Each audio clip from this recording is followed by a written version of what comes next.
Kurt, Brandon Brady for the state. for the defense. Leland McCray on behalf of Mr. Ross, who's standing in front of me. All right, and Mr. Porter, Yes, sir. and you're on this case as well, is that correct? All right. and you're- Objection, Your Honor. Let me He- finish. Here's the thing. Let me finish. All right, and also, Mr. Porter, you're second chair? Yes, sir. All right. So, Mr. Ross, it's the court's understanding that you wish to proceed pro se, is that correct? It is correct. All right, you're gonna raise your right hand for me. Do you solemnly swear or affirm the testimony you give will be the truth and nothing but the truth, so help you God? Do. All right, you can lower your hand, state your name for the record. James Ross, All right, how old are you? 43, And what is your highest level of education that you've completed? second year in college. All right, are you able to read, write, and understand English? Yes. Are you under the influence of any type of alcohol, drugs, or medication? No. Have you ever been treated for mental illness or any type of cognitive impairment? No. Do you understand why you're here today? Do. And why are you here today?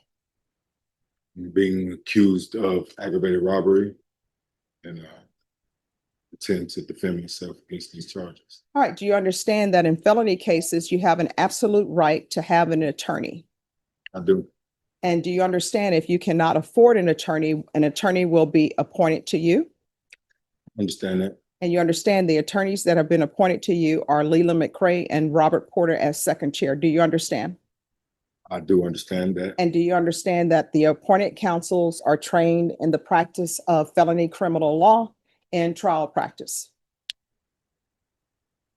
Hard for me to tell. Now, here's the thing. I'm asking you questions, and your answers to my questions are going to be appropriate. We're not going to do this thing where we're saying disparaging things against each other. Do you understand? Yeah. So you understand that your attorneys are trained in felony criminal law. Do. And you understand that they're trained in trial practice. Do. And do you understand in order to be appointed to represent you, they have to have been approved for appointment levels at the level of first degree felonies? I do understand. And have you discussed with your attorneys your request to represent yourself? Have you discussed with both attorneys that you wish to represent yourself? I have, but before we get to that point, I gave him ample opportunity for, produce any type of defense for these charges, and he's done nothing. He's not. All right, just a moment.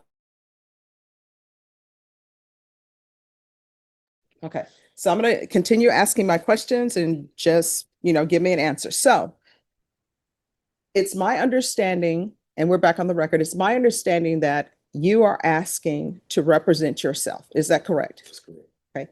Did you inform your attorneys that you wish to represent yourself? Okay. Now, do you understand that if you wish to represent yourself, there has to be a written voluntary waiver of the right to counsel? Did you understand? I do. All right. And that must be in writing and on the record. Do you understand? I do. Has anyone threatened you, coerced you, or promised you anything that would cause you to waive your right to have counsel? No, but I have a question. Yes. So would Mr. Porter be still sitting in my second chair with Mr. McCray being relieved? Mr. McCray is not being relieved. Mr. McCray and Mr. Porter are co-counsels on this case. I don't want him on my case, Your Honor. He's moved arbitrarily to my best interest. Mhm. He's not filed a single pretrial motion, Mhm. which relieves me of any type of pretrial maneuvering ability. Mhm. I can't get a fair trial with anything he's done. He's refused to show me my discovery. Mhm. He's secreting evidence from me. I don't even know the case, Mhm. the state's case in chief about any of it at all, and it's been filed. And he's refusing to cooperate with me on these terms. Mhm. Continues to embellish these stories as if I'm being aggressive to him in some way, but not producing anything in lines of the things that I've asked for. So are you saying you haven't seen a police report? I have not. All right. I'm going to continue to go over this. And then if you're saying you haven't seen a police report, I'm sure they'll show you that police It's not report on right the now. Police report. No. It's- Here's what we're going to do. We're going to answer the questions that I'm asking of you. Do you understand? All right. So back to my question. You've informed the council that you wish to represent yourself. Is that correct? That's correct.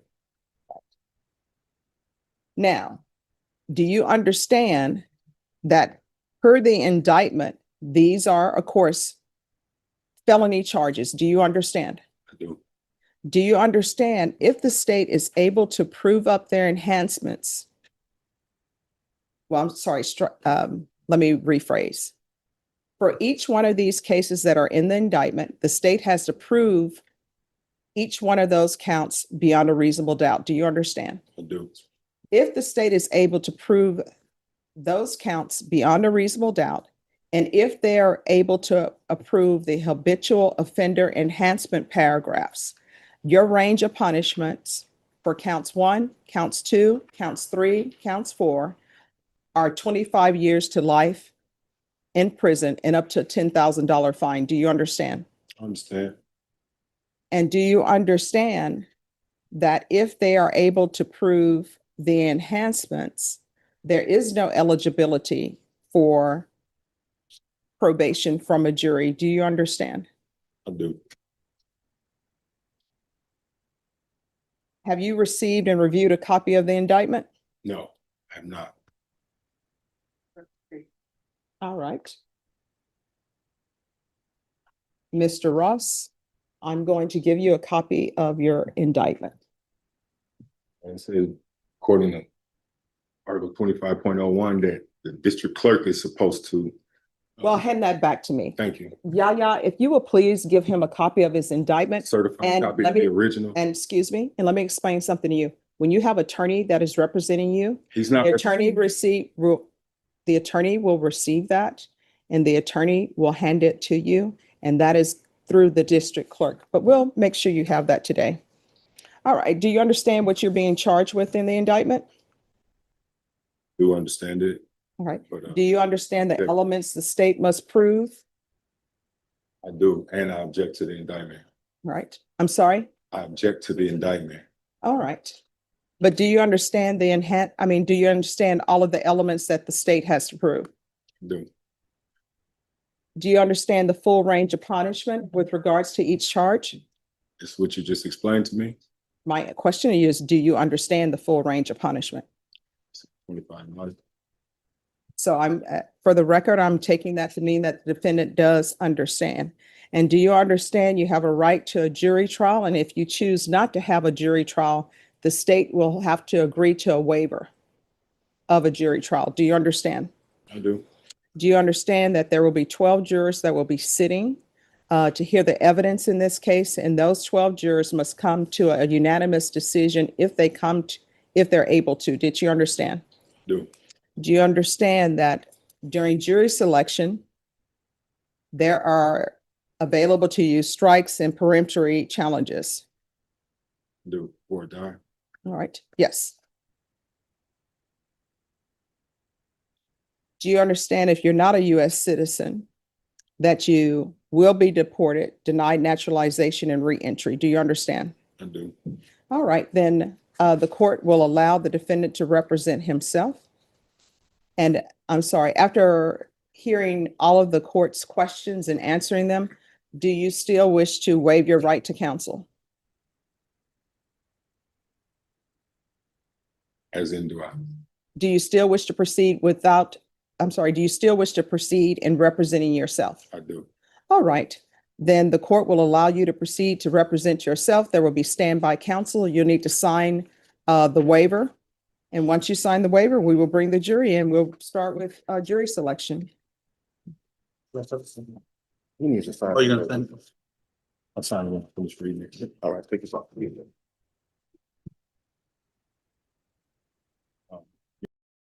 Aware of any motions being filed whatsoever.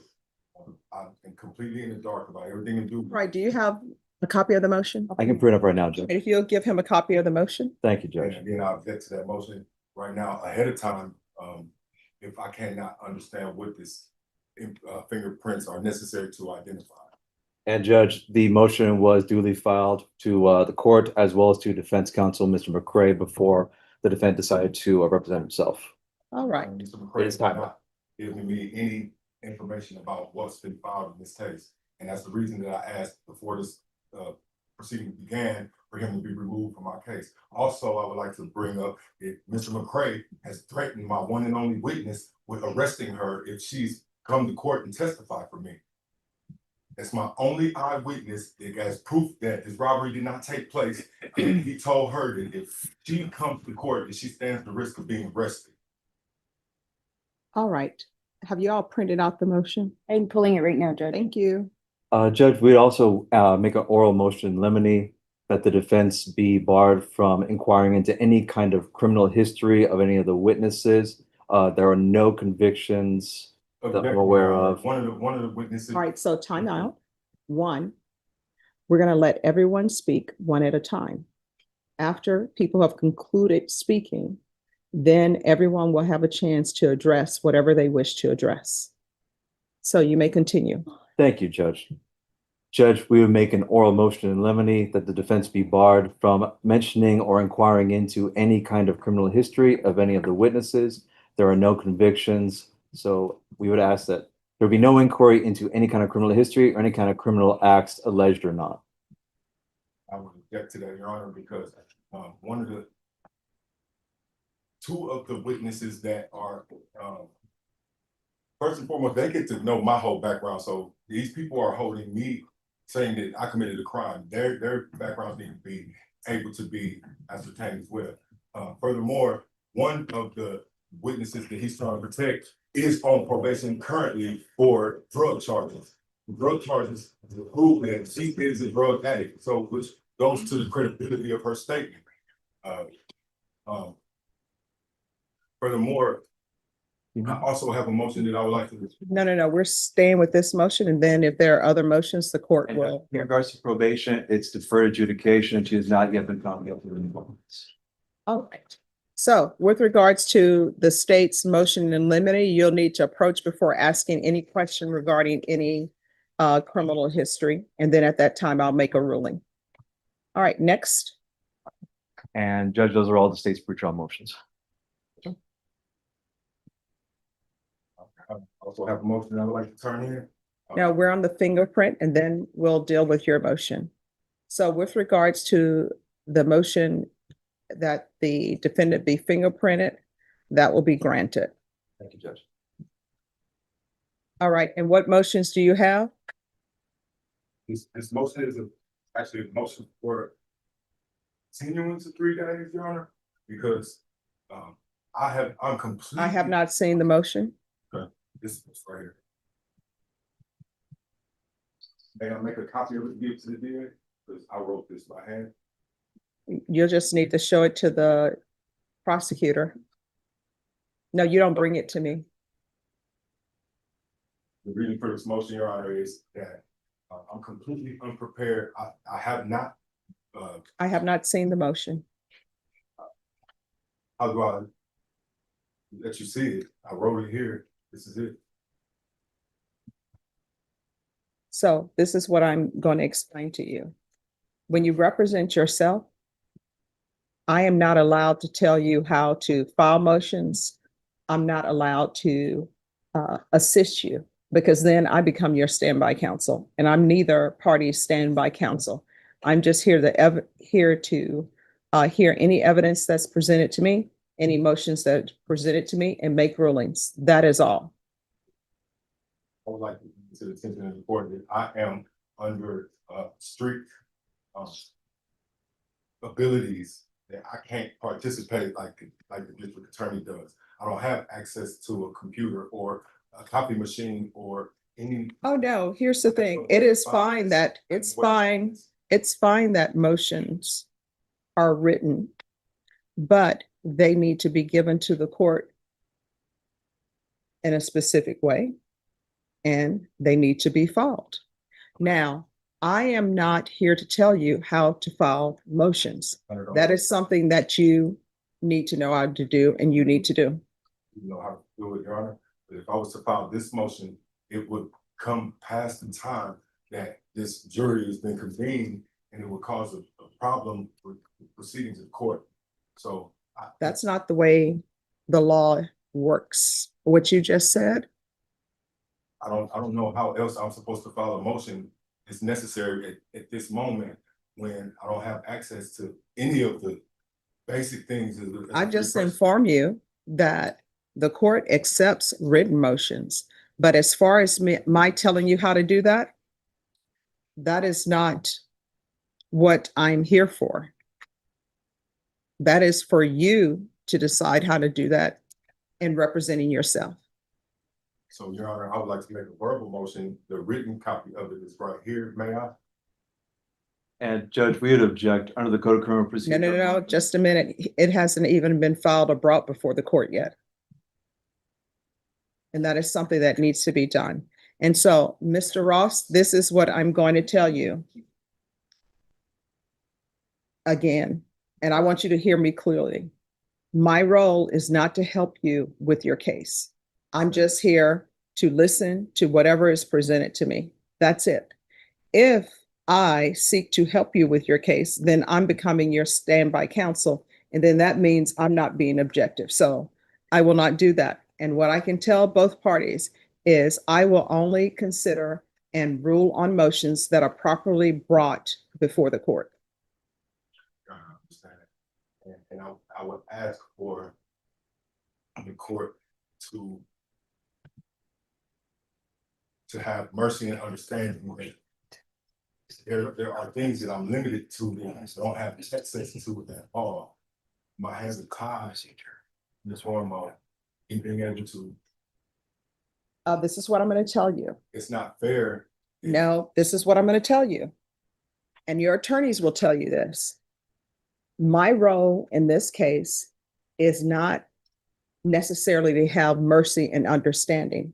My role with regards to this jury trial is to listen to evidence, make legal rulings for motions that are presented before me, and make rulings on any objections that people may have. That is my role right here. I am not sitting. If you were found guilty, the jury would be in charge of your punishment.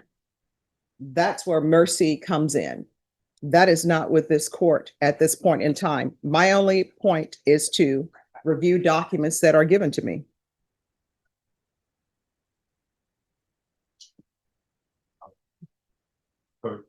My copies of the motion that I just did. Right. If you'll make a copy, please. And a copy for the state.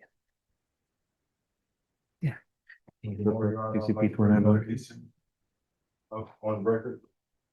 Mhm. Mr. McCray has been communicating with my only witness without my permission or knowledge.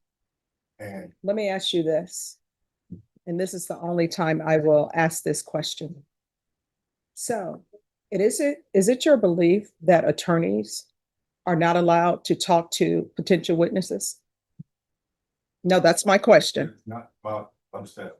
All right, so then I don't understand what you're asking of the court. To understand an egregious crime that's taking place with obstructing justice from being served in form of interfering with my client. Well, my witness is a veiled threat that she would be arrested if she testified in my case. I need her. She is key to my defense. And he's giving her a veiled threat. And if she testifies for me, she stands a chance of being arrested. All right, and is this something that you're saying that the witness has informed you? Yes. All right, that's what's called hearsay. All right, Anything else? Reported on the conversation, Your Honor. anything else? Yes, I would ask that the court please move to have this man removed from my case. That's your standby counsel. My standby counsel is moving arbitrarily to my best interest. That is your standby counsel. He has And at this threatened my point in eyewitness. time, your standby counsels, Mr. McCray and Mr. Porter, are just that. They are standby. They are not doing any more investigation as it relates to your case. He has. They're just As of here. last night, Your Yeah. Honor. He All said a right, meeting thanks. with my woman this evening after court. Yes. If I can make a record, Your Honor, I've spoken to Tawana Monday any number of times. Tawanya Monday. Monday. I've spoken to her any number of times. I would like to think we have a solid enough relationship. I even got her to bring jail clothes to the jail for you. Okay. I've spoken to her numerous times, and yes, I'm meeting with her at 5:30 today on your behalf and to talk to her about her willingness to testify. Because yes, according to the state's allegations, it can be made the argument that she was your getaway driver. So what I told her was, hey, you might want to consult a lawyer before you testify. I'm bringing her here today so that I will let her know if she needed one, she wouldn't even have to pay. This court would appoint her a lawyer to give her whatever advice and counsel that she needs. And if she got on the stand and pled the fifth, saying that she's not going to say anything because of any possible criminal liability on her part that does not reflect well on you, that's what I communicated to her. I understand that, but before you even started communicating with her, she was full willing to be my witness. All right, You know, so stop. This is what I'm going to tell you. Number one, any witnesses that may or may not place themselves in a potential for criminal liability, attorneys are appointed to represent them so that attorneys can guide them on whether or not they should be testifying. And what I can tell you is, in cases, if somebody is charged, hypothetically, if somebody is charged with a criminal case and they want to call, I don't know, their co-defendant, then that co-defendant has a right to have an attorney represent them so that they can help them navigate on whether or not they want to testify and what the potential legal and criminal consequences of that will be. So here's the thing. I'm just here to hear motions. All of this side thing that you're doing, we're not here to hear that. It's not a side thing, Your Honor. It's crucial to my defense. Mhm. Okay. All right, State. Judge, I'm in receipt of the defendant's motion for continuance. We would object because one, it is not timely, it is being filed on the day of trial, where the code necessitates that all pretrial motions be filed within 7 days of trial. And further, Judge, I don't believe this is notarized, so it wouldn't be in compliance with the Code of Criminal Procedure for a motion for continuance. Because of that, we respectfully ask the court deny the motion for continuance. I disagree with this on the grounds of have no way to get, I don't have access to a notary. I presented it to the court the best way I knew how by giving it to the district clerk to present it to the court in this time. The reason for the 3-day continuance that I don't believe would be such a burden on the court proceedings is because I've been kept completely in the dark about all the evidence to do with this case. I don't have any idea of the way or the evidence or the witnesses that the district attorney is planning on using in this case. So therefore, I cannot build a reliable defense against something that I don't know that he has or not. He could just pop up with this mysterious evidence, and I have no clue of it. It's not a fair trial if I don't know what he's got to go against me with so that I can build my defense against it. All right, this case has been pending for jury trial since October 9th, 2025. It is now February 3rd, 2026. And so we are proceeding with jury trial. So we're proceeding with jury trial. I would like to object because I have no clue of the evidence that the district attorney has against me. Mr. McCray has not made me aware of any of the pretrial motions that were filed. And furthermore, he did not produce a single pretrial motion in this case. And he would not communicate with me regarding anything to do with this case. It's just, it is not any way can be considered fair that this ground we stand on for this contest if I don't know the facts of the case. All right, motion for continuance is denied and the defendant will be fingerprinted. Is there anything else before the jury comes out? Nothing from the state, Judge. All right, thank you. Judge, I'm sorry, I would ask for the timing for the defendant to be fingerprinted. Our fingerprint examiner is here. Let's do it right now. Thank you, Judge. I object to this, Your Honor. What is the reason for the district attorney's fingerprints? I have no clue of this. So I Isn't it in think the in order motion? for it to be fair, It's in the we Read the have to motion. be brought to speed about what it is that you need these fingerprints for when y'all got Can you- 10,000 copies of my fingerprints downstairs. Okay, so this is what I will tell you. The state filed a motion. They're requesting your fingerprints. For what The reason? the court has granted the motion. So he's going to take your fingerprints. So Objection. please remove that objection.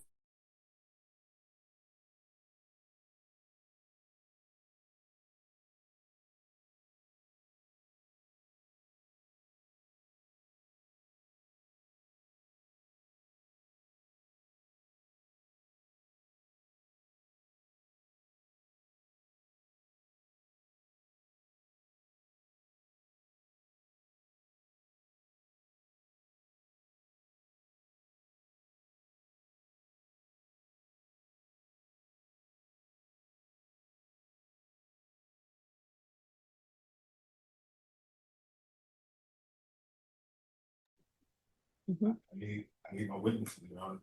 All right, Deputy Laura.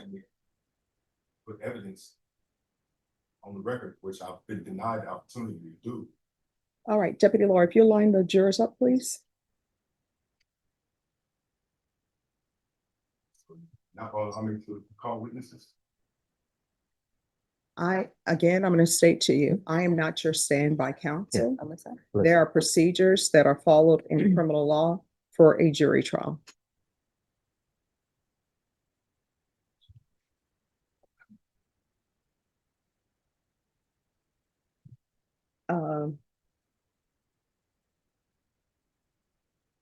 All right, everyone, please be seated. Ladies and gentlemen, you received an oath downstairs, but I'm going to give you an oath for this specific trial. So if you all could raise your right hand for me, please. Do you and each of you solemnly swear that in the case of the state of Texas versus Mr. Ross, you will a true verdict render according to the law and the evidence, so help you God? All right, you can lower your hand. So in this case, Mr. Ross will be representing himself. Mr. McCray and Mr. Porter are his standby counsel. All right, State, are you ready to proceed? Yes, Judge, we are ready to proceed. You may proceed. Thank you, Judge. Judge, may I have a timer? No. Oh, no. True bill of indictment. In the name and by the authority of the state of Texas, the grand jury of Bexar County, state of Texas, duly organized, impaneled, and sworn as such at the September term AD 2025 of the 399th Judicial District Court of said county, in said court, at said term, do present in and to said court that in the county and state aforesaid and anterior to the presentment of this indictment. Count 1, aggravated robbery.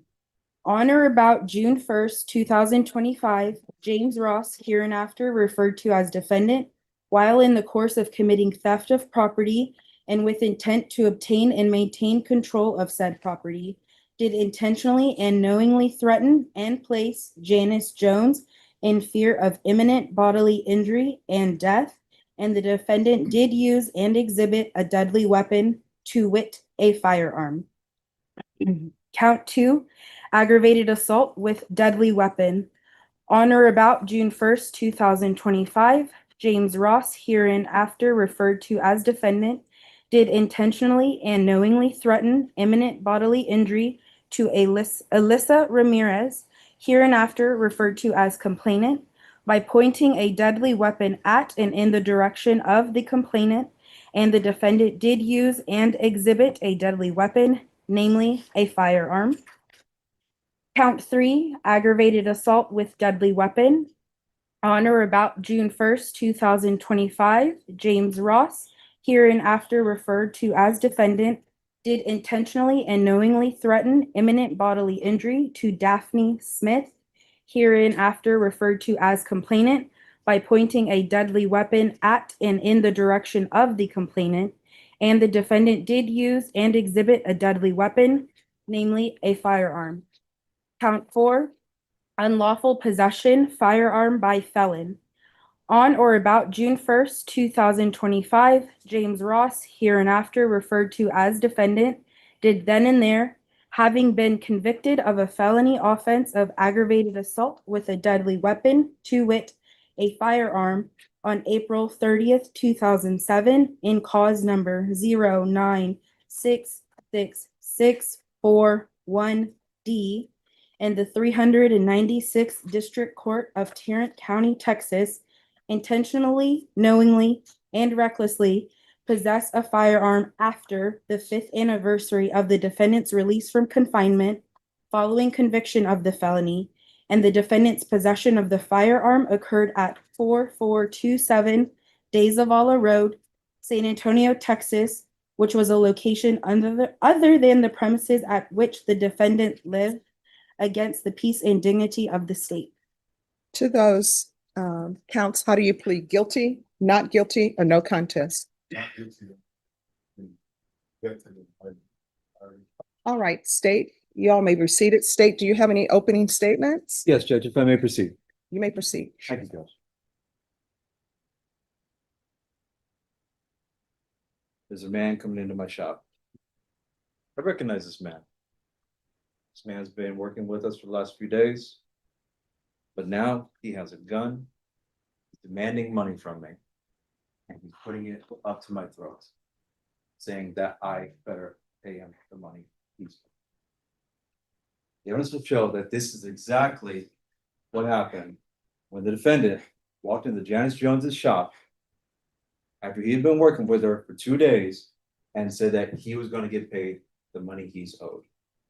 We will prove to you with evidence, with documents, and with testimony that the defendant committed this crime against 3 people. And I'm convinced that when all the evidence is in front of you and when all is said and done, you will come back with the only verdict that justice demands, and that is the verdict of guilty. Thank you. Defense, any opening statements? You may proceed. Yes, you may proceed.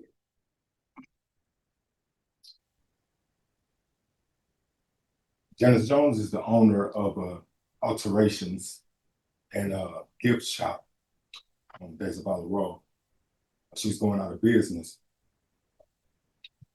A friend of hers approached me because her going out of business. Judge, respectfully, I'm going to have to object. We're getting into facts that are not yet in evidence. You can say what evidence is going to show, but can't go into testimony. All right, that objection will be overruled. You may proceed. Thank you, Judge.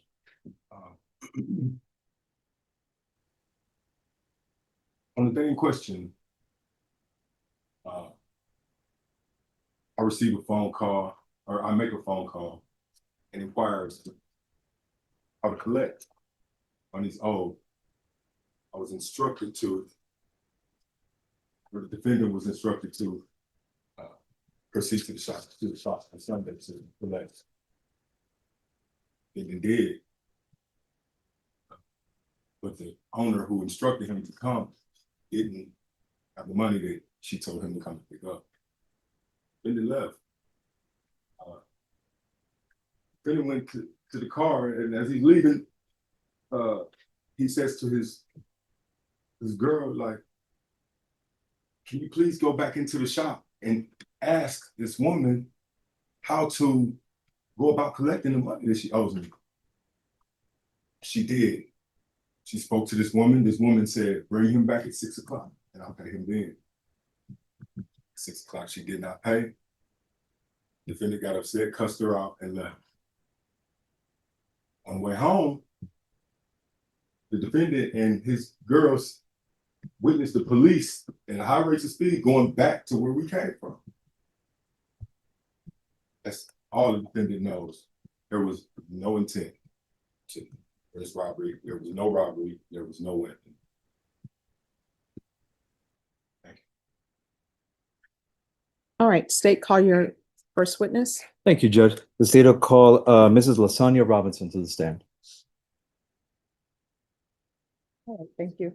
And there's a small microphone up there for the court reporter to hear. If you'll place that somewhere. Okay, thank you. Can you plug in one, Tiffany?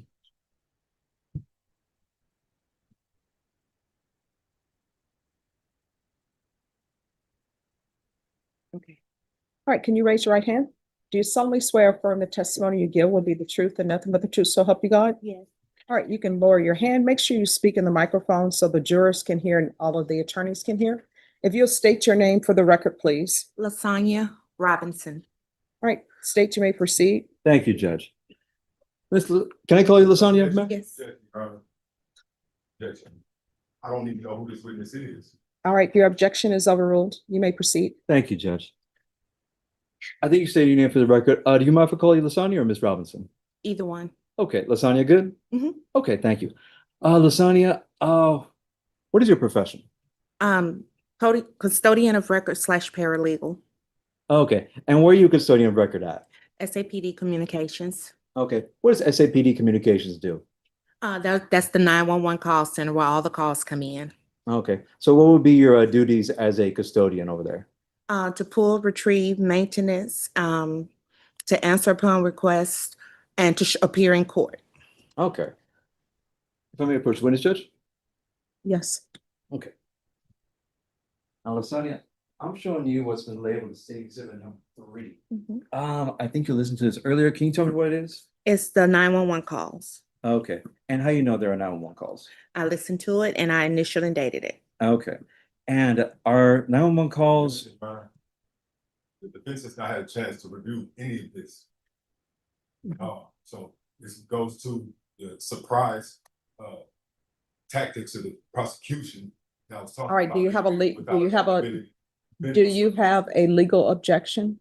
Yes. And what is your legal objection? Yeah, this is information that we were not privy to, Your Honor. All right, you may proceed. That'll be overruled. Thank you, Judge. So these 911 calls, are they made close to the time of the event? Yes, they're recorded in real time. Okay, so they're recorded as they're coming in? Yes, sir. Okay, and is it within the normal course of business for SAPD to create and store these 911 calls? Yes, Okay, and they're made by someone with knowledge? yes. Okay. And is there a 911, or I'm sorry, is there an SAPD report number that is associated with these cases? It is. Okay, do you know what that report number is? Yes.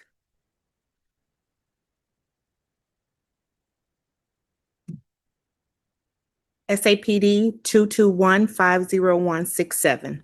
Thank you so much. Judge, we would ask that state exhibit number 3 be admitted into evidence. Any objection to state's exhibit number 3? Yes, I'm object, Your Honor. And what is your objection? This defense has not had a chance to review this information. All right, ladies and gentlemen, if you could step out in the hallway for just a moment for the court. All right, for the jury. All right, everyone, please be seated. So to the standby counsel, were you provided with what is being offered as state's exhibit number 3? Yes, I have all the discovery, Judge. All right. And did you have a chance to review that with Mr. Ross before Mr. Ross became his attorney?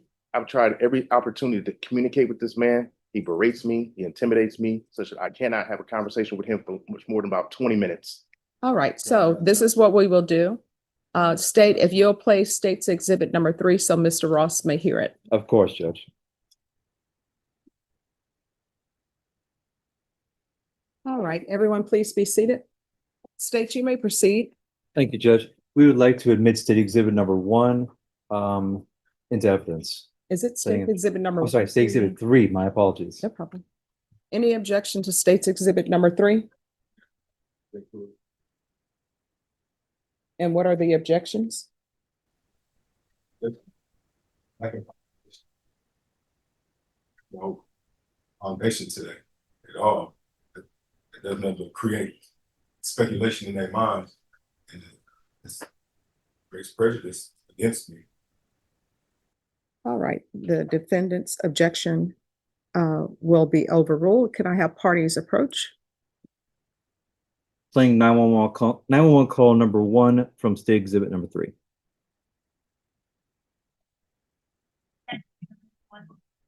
Moving fire or DMS? That is coming, please, you need to fire EMS? Hello? There's a guy here at JC's Alterations, he has a gun. What's the address?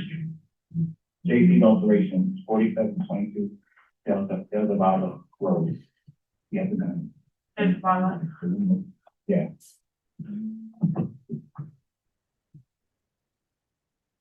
Is he inside the property or outside? He's inside the property, right in the street. 4722 is what you told me. Hello, 4722 is what you told me? Hello? Hello, you told me 4722? Yeah, 4722, days of Oliver. That's a different location from where you're at. I'm showing you somewhere else. Oh. Let me see if Alteration. JC's alteration. Let me look up the address in a second.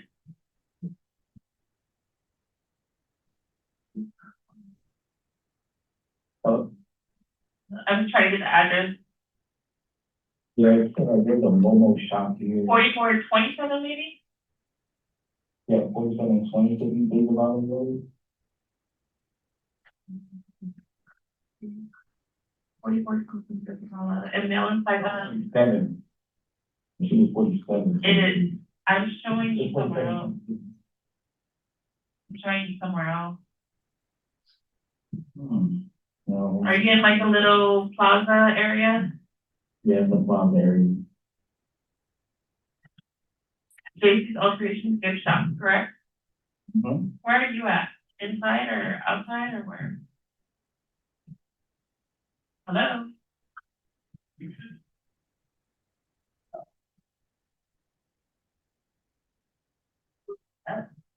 Hello? Oh, over there.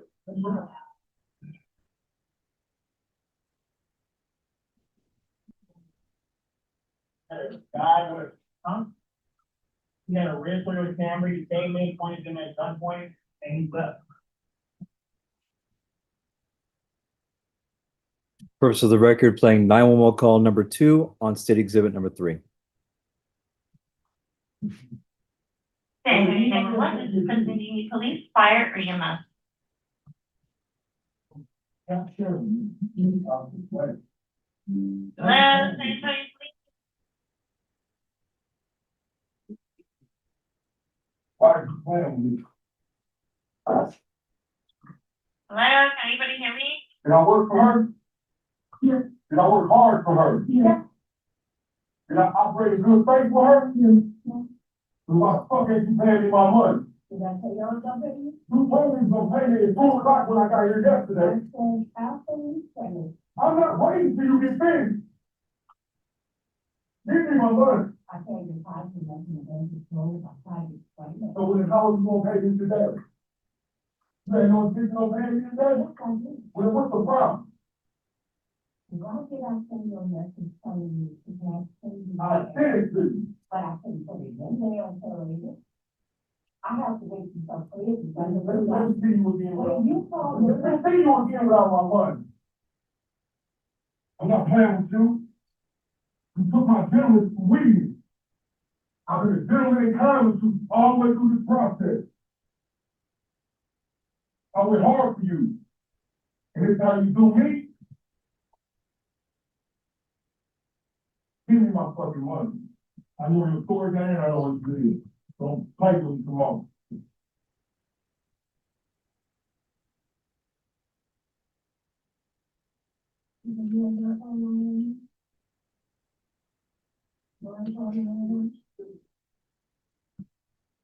Hello, can anybody hear me?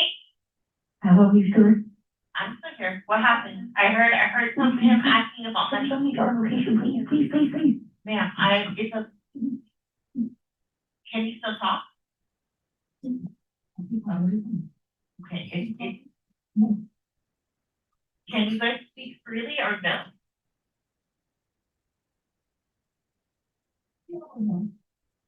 Well, they already did too. I told them.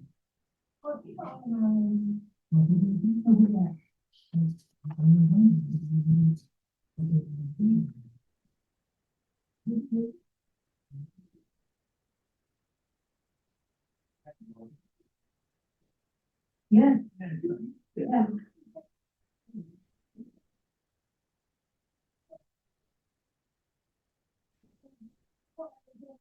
I thought I was going to hear it. Ma'am, listen to me. Can you hear me? Ma'am, can you just send somebody else's location? We've been at gunpoint. Can you just send somebody else's location, please? Listen to me. I have to call If someone you else. keep that on the phone, he's gonna, Okay, listen to me. Is he white, black, or Hispanic? black. What is he wearing? Black. He's a tall, slender black guy. Keep me on the line. Do not disconnect, okay? I will be quiet, but do not disconnect. Okay.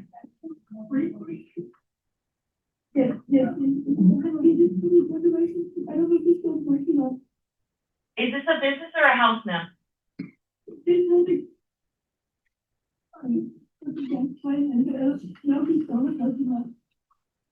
Ma'am, is this a business or is it a house? I heard calls, cars, let's see, sir.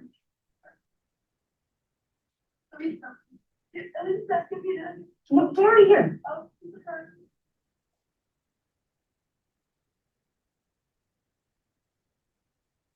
For purposes of the record, playing 911 call number 3 on state exhibit number 3. Then, can we get 911? Can't understand you. Do you need police, fire, or an ambulance? What is it, Mom? What is it? Do you need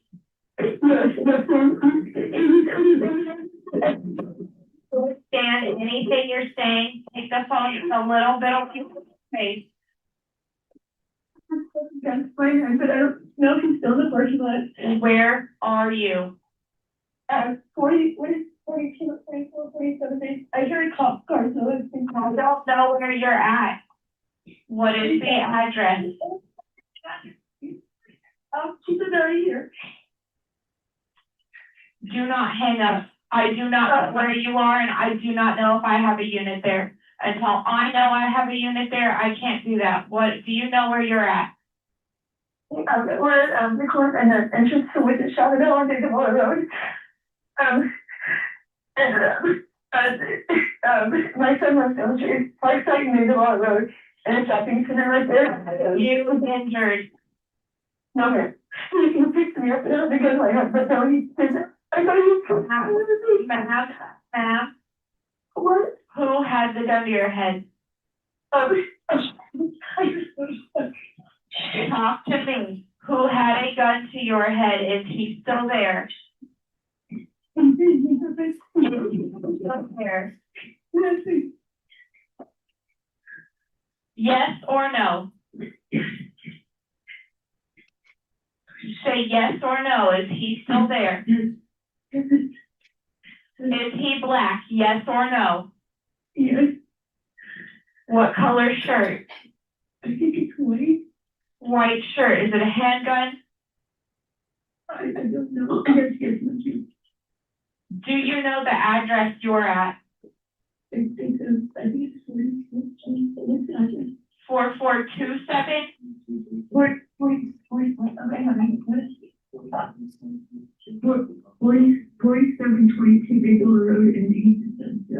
My friend said that the cops are here. You are for sure at 4722 De Zavala. Ward 37 Bigelow, is that correct, Sean? Sean. What is your name? My name is Daphne Dawn Smith. Where is the mail? I just tried the store, but I the owner, so He is outside. I don't know what Do you know anything? I don't know because you picked me up and I was done my own Do story. you know who he is? The name is James, that's all I know. James, unknown last. How old is he? 20s, 30s, 40s? I think he's like 40, maybe. I know he's been in jail before, so. 40s, Daphne. Daphne. Okay. What did you ask me, sorry? How do you know him? He's helping us move, her business, Where are you at? JC's alterations. JC Alterations. Yes, ma'am.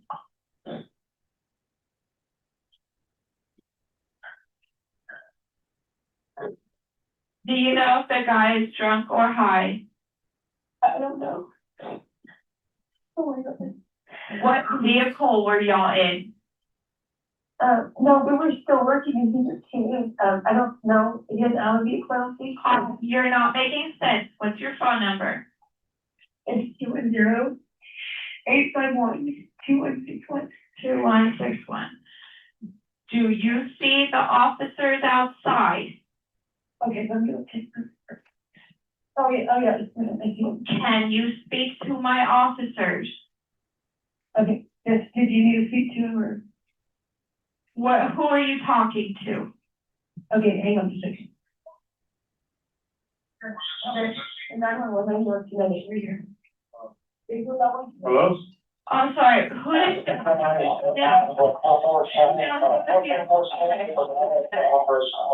Hey, man, it's all good. It is. I heard you can get out. I got it from here. Perfect, thank you, sir. No problem. Judge, we'll pass the witness. Defense? Yes, Your Honor, I have a question or two. Oh, you may proceed with your questions. Ma'am? Yes. Hello. Hello.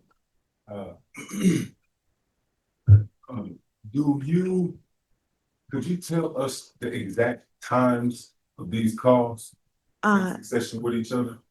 yes, the first call was made at 1746. The second call was also around that time, and that third call was 1749. Could you be more specifically, we need exact times for these calls? 1746, I believe, that's military time. So it's, I want to say 5:46, and then Oh, no. I don't mean that. I mean, what time was each call made? And military time is fine. okay, the first call was made at 1746. The second call also, it was called, I guess somebody else was calling, and it was also made around 1746. And then the third call, the last call, was made at 1749.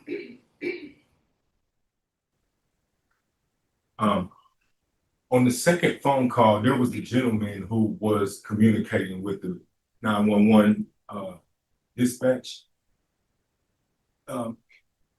Is it possible for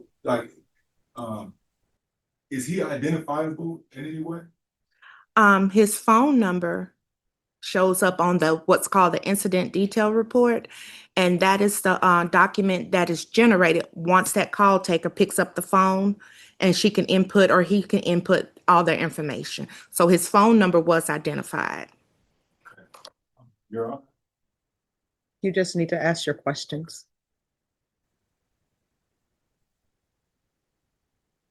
Were there any more 911 calls made this day regarding this incident? Or No, just those three? just those three. Were each of these three phone calls made from the same number or all three different numbers? I can't recall. Two of them did come from the same number inside of the shop where the callers was coming from. That first call, which was the gentleman, it was made on a different phone number. Okay, so two of these calls were made from the same phone number? Yes, So that means that one phone call was made and then it was a disconnection. That call ended and the next call was made. yes, Okay, so you just told me the first and the second call were made at both 1746, correct? right. And that first call is the gentleman call. So that call was another number. I can't recall what that number was. And then that second call was made by one of the numbers that was the same number. The second number. Yeah. No further questions. Thank you. Thank you. Is this witness excused or subject to recall? She's excused, Judge. Excused or subject to recall? Subject to record. All right, just make sure you're available if anyone decides to call you. Yes, ma'am. If you'll remove the square microphone for me, Okay. please. Thank you. State, call your next witness. Judge will be calling Mr. Ryan Meyer to the stand. See the witness from right there now? All right, Can you raise your right hand for me, please? Do you solemnly swear affirm the testimony you give will be the truth and nothing but the truth, so help you God? Yes, ma'am. All right, you can lower your hand, state your name for the record. Ryan Meyer. All right, state you may proceed. Thank you, Judge. Mr. Meyer, how are you currently employed? Sorry. How are you currently employed?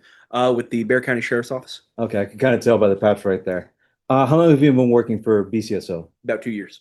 Okay. And in what capacity have you been working for BCSO? As a clerk of records and a fingerprint examiner. Okay. Take us through, how long have you been a fingerprint examiner? About 1.5 years. What kind of training or like continuing education or classes you have to take in order to become a fingerprint examiner? 40 hours of classroom training and then constant on-the-job training. Now, this is going to be kind of a guesstimate, but how many fingerprints do you think you've rolled in your career? Rolled? Yeah, or fingerprints taken?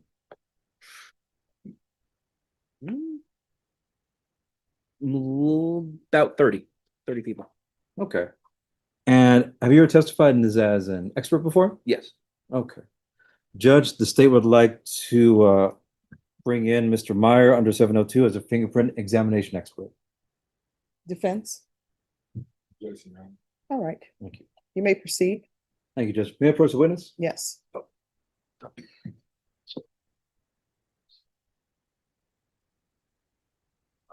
May I approach the? Yes. All right. Mr. Meyer, did you fingerprint Mr. Ross over there earlier? I did. Okay.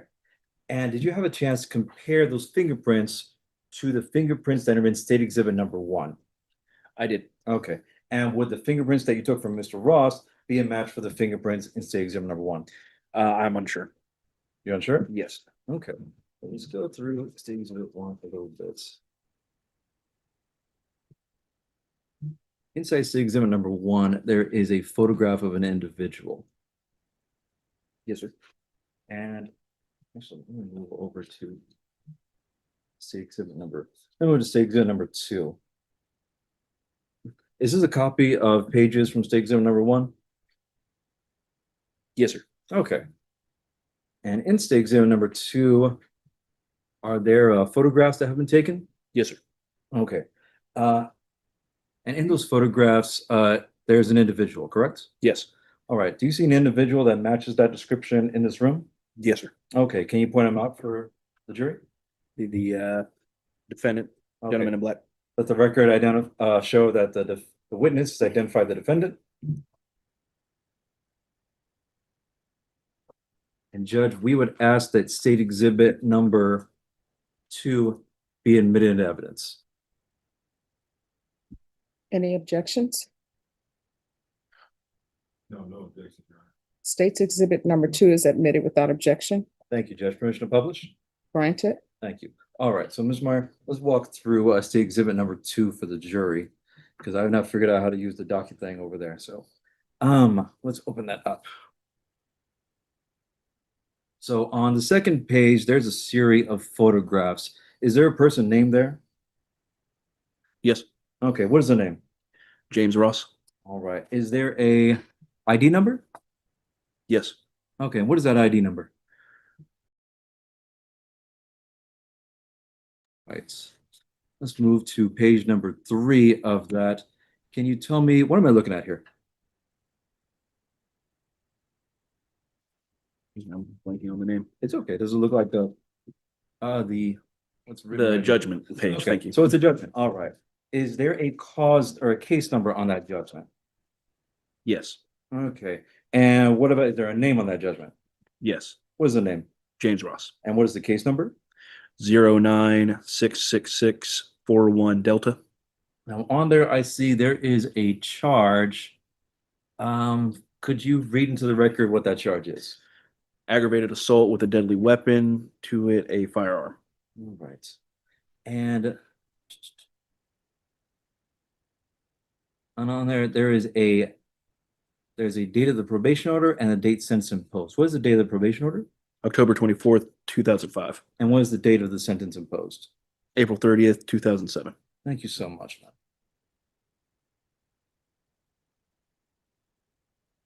You know, one more quick cleanup right there. Up there in the style of the case, what is the name of the court and the county of the court? It's like, excuse me, the 396. It's like the 396th District Court of Tarrant County, Texas. Okay, thank you so much, Ryan. Yes. Pass the witness, Judge. Defense? Yes. What the exhibit that this attorney just presented to you, can you state for the record again, the years For the sentencing and the, I'm sorry, for exhibit number one? What were the years of this charge? What was the date? I believe it was October 24th, 2005. 2005, I believe so. 2005 being like 30 years ago. Yes, sir, 21. What about the dates on the second? That was in 2007. I don't remember the exact date and year, Okay, so again, we're talking about month of 20 day. years ago. Yes. That's all. Thank you. All right, is this witness excused or subject for recall? Yes, Judge, he's excused for the state side. He's excused from this lawsuit. All right, the rule has been invoked. What that means is you're not able to discuss your testimony with anyone or view anything about this trial until the conclusion. Do you understand? Yes, ma'am. All right, you may step down. Thank you, ma'am. And is the square microphone still up there, Sydney? Yes. All right, thank you. State, call your next witness. Judge, we're gonna be calling Miss Janice Jones to the stand. All right, could you raise your right hand for me, please? Do you solemnly swear or affirm the testimony you give will be the truth and nothing but the truth, so help you God? I do. All right, you can lower your hand. There's a square microphone up there. Could you place it somewhere on your sweater or your top? Yes, it's for the court reporter to hear. Good. Yes. And if you make sure you keep your voice up so everyone can hear, if you'll state your name for the record, please. Janice Jones. All right, are both parties able to hear her? We can hear, Judge. All right, state, you may proceed. Thank you, Judge. Hello, Miss Janice. How are you doing today? Good, and you? I'm doing all right, ma'am. Another day of sun. So, let me ask you, is it all right if I call you Miss Janice? Yes. Okay, thank you. Let's start off with how you met Mr. Ross. How did you first meet Mr. Ross? Well, I was moving from my shop, and the young man, Eddie, was supposed to come and help me out in April, but he was sick and he couldn't start. Dawn showed up, well, Daphne, she showed up to get started, and she met Mr. Ross, and she was trying to get more help for us to be able to pack up and be out by June. So she offered him the opportunity to come and help because she knew him, not me. Okay. What was Mr. Ross helping you out with? Packing and moving from the location I was in into storage. Okay. What was the name of the location you were at? JC's Alterations. Okay.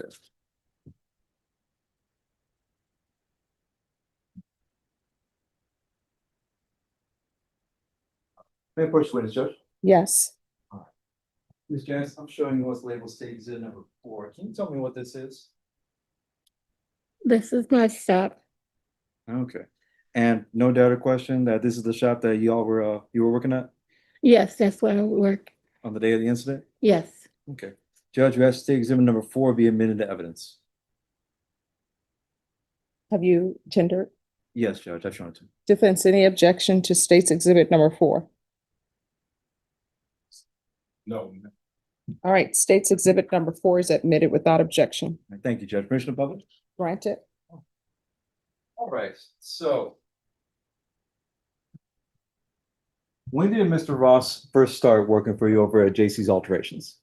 On Thursday, I think it was maybe 28, but Sunday was the 2nd, so I have to count backwards. So it was the Thursday before the 2nd.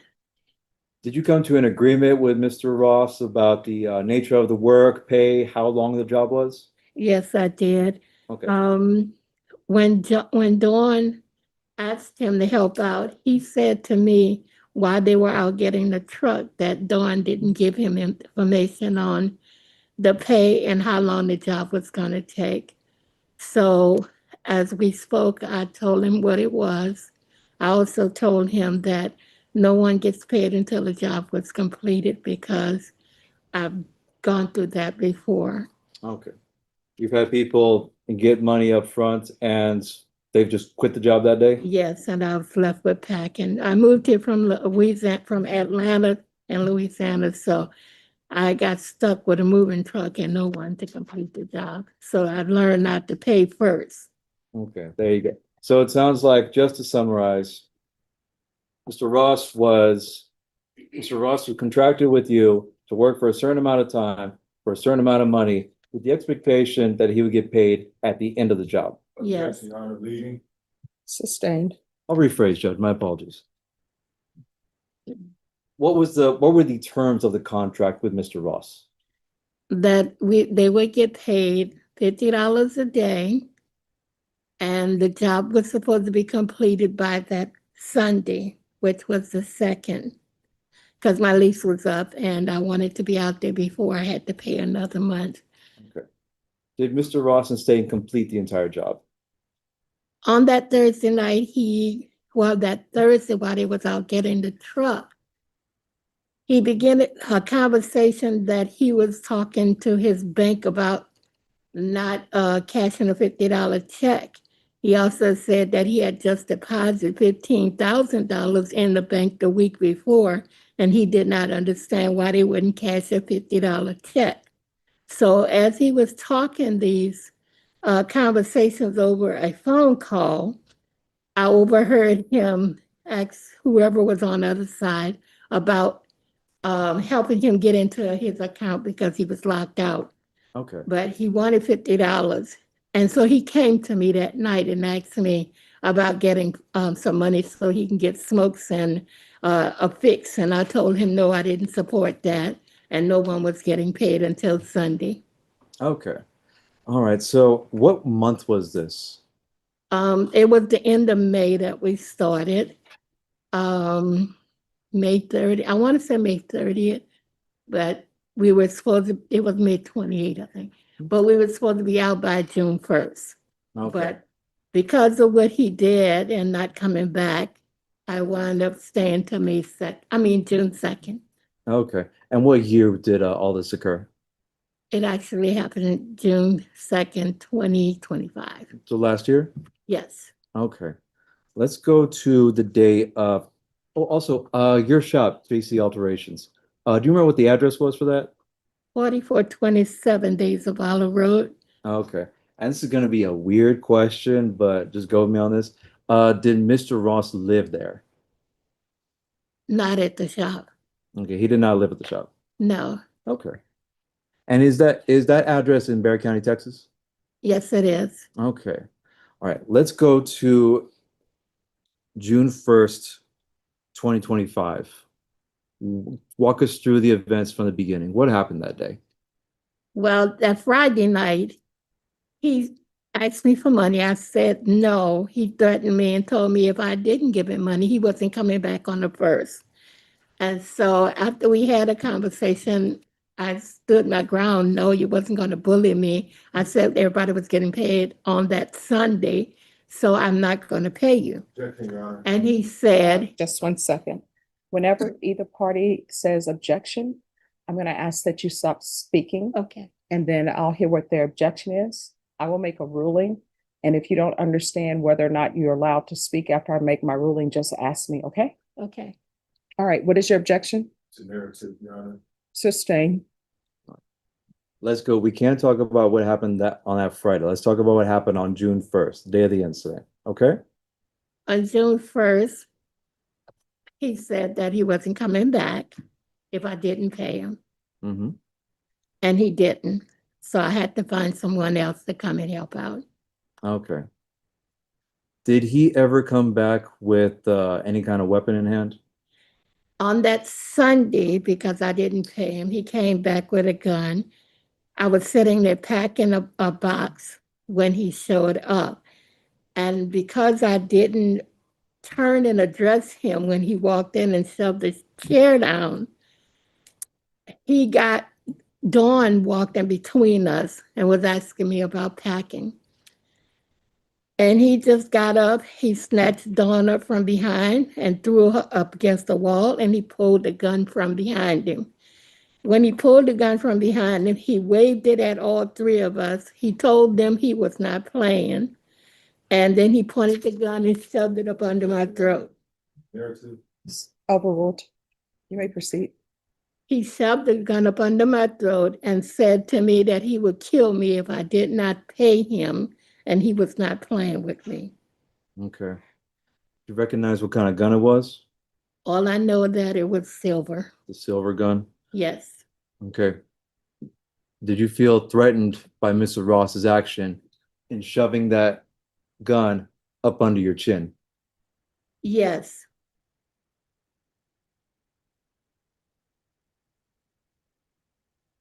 Can you give us the layout of the location where you were at? Like, was there like one room, two rooms?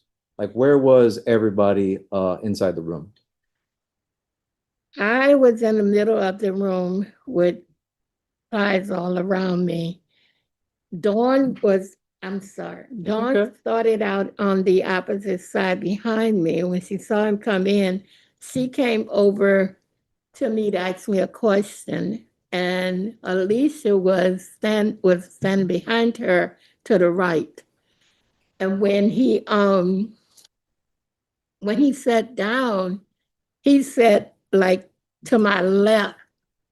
So when Dawn stood up in front of him, I assume he got angry because of that. And that's when he got up. He snatched her and threw her up against the wall. Okay. And Dawn, is she also known as Daphne Smith? Yes. Okay, all right. So let me ask you, when he had the gun under your chin, did he say anything to you? He said that he wanted his money and that he was not playing with me. I said, well, James, if you kill me, how would you get your money? And he looked down at me.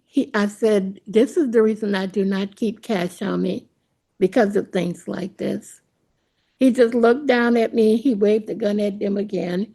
And when he waved the gun and said he wasn't playing, he told me, don't let me have to come back here. And he stuck the gun behind his back again. And he looked around and then he went out the door. And when you said he was waving the gun around at them, who is them? Daphne and Alicia, they were across the room from where I was sitting. Okay. And so I guess that was his way of keeping a watch of his back by turning the gun from me to them and calling them out of their names, saying that he was not playing. He would kill us. Did you observe Mr. Ross point the gun at Alyssa Ramirez and Daphne Smith? Yes, I did. Okay. This is going to sound like a silly question, but I got to do it for the record. Do you see Mr. Ross in the courtroom today? Yes. Can you point him out for the jury, please? Yes, I'm over there. Let the record reflect that the witness identified the defendant. All right. So after he left, what happened? We called 911 and the cops showed up. And once they showed up, we explained to them what happened. And they showed us some pictures to identify him, and we all pointed him out. Okay. Did Mr. Ross continue to communicate with you after this incident? Yes, he was sending me texts and demanding money. He also sent me a Cash App message, and he asked me to call off the police because armed robbery actually can max out at 40 years. Okay. Mr. Ross.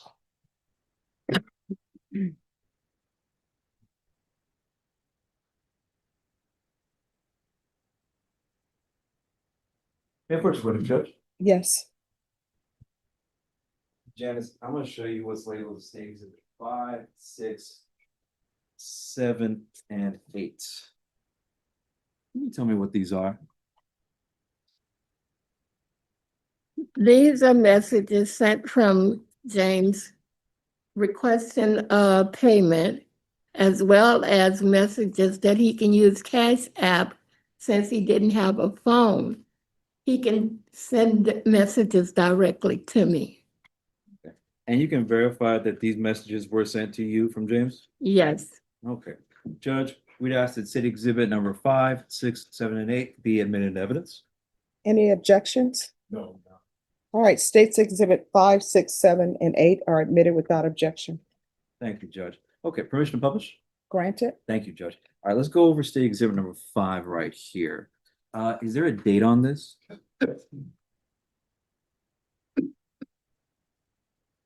This one was June 2nd. So this would have been after the incident? Yes.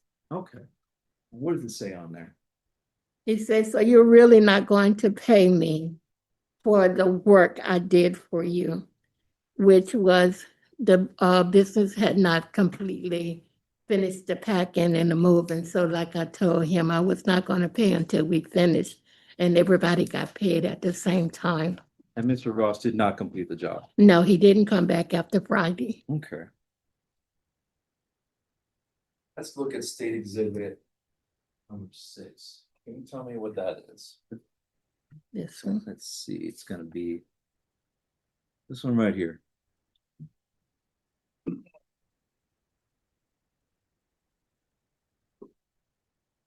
This is a request that he made for the payment, and I did pay everybody on the same date.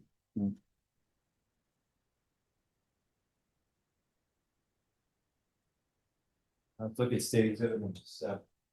What is that right there? This is a text on the 6th of June. And I thank him for helping me move. So we did get the money that he That's the demanded? payment, yes. Let's look at State Exhibit number 8. What is that right there?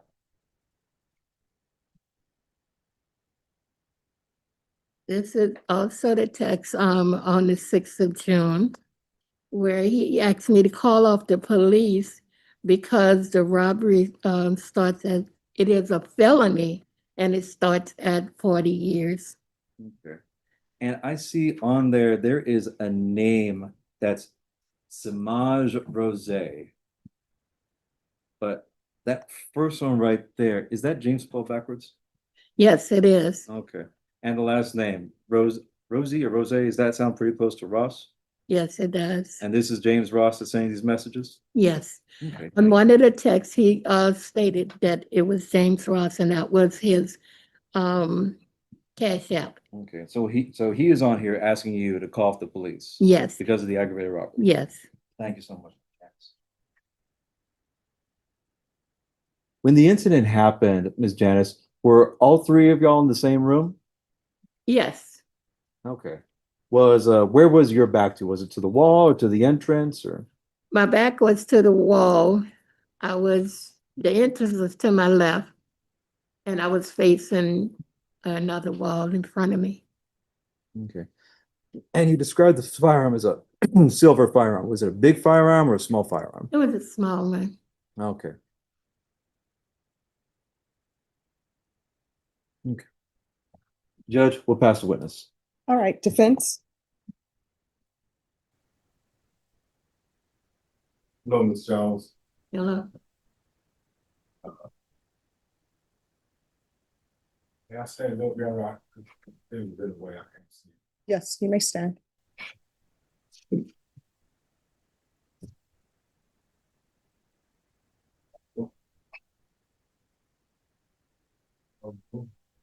Okay.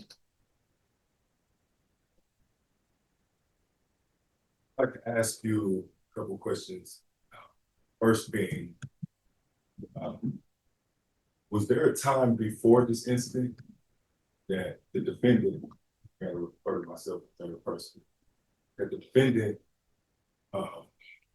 asked you if you could cash at him or the money's owed so that he wouldn't have to come to your shop Was that before or after the incident? before that? No, I requested cash app from him to pay him before the incident. When did you request cash app from him? On that Saturday before he came with the gun, Saturday before the incident. which is the first. Okay. So you sent him a text message requesting his cash app? Yes, I did. He sent you his cash app in response? Not till after he pulled the gun on me. Okay, so he allegedly pulled his gun on you when? What day was it? On Sunday the 2nd. On Sunday the 2nd? Okay, and so you sent him a cash app requesting his cash app address. No, I did not. I sent him a text back from his request for payment.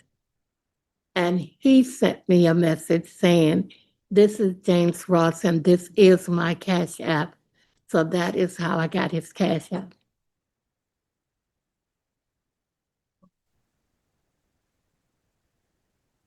So when did you actually send him money for work done for you?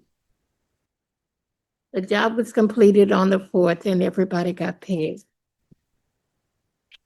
So did you pay him on the 4th. for? No one got paid on the Sunday because we were still working, and that was on the 2nd. And we did not complete it till a Tuesday. So you paid him on the 4th, which what day is that Sunday? No, Sunday is the 2nd. So the 4th would be like Wednesday? No, Tuesday. Okay. So when you paid him on Tuesday, had the incident already taken place where he allegedly robbed you? It took place on Sunday, and he threatened me and told me, "Do not make me have to come back here." And due to that threat, you called the police and said that he robbed you, correct? Him pulling the gun on me on Sunday. All right, that'll be overruled. On Sunday, when he came and he put the gun to my throat, that is when I called the police.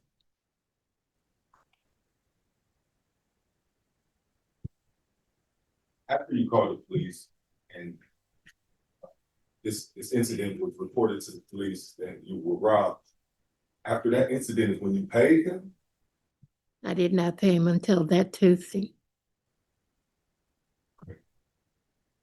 So the defendant works for you.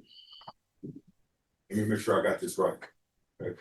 The defendant works for you, then stops working for you, and then robs you.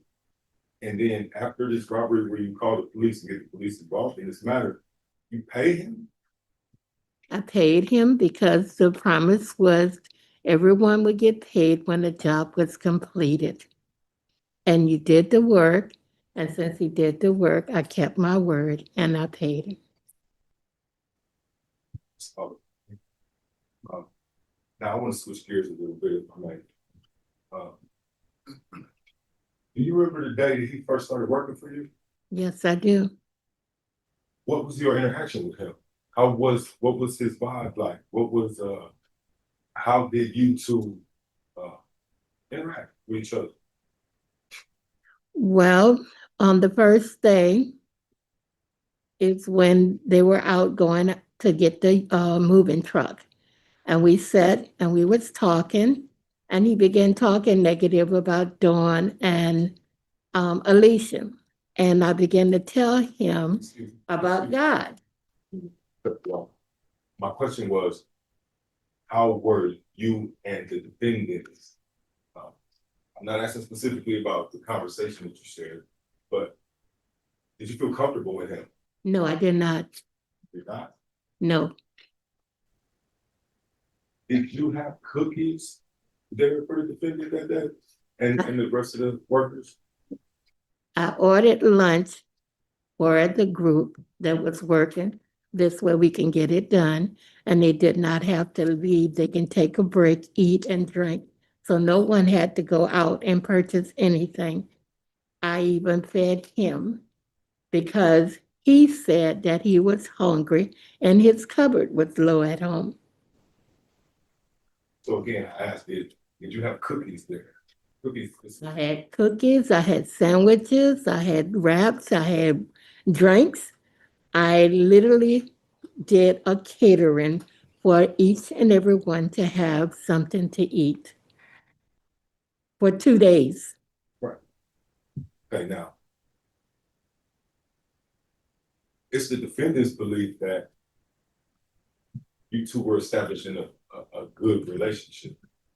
The defendant is under the impression that he was in love with your shop. He was impressed by your, artifacts. He was impressed by your paintings. He was impressed by your carpet and the entire shop. Did you get that feeling from him? Did he express that to you? I did not get that feeling because he made me uncomfortable when he began to talk finances and nothing else was adding up. With the $15,000 being placed in the bank a week before, and now you're begging for $50 from the bank and the bank is denying you, then you come to me. So no, I wasn't comfortable at all. And I didn't like being alone with you that long, but they couldn't get the truck back to the shop earlier. Okay.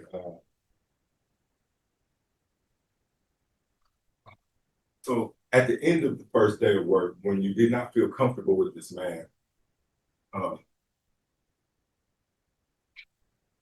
defendant is under the impression that you gave him African pieces of art and food because he said his covers was low at the end of the day.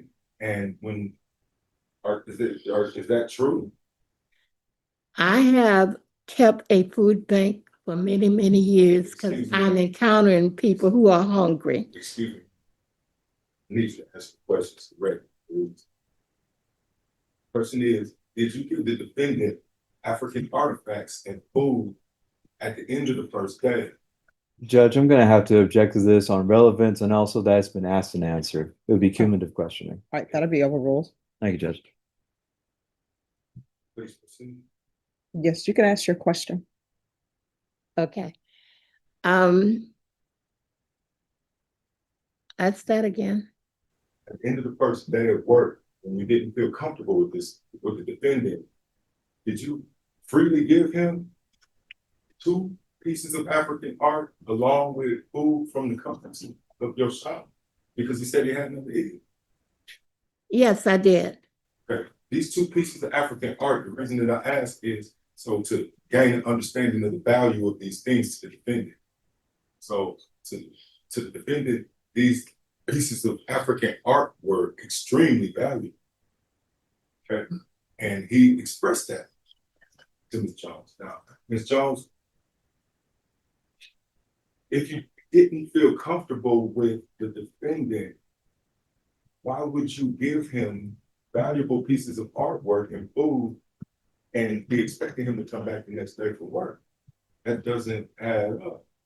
The reason why I didn't add up to you is because I refuse to let anyone go hungry.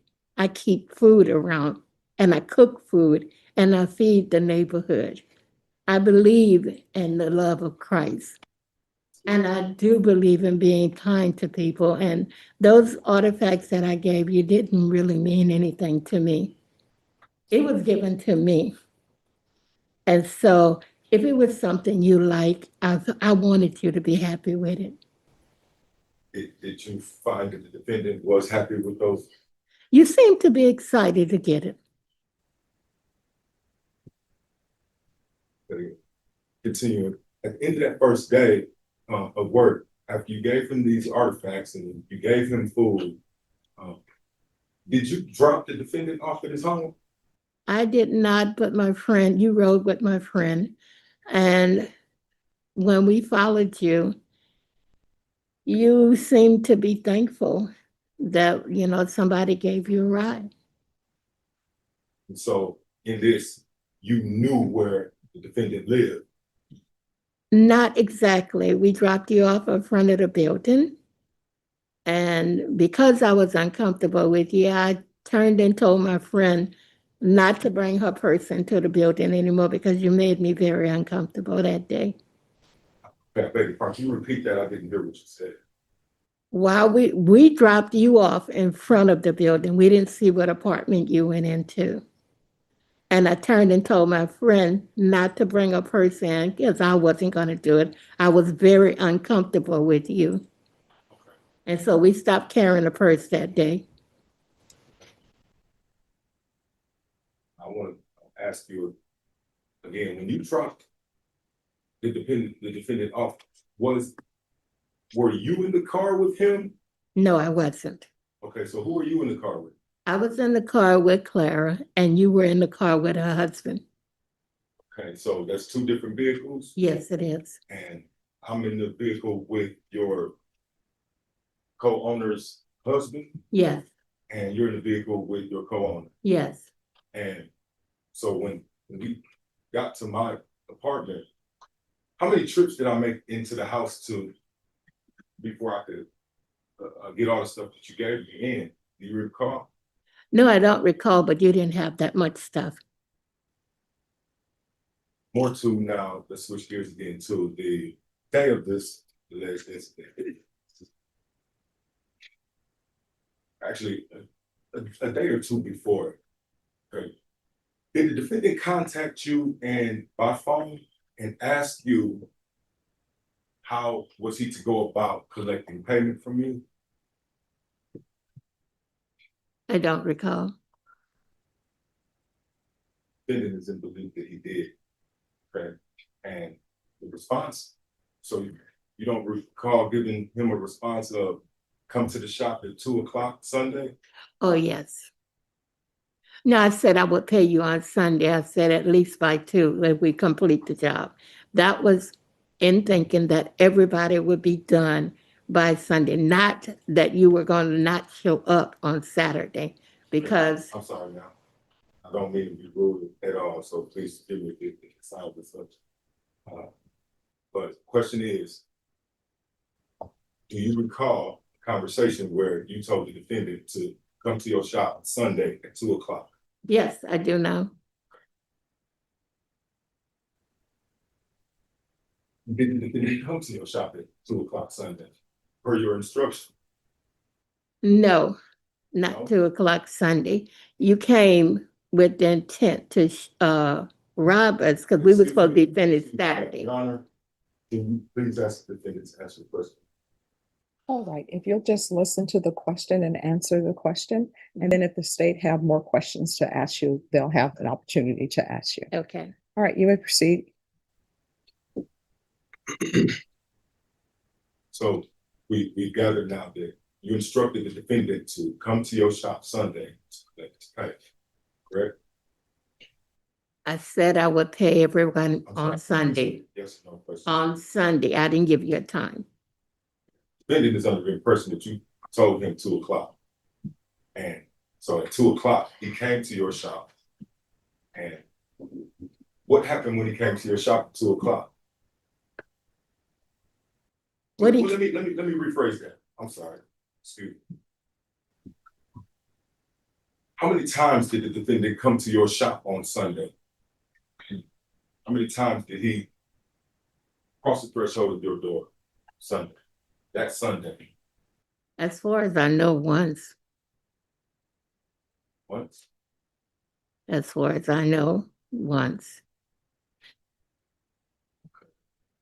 So when he crossed the threshold, what took place? Came in angry, grabbed a chair, slammed it down and sat on it. And as I turned and saw he was sitting there. I was already in the midst of a conversation, and I completed the questions that was being asked by the young lady that was there. And you yelled and said that you wasn't going to be ignored. And that's when you stood up, snatched the young lady in front of me and threw her up against the wall. Sorry. May have seemed like liberty to just continue on. It was not, it was a direct question, but so I'm sorry, and I please forgive me because I do not mean to be rude in this. My life is actually on the line and I just need to get these facts straight. So please excuse me. I don't mean any sarcasm. I don't mean any rudeness. Okay? I apologize if it came All right, across. please ask your next question. My question is, you remember another lady coming in to ask you a question about how the defendant was to collect money from you? Yes, I do. Okay, so was that after the first or second time the defendant showed up at your shop? The young lady came in and she began to talk about you Ma'am, coming. the question was, did that woman come after the first or second time that the defendant showed up at your shop? I don't recall you being there more than once. You don't recall the defendant walking out of your shop and the woman coming in asking you? I recall the woman coming in and I told her that my business was with you, not with her. If I had to speak with anyone, it would be you. And then you came in angry. Ma'am, just to, I'm sorry, but I feel the need to aid in your memory of the day. Am I allowed to do that? Okay. So the woman came in after I left and I instructed her to come in and ask me. Judge, I'm going to object to that. Counsel is testifying. Okay. Sustained. You can ask your question, please. There were 2 times that the defendant came to your shop. Do you remember the difference in occasions? No, I don't. So, but you do remember that you told the defendant to come to your shop to collect money I told Sunday- him, on Sunday. I told him everybody would be paid on Sunday when the job was completed. And the job was not completed. Nevertheless, time you gave the defendant was 2 o'clock. Do you remember, you sure you don't recall that? No, I don't. Do you recall the time of this incident that took place? No, I don't recall the time that it happened. I just know that there was a few people back and forth in and out of the shop.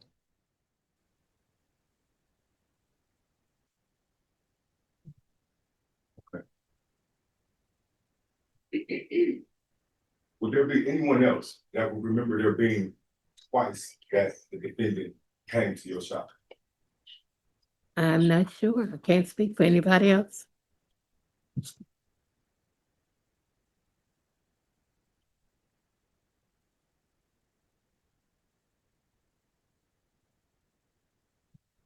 But that would be all for me right now, Your Honor. I would like. All right.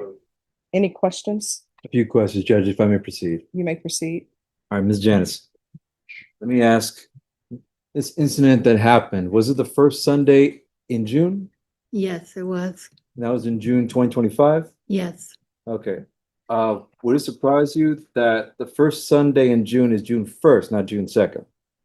No, it wouldn't surprise me, but yes. Okay. So when you said that this happened on June 2nd, did you mean June 1st? Yes. Okay, thank you. So let me ask you, defense counsel is bringing up the fact that you gave him, that he thought he was comfortable with you, but you clearly said you felt uncomfortable with him. Yes. Okay.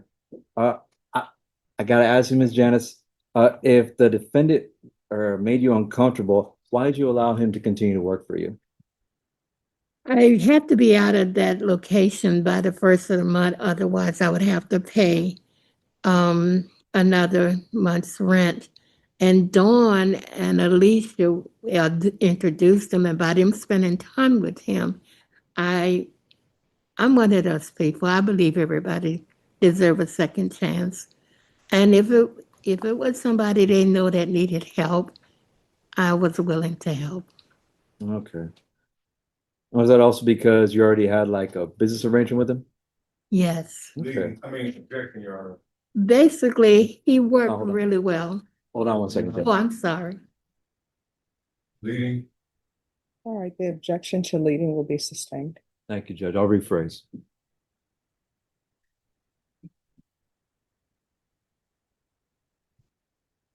Ms. Janice, how did it make you feel to have given the complaining witness, to giving the defendant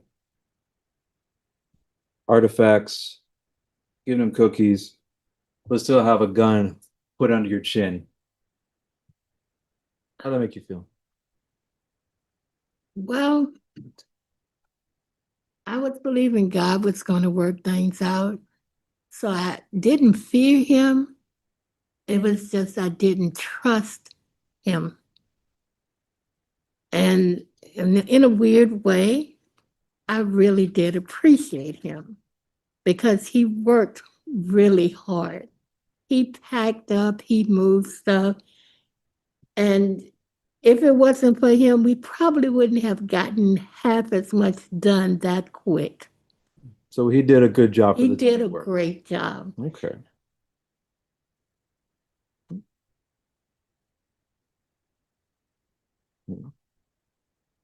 But when he came in on June 1st, did he demand money from you? Yes, he did. Was he entitled to that money yet? No, he wasn't. Okay.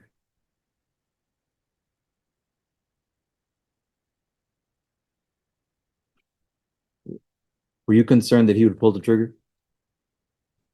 Well, because of my faith, I believe if it was my time, it was my time.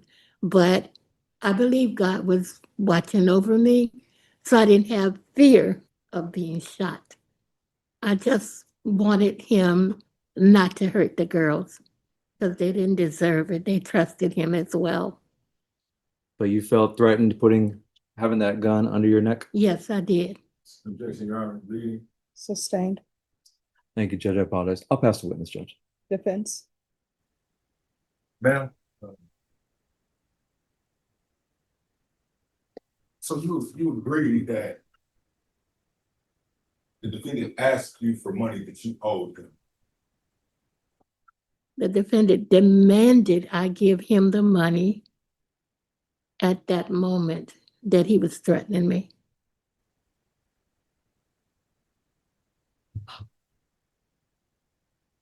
Do you agree with that the money was owed to him? Only when the job is completed. You can't work for any company and expect for them to stop their pay week and pay you then. No, you left on that Friday before the weekend. Sure. And as to that, let's switch gears to that. On that Friday, which was the end of the second day of work, correct? Yes. How was Ross' performance from the moment he walked in? The earlier part of the evening, he worked great. He did an excellent job, and I was really happy to have you there doing the work that you did. But in that afternoon, well, later that evening, is when your attitude changed. Oh, you asked me? You answered the question. Thank you. Okay. So at the end of that work day, what was the last part of work done before everybody made it back to the shop, before everybody went home? What was the last task completed? Moving the boxes to the storage. So After moving the box to the storage, the truck was brought back to the shop Yes, park, yes. and the defendant entered to speak to you. Do you recall? Yes, When the defendant entered at the end of this second day of full work for you, did he express to you that he wanted to speak to you? he expressed that he wanted to talk about money again, and I told him that I was not paying anyone till the job was completed. Understood. Is that where the conversation ended? It ended with him being upset because I refused to listen to the conversation again. You wouldn't even have the respect for the man to listen to what he wanted to say after 2 full days of working in good faith with you. Because we had had the same conversation on Thursday and I wasn't changing my mind. So did the defendant ask you for all the money that you owed him, or did he ask you for a fraction of it? He asked me to get paid that night or he was not coming back on Saturday. That's the last part of the conversation. That's the threat. Okay. So before that, it wasn't a threat, it was more like, because when you say threat, that entails some type of negative action. It was. By not coming back to form you, not negative actions. So it's breaking up the agreement. So my question is this. Did the defendant ask you for less than $20 so that he could get food that night and have gas money to make it back tomorrow so that he could finish the work?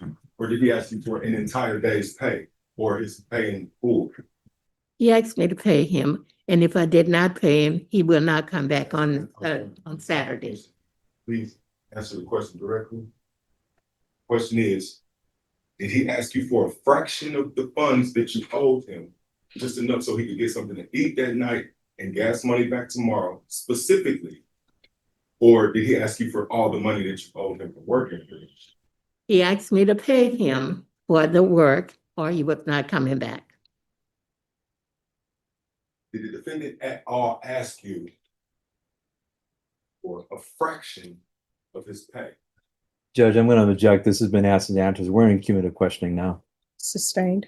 Thank you, Judge.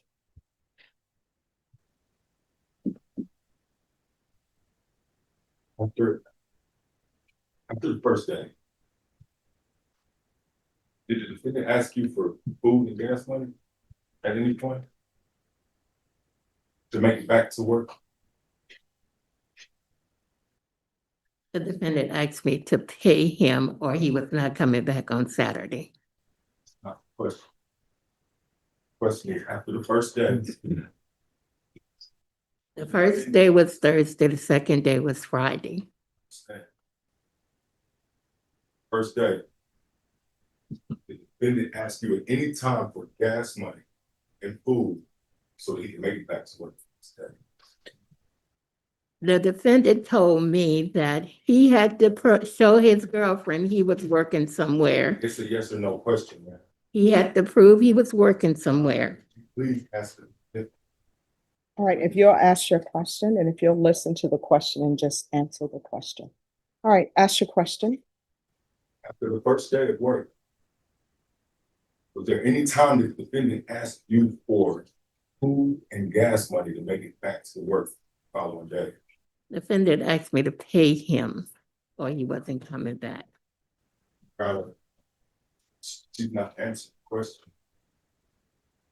And Judge, again, I'm going to object. This question has been asked and answered multiple times now. All right, the objection from the defense is overruled. The reason it is, so we understand that at the end of the conversation, the defendant said to you that if you don't pay me anything at all, I'm not coming back to work for you tomorrow. Is that how conversation went? Conversation was he needed to be paid so that he can prove to his girlfriend that he was working somewhere. And if I did not pay him, he was not coming back that Saturday. Now, you understand that that's not what you told the detectives. You told the detectives that. Judge, I'm gonna get into improper impeachment. Sustained. Thank you, Judge. So had the defendant decided to not ask you for money at the end of the second day, you were perfectly fine with him coming back the next day to complete the job? Yes, I was. So he did exemplary work for you, correct? Yes, he did. That's all for now, Your Honor. All right, any further redirect? No further questions, Judge. May this witness be excused? All right, is this witness excused or subject to recall?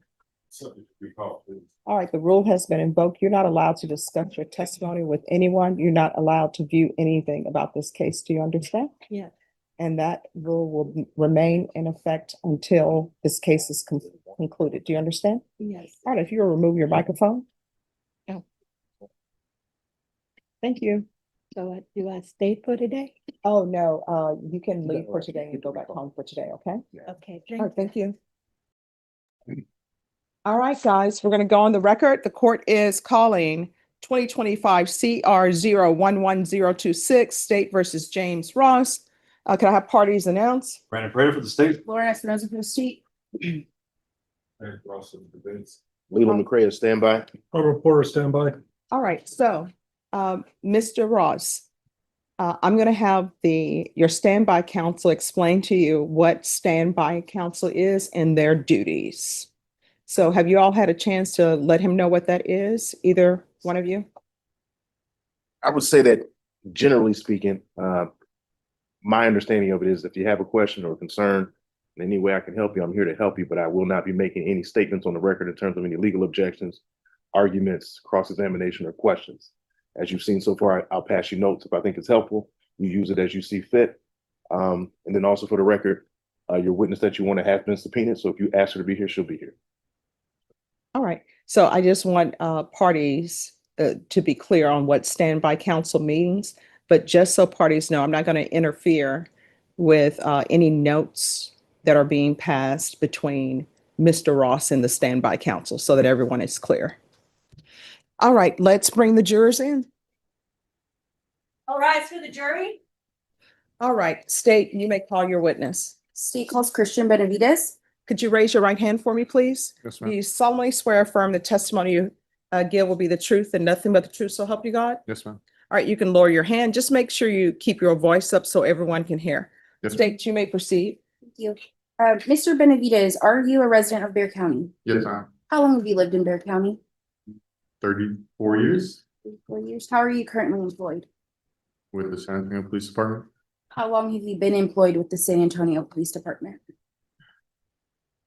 2 years, 11 months, 3 years next month. What have been your duties over the past nearly 3 years? Calls for service, patrol duties,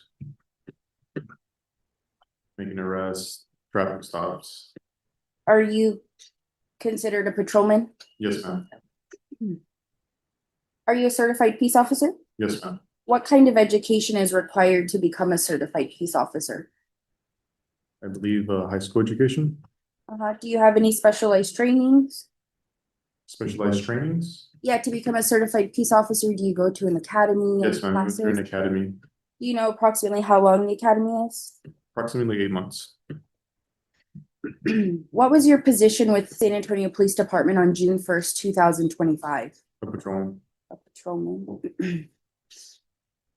What area? Well, let me back up. Were you on duty on June 1st, 2025? Yes, ma'am. What area were you patrolling?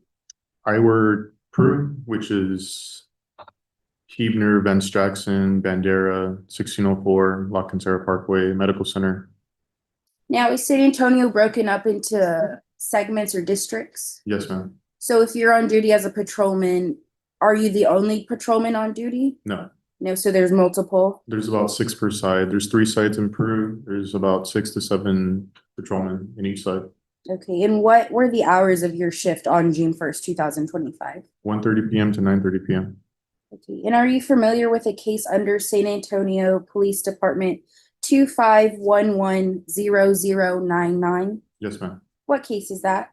An aggravated robbery. How did you become involved in that case? I was dispatched. What time approximately were you dispatched? 4 p.m. 4:27 p.m. I believe it was close to the afternoon. Are you familiar with a document called a key card? Yes. If you saw a key card, would that information be contained within? Yes, 100%. Honor, may I approach? Yes. Officer Benavides, I am showing you what has been marked for identification purposes as State's Exhibit A. Will you please refresh your memory regarding what time you were dispatched and let me know when you're done? A little different from how I see it, but approximately 17:49, In non-military time, what time is that? 5:49 p.m. 5:49. Do you recall where you were dispatched? Yes, ma'am. 4427 Days of All Road. Okay, and what kind of location is that? It was a shopping center, like a little strip mall, and it was JC's Alteration gift shop. And is that in Bear County, Texas? Yes, ma'am, it is. Okay, so when you arrived to the scene, what did you observe? When I arrived to the scene, there was a few people outside the location. They were moving some stuff, but they flagged me down. They were waving at me. Started speaking with them. They had told me about the incident that, somebody came in demanding money, pointed a gun. And I spoke to witnesses and they kind of started telling me what happened. Okay, I'm gonna pause you there. May I approach on? Yes. Okay. Officer, I'm gonna hand you what have been pre-marked as State's Exhibit 9 through 12. Can you please take a look at them? Yes, ma'am.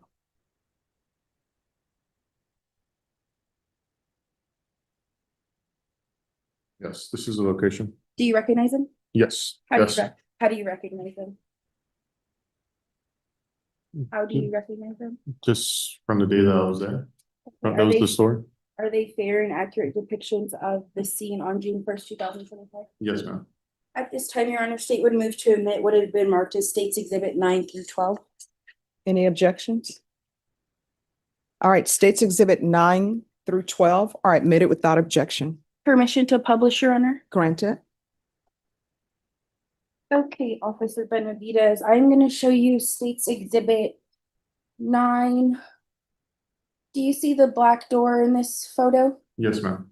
What does it say on that door? JC's gift shop. And do you see an address on this photo? Yes, 4427 Days of All Road. Okay, and this is the location you responded to? Yes, ma'am, correct. Okay, and then State's Exhibit 10, what is this in this photo? If we can get it. That is the inside of the store.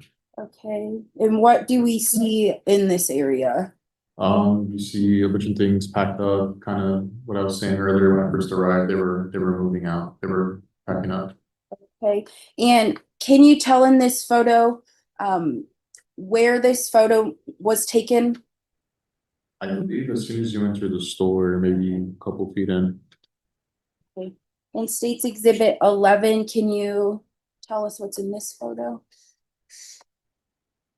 Just more things. It's towards the right side of the store, if I remember correctly. Toward the right side? Okay. Yes, ma'am. From the entrance.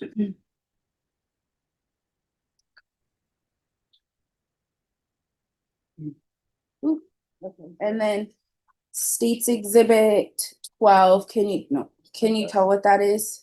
Yes, ma'am. It's the entrance or exit of the store. So is that the direction opposite of what we saw in State's Exhibit 10? Which one was that? State's Exhibit 10 is at the door.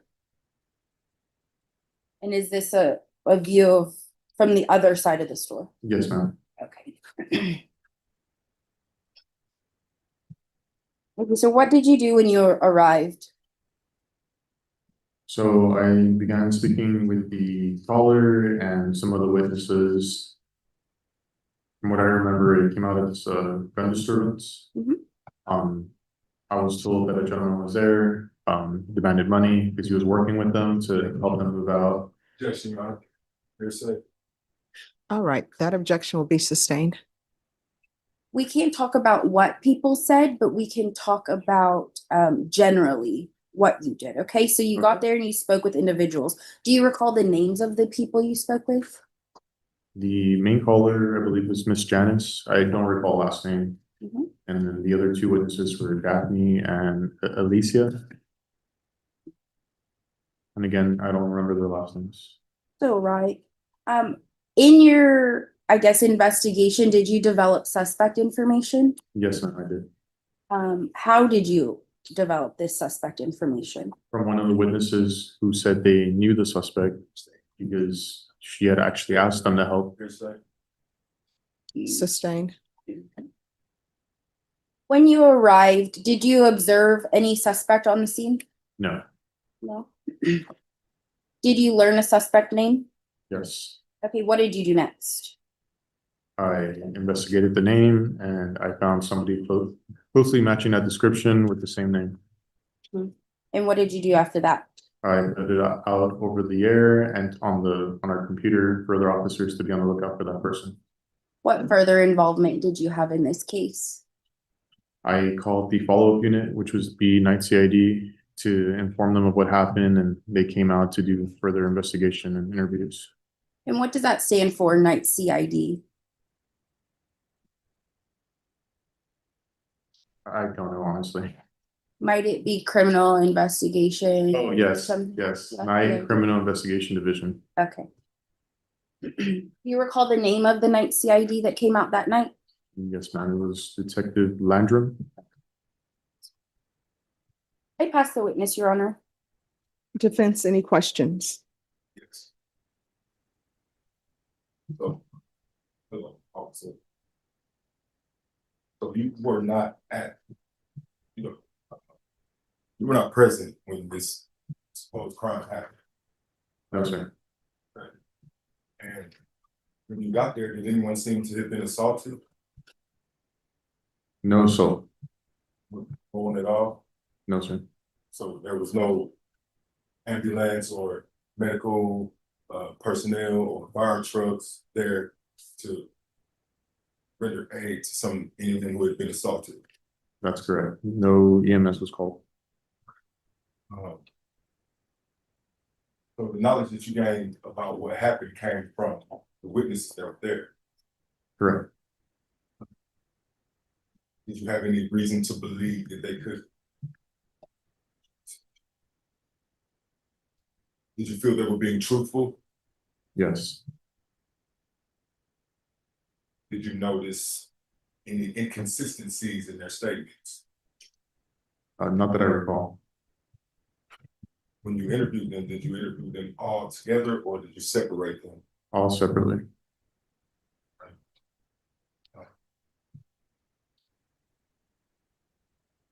Dispatch said that testified yesterday and said that in 1749, a call was made by a gentleman. Did you contact any gentleman when you made it to the scene? There was a couple gentlemen on the scene. They were, I guess, helping the victims and witnesses, but I didn't gather their information. They really didn't have anything else to say. There was no, I guess, since they didn't witness the crime, there's no further information to gather from them. So both these gentlemen told you that they did not witness this alleged crime? I can't say that, I can't recall. Did you interview these gentlemen? I believe so. I talked to them briefly just to see what was going on, and they just pointed me to the victim and witnesses. Okay, so is it your regular practice not to gather witness information when you collect statements from them? Yes, but I don't believe there were witnesses. Did you collect a statement from them? No.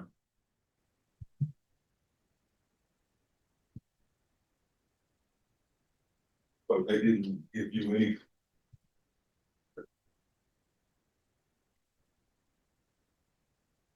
Okay, switch gears a little bit.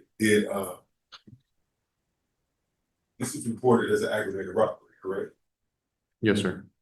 Okay. For it to be aggravated robbery, I'm under the impression that something has to have been stolen or, Objection, defense is testifying. All right, that will be sustained to the form of the question. was there anything stolen? No, sir. So there was no property relieved from the owners at all? No.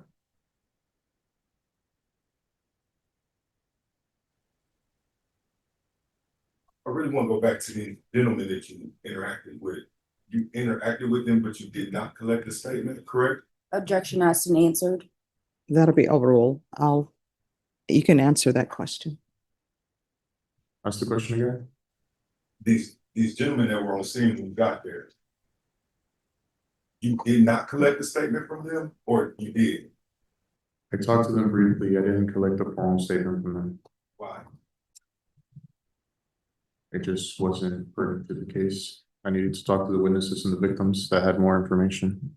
Okay, these gentlemen were there helping them move, correct? Yes. So they would have been there, correct? From what I can gather or remember, they weren't there at the time, or they weren't present when the incident occurred. They were lifting all the heavy things inside the U-Haul, so they weren't inside the store when it happened. Is that your regular practice for when there's an aggravated robbery? My practice is to gather statements from any witnesses or victims that's relevant to the case. Did these gentlemen say that they did not want to have their statements taken? No, So when you spoke to them, did they tell you that they were not inside, that they were outside, or? Objection calls for hearsay. That will be sustained. When you spoke to them, were you inside the store or outside the store? outside, if I recall correctly. Excuse me? Outside, if I recall correctly. Did the witnesses or the victims interact with them during this time when you were interviewing with them? Any? I don't remember. Was there any weapon found in the scene anywhere? No. What kind of perimeter search protocol do y'all have in regards to this? Is there any? As far as searching for a weapon, Yes. I mean, just the immediate scene. So you speak to them to learn if they were inside or out?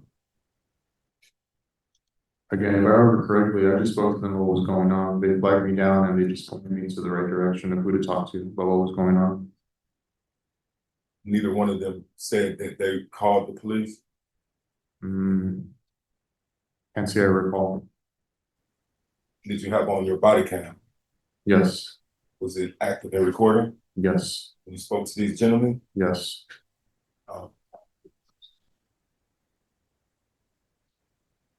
Your Honor, we contacted the victims and of this crime, alleged crime. Did they tell you it was gun involved? Yes, Okay, and did they describe the gun to you? I believe so, yes. And what was their description? I would have to look at my report. Ask the state for a copy of his report. Thank you very much. It's very professional. Appreciate that. Thank you. Move to mark this. Yes, I think, has his report previously been marked or no? No, Your Honor. All right, yes. And can I approach the witness for Yes. his recollection to this report? Yes. If you'll have the court reporter mark it, let's do this. Ladies and gentlemen, let's just take a 2-minute break so that everything can be marked and then it'll move along at a different pace. So everyone, please rise for the jurors. All right, everyone, please be seated. And defense, it is still your witness. Officer, I'm sorry, can you repeat your name for this? Officer Benavides. Officer Benavides, can you point out to me on there where you spoke to the two gentlemen outside? It is my manager door. For the record, that's your report, correct? And well, first, for the record, is that your report? Yes, it is. So, can you tell me on there where you documented speaking to the two gentlemen outside? It's not on here. Is it not on there, because you didn't put it on there? That's correct. Like I mentioned earlier, I only put things that are relevant to the case. I don't put every single step of the day, the weather. So you don't think that it's relevant that two men that are moving furniture from this shop to the U-Haul outside is relevant to an aggravated robbery that took place on this scene? Well, like I mentioned, they're not witnesses or victims. They're workers for the supposed victim in this crime.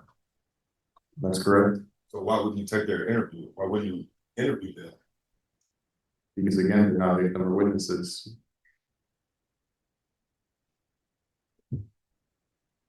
Are you aware that it was a man who made the call? I'm not aware of that. Are you aware that the 911 caller never saw a gun? Repeat that again? Are you aware that the 911 caller never saw a gun? I have to see the call for service again. All I know is it came out as a disturbance gun, so there obviously was a gun involved. Okay, so if there's a gun involved and nothing was stolen, what do you put together as an officer? Just because there's no gun involved, nothing was stolen, doesn't mean it's not a robbery. So it's just because no gun. Excuse me. You got everything you need from me. It's to be clear. There's no gun involved. So just so we're clear, there was no gun on the scene, didn't find a gun, and there was nothing stolen. That is correct. That's all for right now, Your Honor. State, No further questions, Your Honor. This witness is excused by the state. is this witness excused? Very good. Okay. All right, the rule has been invoked. That means you're not allowed to discuss your testimony with anyone or view anything about this trial until this trial has been concluded. Just make sure you're available if either party decides to recall you. Yes, ma'am. All right, and if you could leave the square microphone behind, I don't know if you put that on. Yes, if you'll leave that behind. And if you'll give the exhibit to the court reporter. Here you go, ma'am.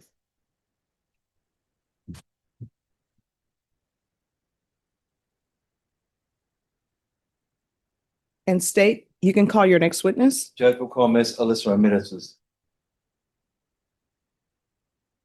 If you'll raise your right hand for me, do you solemnly swear affirm the testimony you give will be the truth and nothing but the truth, so help you God? I do. All right, you can lower your hand. If you put on the little microphone, it's square, it's for the court reporter to be able to hear. All right, and if you'll state your name for the. All right, you may proceed. Thank you, Judge. Good afternoon, ma'am. Good afternoon. Now, your name is Alyssa Ramirez? Yes. How do you spell your? Through working with him that day, or those days that we worked with Miss Janice. Okay, what days were those, if you remember? It was back in June, April, May, at the end of May, early June. Okay. And where were y'all working at? We were helping her clear out her alteration business. She was moving it to a storage, and we were just helping her with it. Okay, She needed help. and let's just clarify that. When you say you're working for her, who do you mean? Oh, for Janice, the owner of the alteration. Okay, and where was that? Where's the alteration place at? It was on De Zavala and Indian Woods, I think it is. Okay, what was the name of it? JC's Alterations. Okay, all right. So, how long do you work with Mr. Ross over at JC's Alterations? It was just a total of 3 days. 3 days. Okay. What were y'all employed to work on? Just to move all her stuff to a storage, and that was just clearing out her entire building. That's what that was the task to be completed. Okay. Any kind of problems between anybody those 3 days? There was problems between James and another girl that was working with us, Dawn. They kind of butted heads a little bit. Okay. Yeah, but that's Nothing between James and Miss Janice oh, Jones? during the time of us working. Well, after the 3 days, yes, it was. Okay, well, let's go to that. Let's go to the events of June 1st. Okay. Walk us through, how did everything go down with Mr. Ross that day? Okay, so well, it began the prior day because Miss Janice had told us when we started working for her, she had made it clear to us that Objection, Your Honor. Hearsay, non-responsive. Right, that'll be sustained. So when I'm asking you what's going on, we can't talk about what other people have told us, what other people Okay. said. It's just what you have personal knowledge of. Is that kind of, so we can't say like, this person told me, it's like, no, it's like only what we know. Does that make sense? right. Okay, Okay, so what was the question? all right, so tell us about June 1st, what happened? On June 1st, when we were working in the helping her clear out her business, James had come in because he wanted to get paid. But she said she was gonna pay when the job was finished. So he came in and basically just demanded that she pay him. And he pulled out a gun. And I went behind the chair. Narrative. All right, that'll be overruled. So going back, so you said he pulled a gun, what happened next? He told her I want my money. And And by her, you mean, oh, I'm sorry. He told Miss Janice, I want my money. okay, And I mean, he picked up Dawn and kind of tossed her aside. And and Dawn, what is Dawn's name, or Dawn's full name? Daphne Smith. Okay, And then I just went and hid behind a chair. And I called 911. And then he came up to the chair and he moved it and he said, "Didn't I work hard for this lady yesterday?" And I said, yeah, we all worked hard. And then he said, "Did she pay me?" And I said, "No, not yet." And then he went back to Miss Janice and he said, "I want my money." And I think he said by tonight or something. I don't know. He said he'll be back. And then he left. okay. When you called 911, what did you do with the phone? I sat on it. I was scared that he was going to know that I called. So I sat on my phone and then I would just like get up so that way maybe they could hear what was going on and that they would just see my GPS location and show up. So you basically, did you call 911, set the phone down, and then talk to them afterwards? Yes. Yeah. Okay, Yeah. I was too scared to talk to them during okay. I didn't want him to know I called. How concerned were you that Mr. Ross would notice that you had called 911? I was pretty scared to where I was afraid, should I call? I was actually deciding, should I call or not? Because if he finds out that I called, say my phone's really loud and they say, "What's your emergency?" Then what if he shoots me? So I was scared that he might kill me if he finds out that I called 911. So when he moved the chair, I was like, oh my gosh, he found out. I thought he found out that I called because I had my phone underneath my leg. And he didn't. He said, "Didn't I work hard for this lady yesterday?" That was a relief because I was like, oh man, I thought he was in my head. I was thinking, I thought that he knew I called and he was going to shoot me right now. So I was looking down at the floor. I didn't want to look up at him because I thought he was going to shoot me. I just stayed looking at the floor. And so then I was relieved and I said, yes, we all worked hard, which we did work hard. But yeah. When did you point the firearm at you? When he said, "I'm not playing with you two white Your bitches." Honor. Judge, that's an All right. open question. Excuse me, that'll be sustained. When he pointed it at me was just when he said, "I'm not playing with you two white bitches either." And that's what he told me and Daphne. And like I said, I was just looking down. I didn't want to look up. Once he saw the gun being pointed at us, I just looked down at the floor. Can you describe the firearm to the best of your ability? I want to say it was like a revolver, I think, with the turny thing, you know, where it turns. And it was like a gunmetal, like a dark gray. Okay. Definitely was not black. It was gray. Where on your body did he point at? He just pointed it like towards, like he didn't get close. He just pointed it at me. Like he was pointing at me and her. Like when he said, "You two white," he just pointed it at me and then pointed it at her. Was there any question in your mind that it was pointed in your direction? Oh yeah. I mean, it was definitely pointed in our direction. Yeah. How did that make you feel? I was scared. I was really scared. But I just stayed looking at the ground because I was like, oh my gosh, if he shoots me, I didn't want to look up. I couldn't look up. Well, Alyssa, I gotta ask, if you were looking at the ground, how could you see him pointing the gun at you? Oh no, that's when I looked at the ground. When he pointed the gun at me is when I went like that and I looked down at the ground. Because I wasn't gonna sit there and stare at him, while he's pointing the gun at me. So I just looked down at the ground after he pointed it. I just went like that and I looked down at the ground. I never thought of what it would feel like if somebody pointed a gun at me and how I would react, but I couldn't do anything but just look away from it once I saw it pointed in my direction or at me. Yeah. Okay. When did Mr. Ross leave?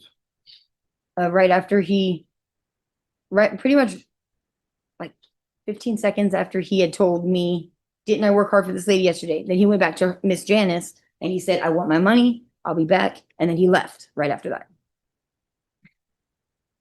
Did you see him leave? Yeah. I didn't see which direction. I saw him walk out, but I didn't see which direction he went or who picked him up or anything like that. Did he leave the firearm at the location? No, not that I know. I mean, no.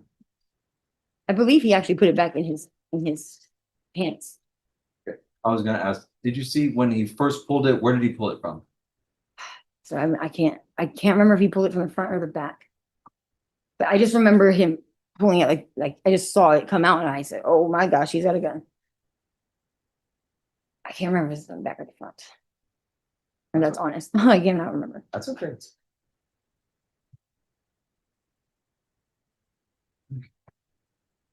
Judge, we'll pass the witness. Defense. Hello. Wow. All right, so I want to go back before this alleged incident a little bit, you know what I'm saying? Let things calm down a little bit. That's okay with you? That's right. So how many days actually did you work with the defendant? 3 days? Was it 3 or 2? Thought it was 3, but I guess the third day was the day that the defendant didn't show up. Or that third day would have been the day. The third day was the day with the gun, I guess. So it's the defendant's understanding that he only worked there for this 2 days. Okay. So the first day, do you remember the first day? I remember the first day, yeah. Can you tell us about the first day without going into too much detail? Like, what was the task being completed on the first day? We were just packing up her things. I think we were trying to get the U-Haul. We hadn't gotten it yet. We were trying to get Who it. was trying to get it? Melvin or Marvin and Claire. We're trying to get the U-Haul. Sure.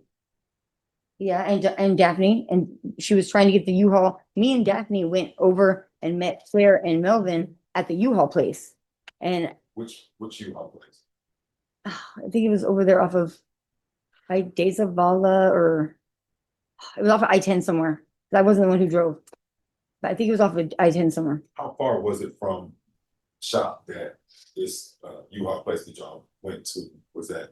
Maybe like, I think it was like 4 miles, maybe 3 miles, 4 miles. Maybe. I'm not really. How long did it take Took a long. Daphne to get the U-Haul the first day? Took a long time. A long time. I remember it taking a long time. Did she actually get the U-Haul on the first day? I had to leave to work on the first day, so I didn't stay. On that first day, I only worked so many hours. The next day, the U-Haul was there. So I wasn't there present when the U-Haul actually got there. Next day, you don't remember the U-Haul being there just when you got there? Just when I got there the next day, it was there. Okay. What time did you get there the second day? Carl? I don't recall what time I got there. I really don't. It was sometime. Work I think it was like around 11 or something. It wasn't early. Everybody else was already there. What do you recall the vibe like in the, the area where everybody was working at? It was, it was okay. Did you feel threatened by the defendant in any way?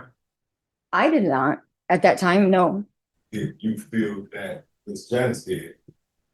Judge, No. don't object to that. There's no way that the witness knows what another person is feeling. All right, legal objection.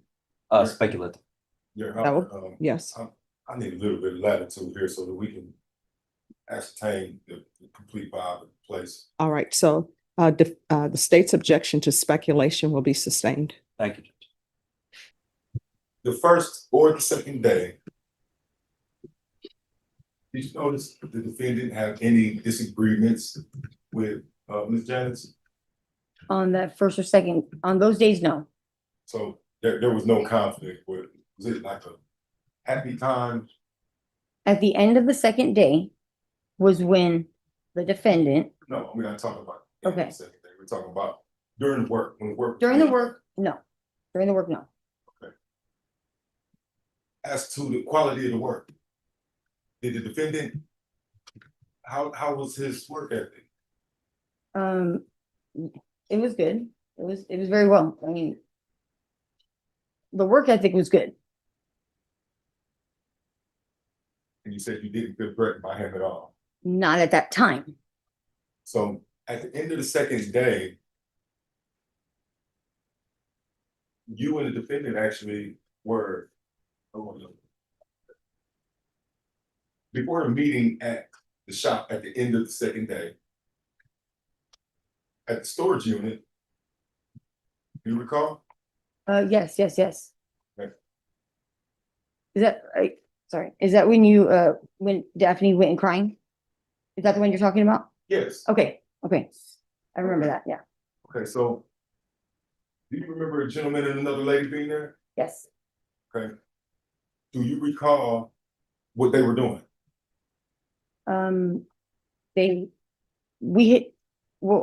You and I, or sorry, the defendant and I had gotten chairs down for them to sit down. Because they're older in age. So was that an idea of yours or was it the idea of the defendant I think it was an idea of the defendants. to To the older let them people sit out down. the way so that they Right. didn't hurt themselves coming in and out the truck, right? Right. So you and the defendant pretty much unloaded the whole truck. Mostly, yeah. Yeah. Mostly. Okay, so we're gonna move forward to the end of the second day when the truck was returned to the shop. Okay. Do you recall everybody who was there? Yes. I believe so. I was the defendant, myself, Miss Janice, Claire, and Melvin. Or Marvin, I don't remember his name. It was Marvin or Melvin. Was Daphne there? I don't believe so. I mean, she had already she had showed up before we did. Mhm. And talked to Miss Janice. Was she alone? Was who alone? Was Daphne by herself or was there another male that accompanied her? I don't remember. Maybe. Oh. I'm not sure who it was. Eddie, maybe? Somebody else? I don't know if that's what you're talking about. If you recall that she was not by herself. I don't really recall whether she was by herself or not, to be honest. I don't. So before the first day of work, do you recall a male being there accompanying Daphne then? Yes, she was. Yes. Yeah.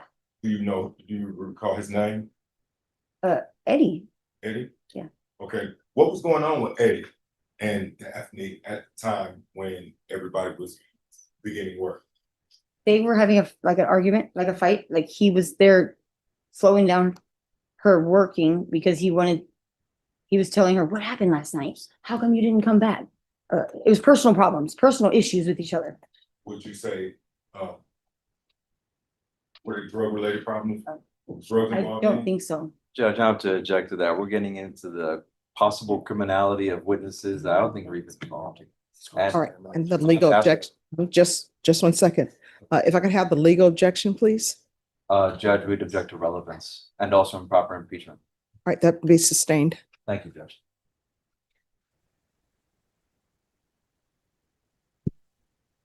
Rephrase. So at the beginning of work, Evelyn and this gentleman are there, having a dispute in front of Ms. Janice, correct? Judge, I'm gonna have to object to relevance here. What's happening between two people who are not involved? I don't see where it's going in regards to the witness. Cross-examination, Your Honor. I need a little bit. of Yes, that. okay, so everyone, this is what we're gonna do.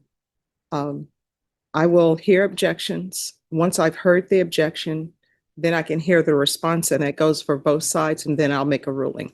So state, what is your legal objection? Our objection is the Texas Rule of Evidence 403, which is relevance. I fail to see how this has any kind of probative value as to the credibility of this witness or to other witnesses or to any kind of defensive theory that they could put forth. All right, defense, how is this relevant? It's relevant, Your Honor, because it gives character of the witness who claims to have seen a weapon. All right, with regards to, With regards to drugs being involved, if she was on drugs, then it's possible that she could be like over. all right, at that, I will tell you, at this time, the court is going to sustain the objection to relevancy. It may become relevant at a point in time, but for now, the objection to relevancy will be sustained. All right, thank you. And Judge, if we may approach real quick. Yes.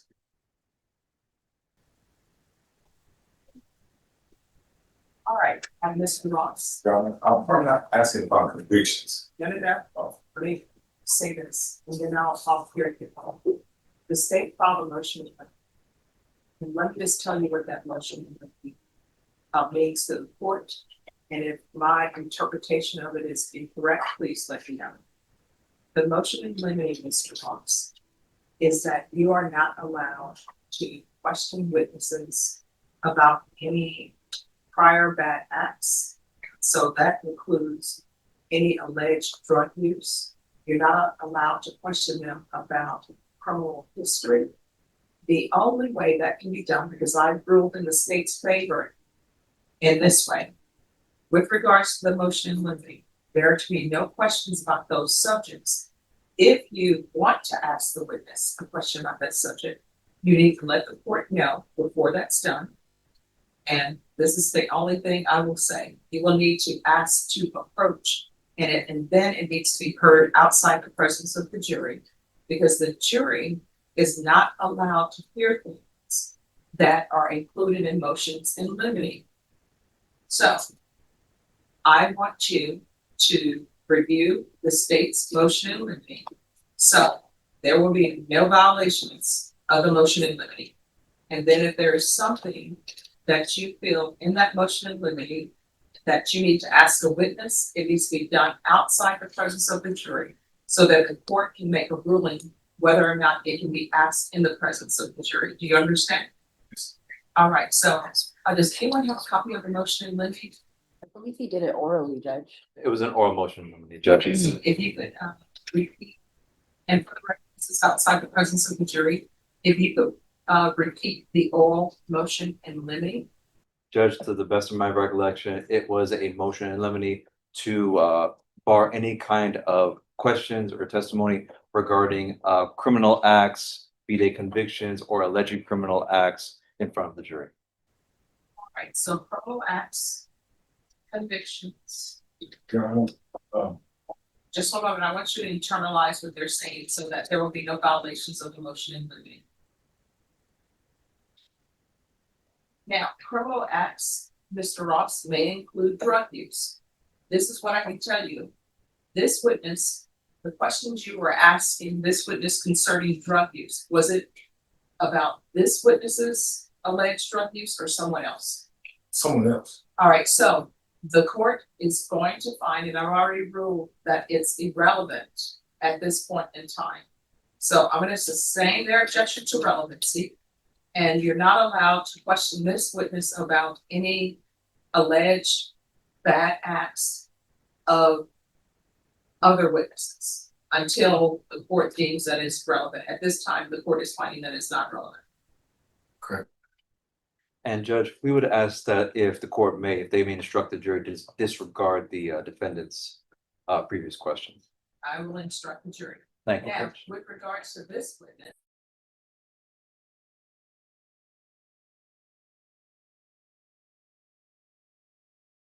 Gun. So if they say the gun was dark gray and they own drugs, like.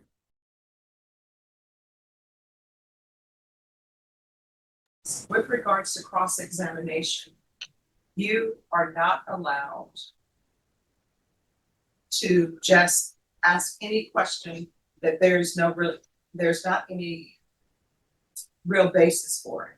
For example, a witness just can't be called and defense in the state will tell you. It's the question that people ask. So have you stopped beating your wife? And there's nothing that's based in. You're just throwing things at a witness. According to the rules and according to ethics, you cannot call a witness and your sole purpose is just to ask them questions that has no basis in anything. It's just serving as embarrassment. You understand? Right, and I don't mean to embarrass you. So you are not allowed to ask her that question. And at this point in time, the court is going to find that it's not relevant. Thank you, Judge. Clear-headed that day? Here's the thing, I am not allowed Okay, to yeah. give you legal, yes. Okay. No more questions. No, I'm good. All right, let's bring the jurors back in. All right, ladies and gentlemen, the last question that was asked by Mr. Ross is to be disregarded. Does everyone understand? Is there anyone who is unable to do that? All right, Mr. Ross, you may continue. After the first day, we began work. You, the defendant, Ms. Janice was there, Daphne, John, and her boyfriend or significant other or whatever. You said that they seemed to be arguing about something. Is it clear at all what they were arguing about? I do not know what they were arguing about.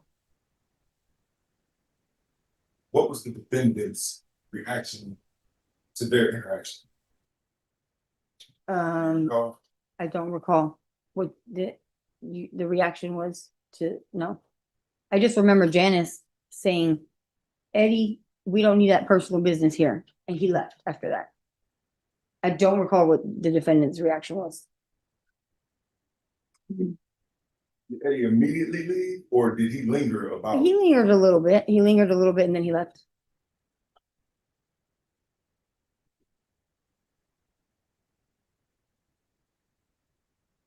Fast forward to the end of the second day of work.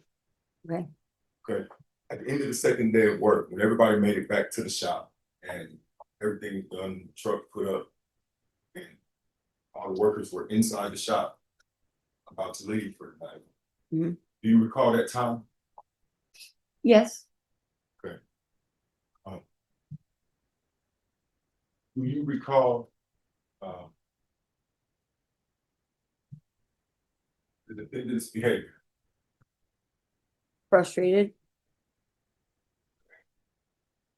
Was he frustrated and like loud and vocal or argumentative, or was he silent and frustrated, waiting for a moment to express?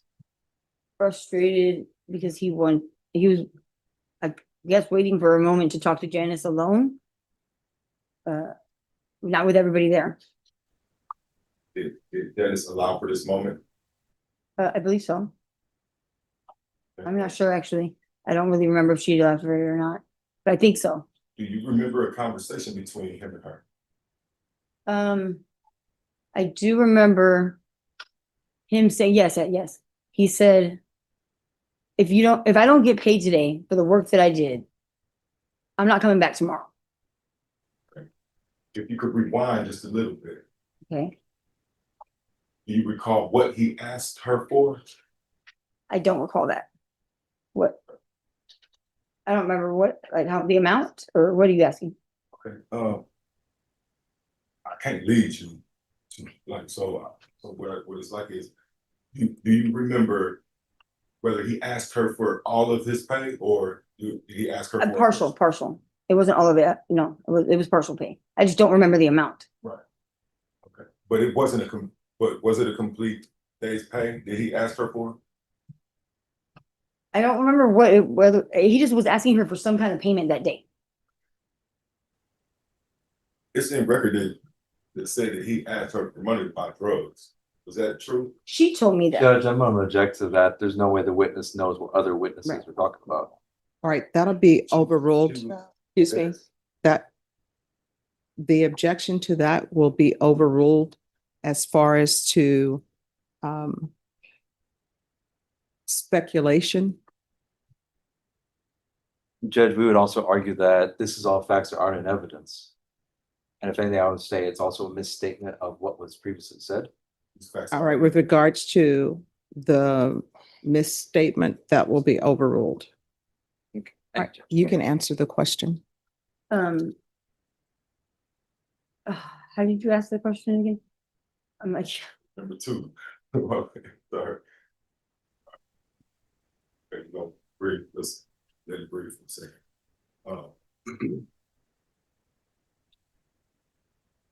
It said that it's in the record that the defendant asked for money from her, Right. from Janice. you're saying, okay, I understand the question now. Do you remember that? Yes, I do remember that. Okay. Did he? Did he ask her for money or for money for drugs? Did he ask her for money for drugs?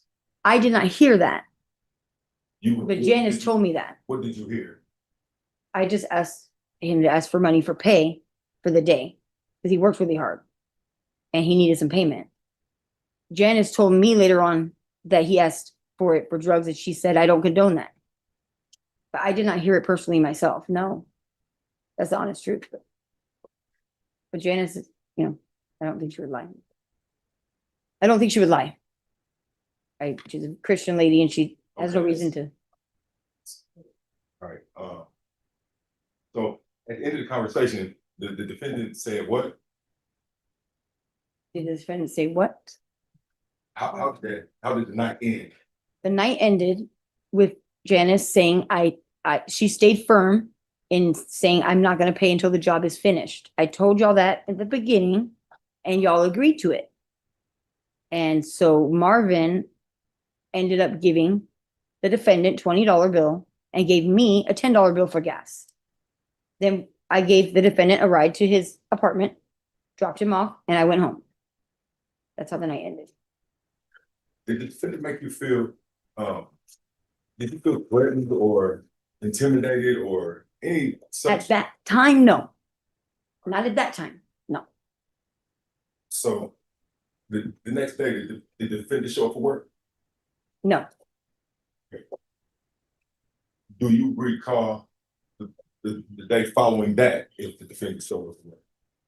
No. Did the defendant come back to the shop at all? Yeah, the very next day, yes, he came back, but not to work. That was when he came back with the gun. Or am I missing a day or something? Because I was working my own full-time job at the time. So am I missing a day? You missed a few days. Okay, because I was working my own job full-time. I was just trying to help on the side. So if you, I don't know what days I wasn't there, but my next day that I saw the defendant was when that whole thing happened with the gun. Okay. I believe it was the following day actually, because it had to be, because it was when he said, I'm not coming back tomorrow. Yeah, it had to be the next day. Okay, are you aware of whether or not the defendant contacted the owner, Ms. Janice? I was told, yes, that the defendant had came in the morning with his girlfriend. And that the girlfriend was being rude. Were you there at that? I was not there, but this is what Daphne and Janice told me.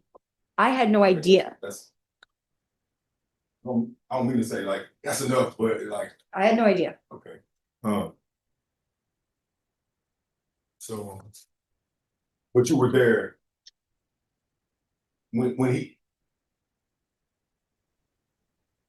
So Marvin or Claire's husband gave you $10 and gave the defendant $20. Right. Okay. And why did he do that? Because he felt bad that we didn't get, he said she's a hard one, or like she's gonna stick to her guns, you know. She's gonna stick to what she said.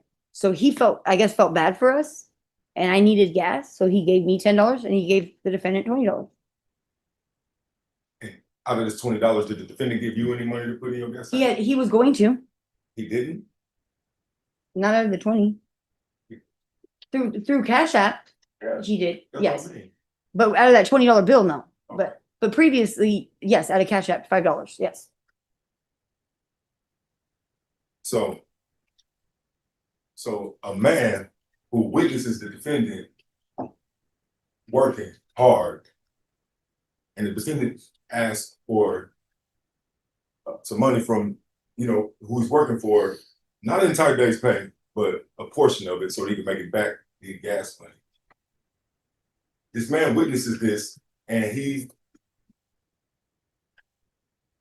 feels sorry and gives the defendant and another worker money for gas. Judge, I'm objectified to counsel testifying as well as the form of the question. Sustained. Thank you, Judge. Excuse me. That's all for now, Your Honor. I'll let it go for now. All right. State, any Few quick questions? follow-up questions, Judge, if I may, of Yes. course. Ms. Alyssa. So walk us through, what was the agreement with Ms. Janice regarding employment? She had told all of us, before y'all get started, I want y'all to know that I will not pay until the job is finished. Because multiple times in the past, I have been where people work and then they just leave. All right. That will be overruled. She's basically said that people have ripped her off in the past. Where they just leave her with all this work because they got their pay for that day and they just leave. So she said, to keep them coming back, to keep you guys coming back, I want y'all to treat it as a job. Like when you work at a job, you get paid at the end of the week. You get paid 2 weeks later. So I want y'all to treat this like a job. And you're gonna get paid at the end of the job when it's finished. And to your knowledge, did James Ross finish the job? It wasn't finished yet, no. Okay.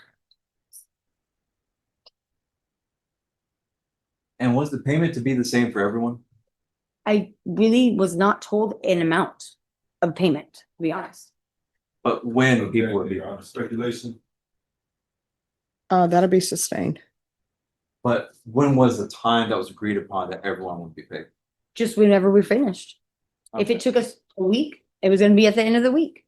Just whenever we finished. Okay.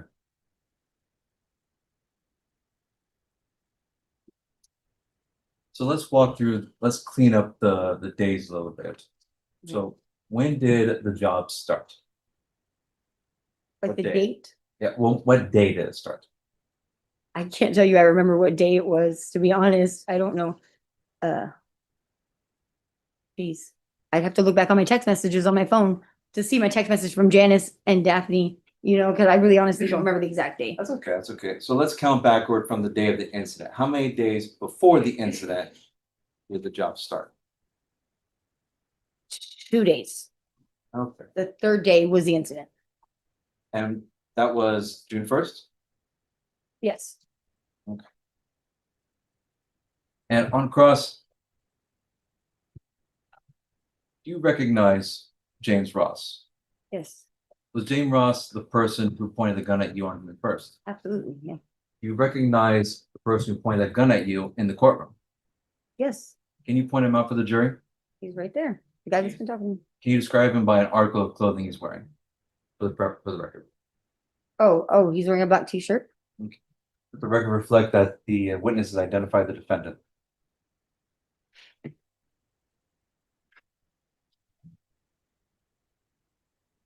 Back to witness, Judge. All right, defense, any other questions? One more.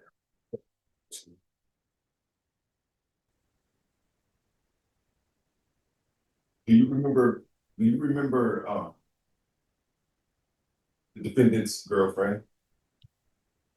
No, Were you there when she came and talked to Janice? no. I was not there.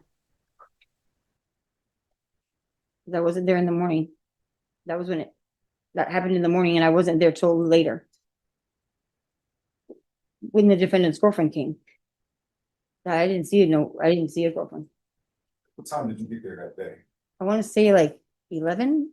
I got there late. Everybody else got there early in the morning, like at 9. Or sometime like at 9. And I got there like 11. So I wasn't working that long before it happened. That's why I didn't have knowledge of the girlfriend coming in the morning until after the gun incident happened. That's all for now. I like the witness. All right, the rule has been invoked. That means that you're not allowed to discuss your testimony with anyone or view anything about this case until the conclusion of this case. Please make sure you're available if either party wishes to recall you as a witness. Yes, All right, and if you'll remove the square pin. Thank you so much. You may step down. thank you. State, call your next witness. Thank you, Judge. We'll call Ms. Daphne Smith to the stand. All right. Let's start at the beginning and let's take it slow, okay? How do you know Mr. James Ross? I was taking my friend Andrew over to get some fishing poles from an apartment complex. And I love dogs. I have 3, and so we went into this apartment complex. And while he was getting the fishing poles, there was this beautiful dog they had in the apartment on the 2nd story. And I asked Andrew and the 2 people that live in that apartment, can I take the dog outside to take it for a little walk to go potty? It didn't have a nice collar or anything, and I'm very emotional about dogs. So they said yes, and they were like, you can have the dog. Anyway, so I take it down the stairs, and I come down the sidewalk right here, and then the sidewalk turns right here. And so there's like an open area of lawn over here. And then some. Now responsive. Oh, he's the same. Do I Let's- continue on? No. Oh, So basically, did you start working at a place called JC's Alterations? yes. Okay. What was the nature of the work there? What was so Janice was moving her store into another location, but she wanted to move everything into storage units, and she was asking about this, and so I had a storage unit at that location, and so that's Eddie that recently passed. He's the one that had me. He was like, "Hey, if you guys want to make some extra money, you know, mom, we call her mom. You know, she's gonna pay us handsomely," is what she said, and she's awesome. She's such a sweet lady. So we went over there and does that, I don't want to go too far, but. Oh, that's perfect. Okay. What was the nature of your employment agreement with Ms. Janice Jones? So it was gonna be, she said like 4 to 5 or 6 days to move from the wood to Chavano. My son's name was right there on Days of Allah and wood to Chavano. So like Hillsong Days of Allah, basically. So from there over to UTSA Boulevard and the access road of Days of Allah and I-10 to her storage unit. And Okay. What was the time that everyone would get paid for this job? so mom told everyone that was there, and it wasn't everybody. I just gotta clarify, by mom, who do you mean? Oh, I'm sorry. You're on the hearsay. It's the same. To your knowledge, can you clarify this, jury? When you say mom, what is the name of that person? Janice, I'm sorry. Okay. So Janice told us all that when the job is done, Jason, For what? hearsay. Objection for hearsay. It's the same. Now, so we can't talk about what other people have told us. We can only say what we have our personal knowledge of. So to your personal knowledge and your belief, when was payment supposed to be made for this job? when job was completely done, after everything was from her JC's alterations over to the storage units, everything was out of the store and cleaned. Okay. To your knowledge, how did Mr. James Ross begin working there? When I was walking the dog, when I was with Andrew at that apartment complex, he said he knew the dog. He started calling it by its name, and he had a beautiful smile. And I was like, oh, hi. Oh, you know the dog? You know, so And when you say who do you mean? James. Okay. And so, and so I'm too soft sometimes, and I'm regretting that now. But so, when I said, Mom, Janice, you know, yesterday there were supposed to be 8 people that showed up to help her move her store, and I was the only one that showed up, and I couldn't do. So, excuse me, sorry. So I saw him, and he's very strong, and he was very kind, and so I asked him, would you want to come and make, you know, a little extra money and just down the street, because it's on the access road of Huebner, where his apartment was, by my friend Andrew's friend's apartment. And he was like, yeah. So that's when we went over there, and then like 2 or 3 days later, everything went completely opposite weird. So you're the person who recommended James for this job at JC Alterations? Yes, sir. Okay. All right. Let's go to the day of the incident. All right. And so June 1st, 2025, what happened that day? I'm sorry, I don't know. Was that the 3rd day that we were working, or? It would be the day of the incident. What Okay. happened that day? So, I'm sorry, it's been a minute. So I don't know if that's when, I think the day before is when a girl came in. I want to say she said her name was Pebbles or Pickles or something like that. Well, let's go to, just to make sure we're staying on point. Okay. The incident with the gun. Walk us Okay. through what happened that day. So if you walk into Mom's store, so if you're walking in, so here's the door, and the wall goes like this. It's like a rectangle building. And so, and we had a lot of stuff already moved out, but to the left of that is like a big square area where we had boxes that we were putting in the U-Haul. And against that area was like metal folded chairs, like maybe 3 or maybe 4 of them lined up right there. Okay. And so he came in the door, James came in the door, and I'm protective of Mom. And so I got up and I turned around and I got in front of him, and I was like, whoa, whoa, whoa. I go, don't, because he was demanding money again. I think I don't know if it was the 2nd or 3rd time. And I was getting ready to tell him, like, hey, Mom said job. Narrative. Suspend. So let's break that down a little bit. Why did you feel that you had to protect Miss Jones? Because I've never seen him. He was kind. I've never seen him aggressive like that. It was like a complete different person. And I call her Mom because I love her. She's amazing. She's so kind. And I didn't realize, I guess, his strength.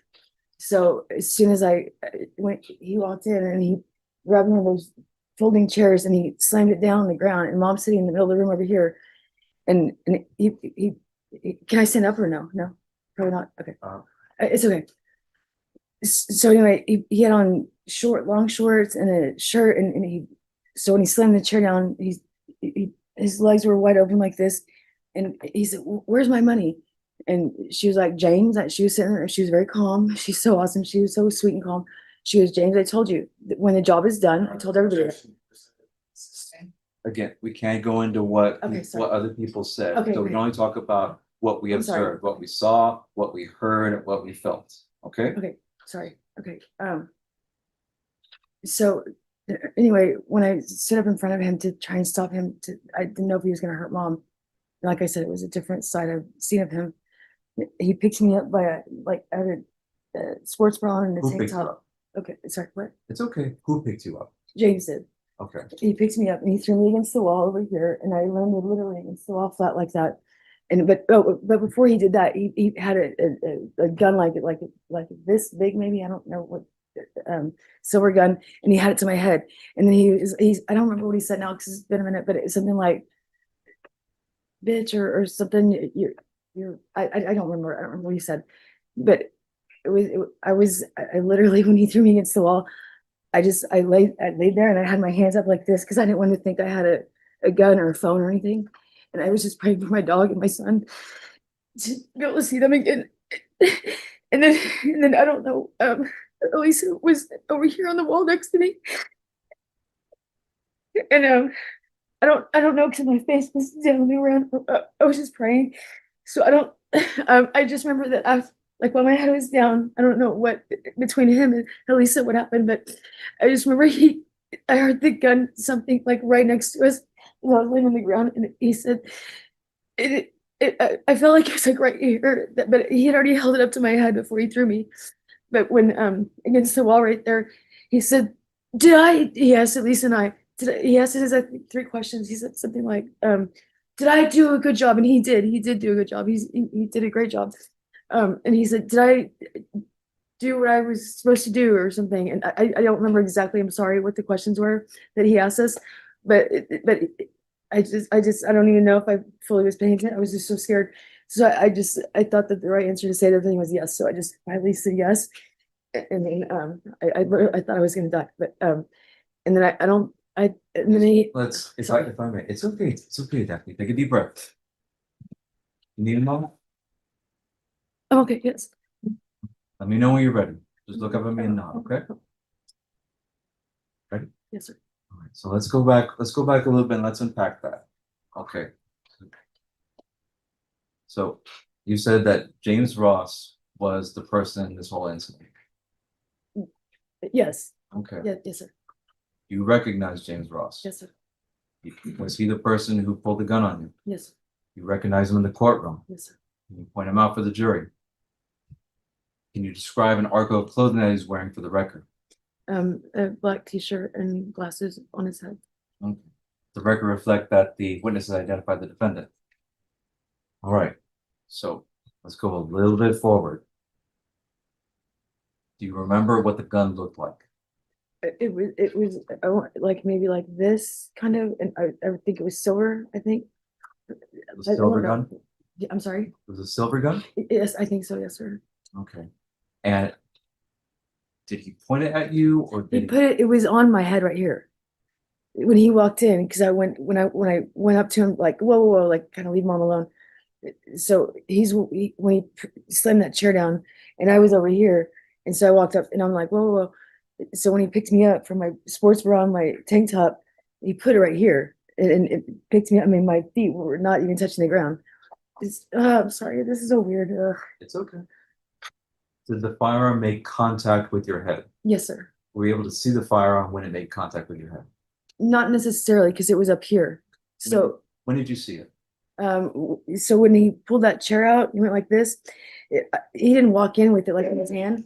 He had big shorts on. He pulled it when he stood up to tell me like to get out of his way. He pulled it out of his shorts like this. Can you stand up and show the jury where and how he pulled it from? Yes, sir. So when he put that chair down, his legs were like, he slammed the chair down. His legs were like this, and then I went in front of him to tell him like, leave mom alone. You know, just go. Anyway, so when he slams it, he goes, and he stands up and he goes like this. So there were big shorts, so you can't even tell, I guess. And now I was not looking for that anyway. He pulled it up, and then I was like, this is wow. I never have. Is that good or? Okay, sorry. How long did this event last? I don't think very long. Because I know now Elisa called the cops, I guess, and then I know I called the cops and the lady was kind of getting mad at me on the phone because she couldn't understand me. But all I know is that when I finally felt like it was okay to lift my head up and my hands off the ground, I was freaking out, and they said that I heard somebody there was 2 other, I think one was mom's nephew or something, Janice nephew. And I heard them say that, oh, he pulled out in a red something, I don't remember. And then, but since Elisa had called, I guess, sooner than I did, the lady finally figured out what I was saying to her, and she said, the police are on the way. The lady who was the lady? The lady on the phone, the 911 Okay. person that I was calling. Yes, sir. Okay. And so after you called 911, did you see James leave? No, he had I did not see him after he threw me. I was on the ground until whatever I was hearing, like that he would, like everybody was like, okay, what vehicle's he in? So I softly kind of got up and just sorry. Okay. Okay. Did you see that if there was a gun or a firearm like the one you saw left behind? I didn't look around, but I don't believe so. Okay. I don't know, to be honest with you, I have no clue.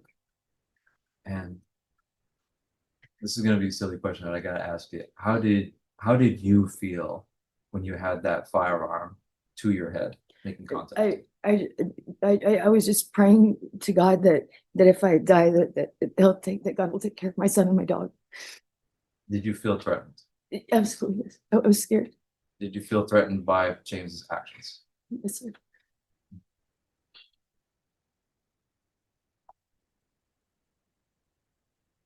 Judge, we're past the witness. All right, ladies and gentlemen, I'm going to give you 5 minutes and then I'll bring you back in. Everyone, please rise for the jurors. All right, everyone, please be seated. All right, to the defense, it's the court's understanding that you had questions that you wanted to ask the witness, and those questions are in regards to the motion in limine. So if you'll ask those questions, and then the court will make a determination on relevancy and, of course, hear any other objections. You may proceed and focus on the questions that you want to ask her in regards to the motion in limine.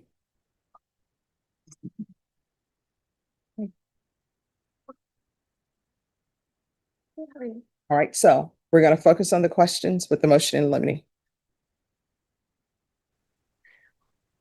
On the first day that you started working at JC Alterations, there was a man there with you, and he was like getting aggressive. You remember? Yeah, Eddie, yes. Okay. What was that? Was he on drugs? I don't know. Eddie, he passed away 3 months ago, but he lives in my son's neighborhood right there in the woods of Chavano, but he follows me everywhere. So he followed me to mom's store. So he wasn't with me. Remember how mom she told him, she was like, if you're not gonna work, you need to go. Remember, he was just sitting there, right, and we were working and he was just sitting there kind of fighting. So okay. Do you use drugs? no, sir. Are you high right now? No, sir. I don't. I just said I don't use drugs. So you've never used drugs ever? No, sir. Do you have are you on any form of probation or had any dealings with Bexar County as far as been arrested, any criminal background at all? No, sir. Have you been coached or led or approached by the state in any way to testify in such and such a way? I don't really understand. Has anybody approached you to coach you on the way that you testify? Oh, like today kind of thing or something? No, sir. Yesterday, the day before, any days prior? No, sir. Good.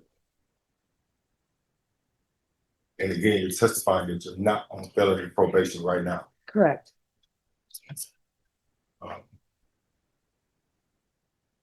Do you know if Elizabeth is a drug user? To my knowledge, no, she's not. But I mean, we're not. I give her rides, and she's a single parent, so we're not friends. She worked down the store, like remember I called the airport, so that's how I knew her. And so just like you, I'm like, hey, do you want to make some extra money right down the street? You want to come to mom's store and just help move, So that's how, yeah. At the end of the second day, Yeah.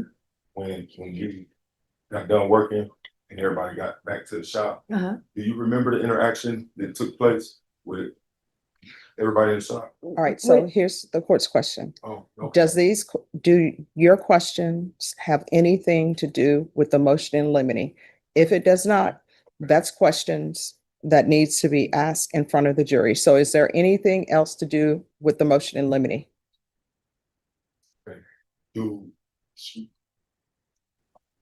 Would the state be willing to stipulate that she is in fact on felony probation right now? Okay, that's not this witness, Your Honor. I'm not on probation. That was the NCIC, TCIC does not reflect that. Yeah, the last chart that And she also has no convictions pursuant to this NCICT. All right, so this is what I'm going to tell parties.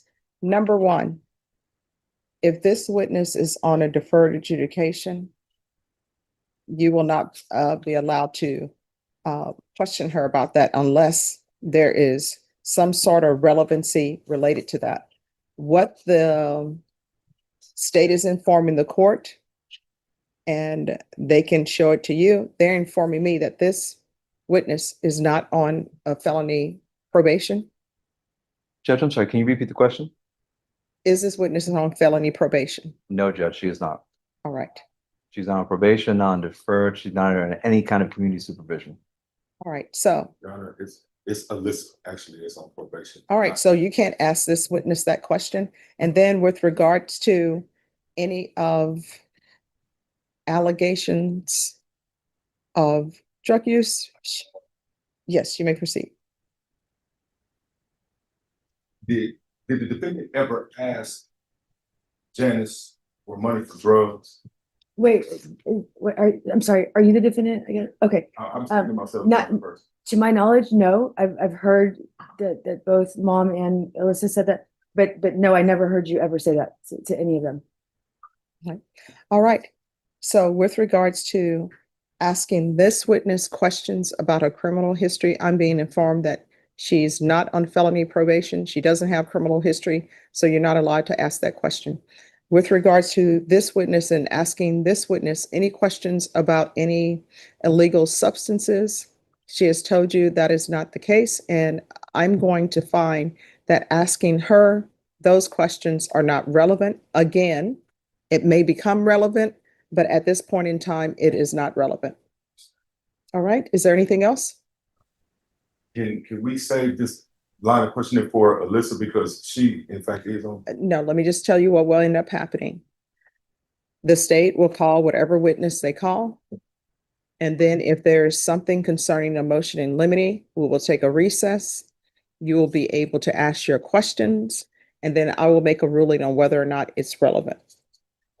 Mr. Ross, remember, I don't know any facts of this case. I'm hearing this case for the first time as the jury is hearing it.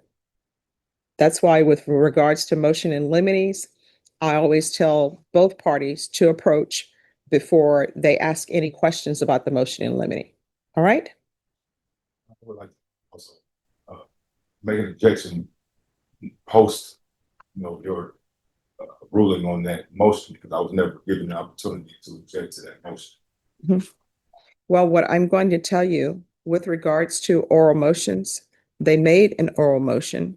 The court made its ruling that if anyone wanted to ask any questions that were in the state's oral motion in limine, the court was not denying persons from asking that question that were in the motion in limine.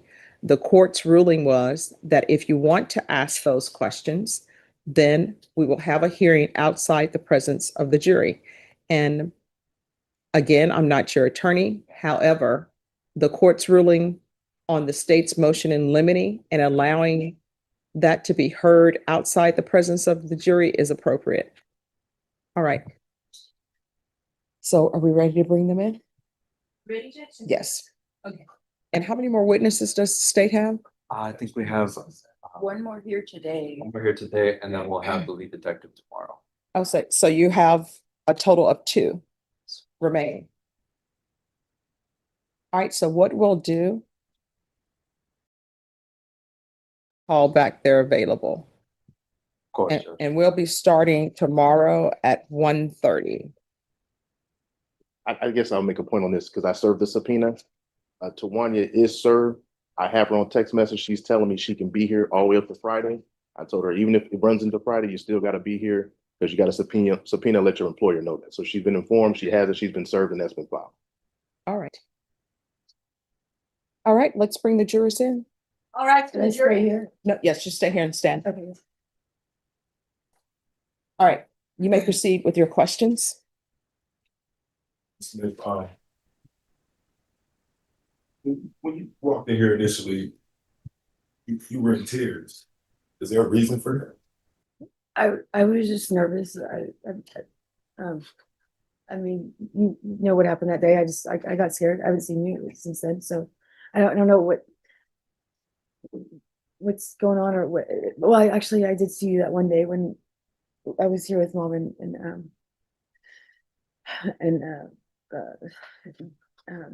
I can't, the other couple that lives with them that was working with us.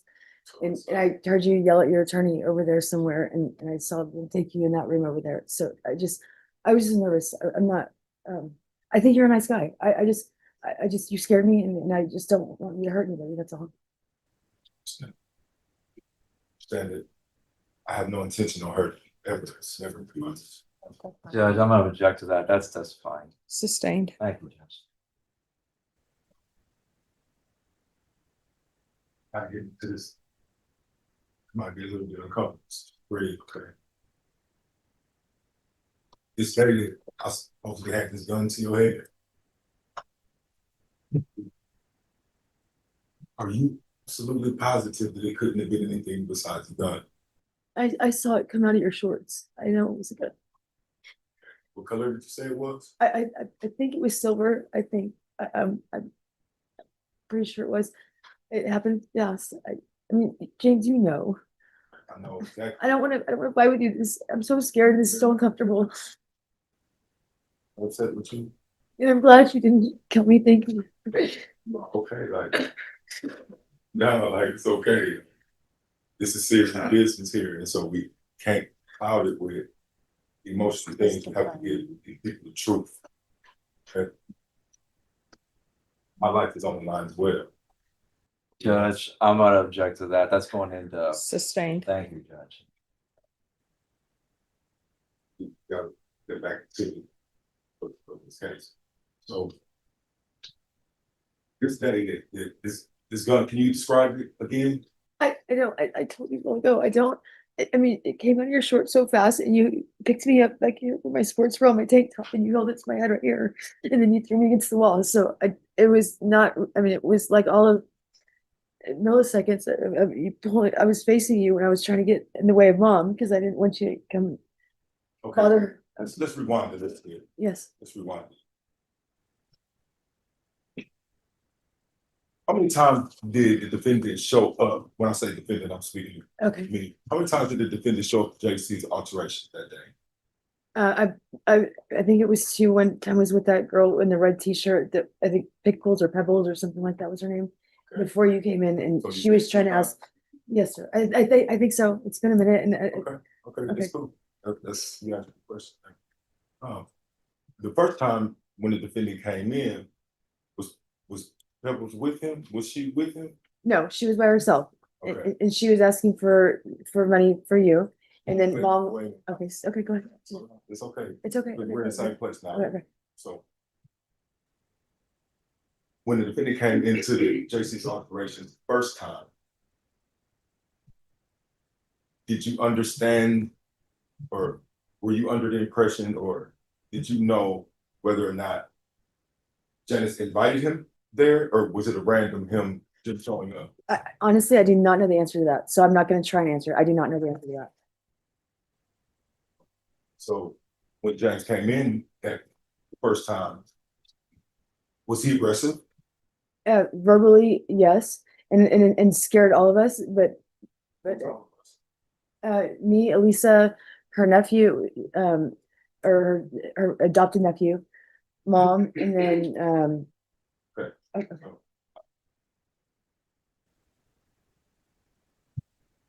I would like to be made record to show that, you know, Elisa wasn't there. She says. Judge, that's testimony that hasn't been elicited by any witness. Counsel will testify. All right. Is there a legal objection? Judge, it's evidence that's not in record and defense counsel is testifying. All right, with regards to testifying, that will be sustained. And Judge, we'd ask that the jury be instructed to disregard defense counsel's previous question. All right, ladies and gentlemen, you're to disregard the previous question. Defense, you may proceed. Okay, so when the defendant, when James first came to the shop the first time, Alyssa was there? yes, because I think it was like less than an hour after that she had to go to work, which is down the street to Specs, where she worked out on Days of Allah. So, And I think mom might have video in that store. I think, I'm not 100% sure, but I want to say she does. I mean, that's, that she's not there anymore. But I don't know if do you remember specifically what the defendant said when he walked to the store the first time? you were just, your voice was very loud and aggressive and demanding money. And mom was just sitting there in the middle of the room on a chair telling you, James. Are you easily scared by loud noises? No, No. no, So a loud voice doesn't affect you any? no. My dog is a 85-pound bull terrier, so no. Okay, so when you say that my voice is loud and it carries. No, I didn't say it carries. That's not what I said. What did you say? I just said that you were very aggressive and loud, which is exactly what you were. I don't want to fight. I'm just telling you what happened. Okay, like, you are allowed to say everything that you want to say. The purpose of this is for truth to be ascertained. I'm fine with it. I'm not upset with you. I forgive you. I'm not upset with you. Judge, we're getting into whether the defense counsel forgives the witness or not is completely irrelevant. I'll retract that. All right, that objection will be sustained. Thank you. So when the defendant left out of the store the first time, that's when his girlfriend came in? The Pebbles person? Yes. No, the Pebbles person or Pickle, I'm sorry, I don't remember what she goes by in the red t-shirt. She came in first and then you came in after her. So you remember the second time that you came in? Or you know what? I'm sorry. I think, no, you came in and then I guess y'all left and came back and then Pebbles in the red shirt came in and that's when mom was like, I just told him, I'm sorry, it's been a minute, okay? And my mother-in-law just passed away. I've got a lot going on right now. But yeah, so then I don't know the timeline. Let me stop you. Okay, go ahead. Go ahead. Yes. I'm sorry to hear about your mother-in-law. Do you feel like that has any bearing on the memories of what happened all them days ago that it may affect your testimony now? Like, No. are you in a bad place? No, I'm not in a bad. Breathing? No, I'm just saying I mean, that day, yeah, that day honestly, James, what I remember is that I was scared that you were going to kill me. And I was scared that I was never going to see my son or my dog again. That's the most thing that I remember. Besides that, the stuff is kind of like, what? Okay, so that's, you scared the shit out of me, dude.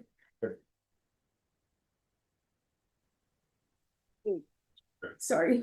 Is it completely? Do you remember the defendant's wallet? The what?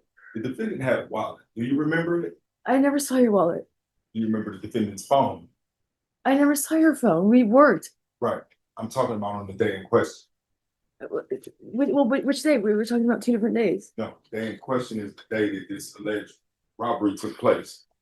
Well, I mean, as soon as you walked in and I tried to stop you from hurting mom and you put the gun in my head and threw me against the wall, that was all of seconds. So I don't. Okay, so what behavior did you notice that made you want to step in between us? Because when you walked in, you were yelling at mom sitting in the middle of the room in the chair where she always sits, and you were saying that you want money, you want your money right now. And I'm not lying. I'm scared of you a little bit. Okay, so I'm not trying to hurt you. I'm just telling you, you know exactly what happened. You do. Okay, I didn't want mom to get hurt, and so I didn't know that you were that strong. And when the defendant came in there, did he say, "I'm only here to collect the money that you told me to come and get"? I don't recall the exact verbatim of it. I'm sorry. I don't. So all that you remember is the defendant coming in here screaming and yelling? Well, you walked in and you were very loud and you said, I don't remember if you said Janice but you said, I need my money now. I want my money. And she was calm and she said, James, nobody gets paid until the job is done. I told everybody that from the beginning. And then you said, and you held the gun to her and then you said, wait, let me finish, please. And then when you did that and you held the. Do you recall Janice instructing Tawanya Monday. Wanya. Her name is Tawanya I don't know what you're talking about though. Pebbles. Oh, okay. Judge, I think that from the form of the defendant's questions, he's gonna try to elicit hearsay evidence. No, I'm She not. can only say what she has knowledge of, not what other people were saying. All right, so this is Do you what, have knowledge of- excuse me, Hey. Oh, I'm sorry. this is what happened. You can ask your question, state if you have an objection, the court will make a ruling on your objection. Thank you, Judge. You recall the conversation that my girlfriend had with Miss Jones in the shop? She wasn't nice, but she wasn't yelling like you were. She just came in and requested, she demanded money from mom, from Janice, for your work. And she said, mom was sitting there and very soft like she always is. And she said, look, I don't even know who you are. Okay, well, let me stop. You can't get in. You can't get in. Oh, why are you asking me a question? You only finish. You answered it already. What? You answered it. Okay, then, okay. Okay, so the thing now is, do you recall Janice instructing Miss Monday, my girlfriend, Pebbles, to bring me back to the shop? And Judge, I'm not objecting to that hearsay. Do you All recall? right, that'll be sustained. Wait, what do I do? Oh, don't answer. Okay. There's going to be another question that is asked. Okay. Okay. Do you recall Janice giving Pebbles any instructions? And Judge, I'm objecting to that. That's also hearsay. All right, that'll be overruled. The answer to that question is either a yes or no. Okay, I'm sorry, can you repeat it one more time? Do you recall Janice giving Pebbles any instructions? Instructions? No. Do you want me to go a little bit further than that? Please. She said that she doesn't know she said, I don't know who you are. James worked for me. You do not. So like, I don't have any reason to be talking to you. That's exactly what mom told Pebbles. Was that the end of their conversation? I believe so, yes. I think she actually maybe kind of tried to fight with her a little bit, not hard, but just kind of try to still get her to give the money to her for you. And then, sorry. And then she turned around and walked out, so. You remember the ending of the second night of our work when we got done? When we had the sandwiches that night or no? No, the last night. The last night that I worked for. When we were at the U-Haul, when the U-Haul over at the storage unit? Right. Yes, Do you remember when we all got back to the shop? yes.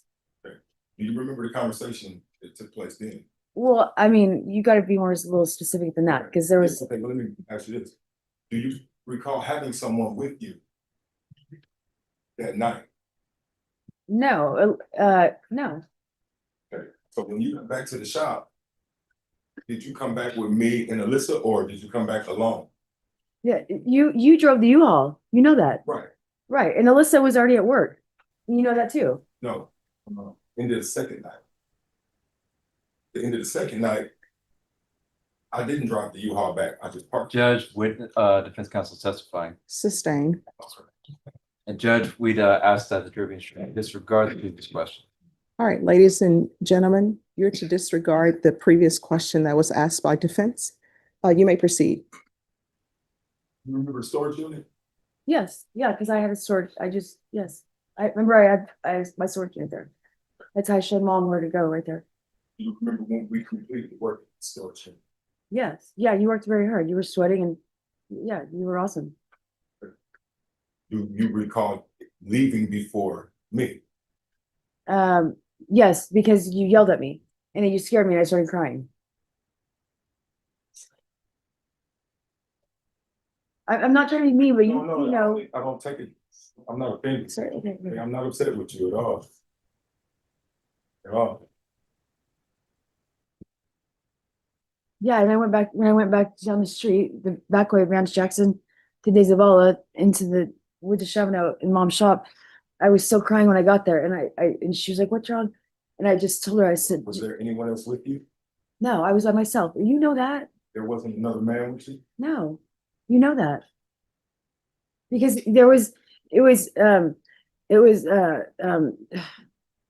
Claire and her husband, and and they said that you told them to sit and get out of their way, and you put two chairs down at the storage unit, and you told them they had to sit right there and get out of the way. And so I'm telling you what they told me. So maybe that's irrelevant, whatever. Like, we good. Please continue. Okay.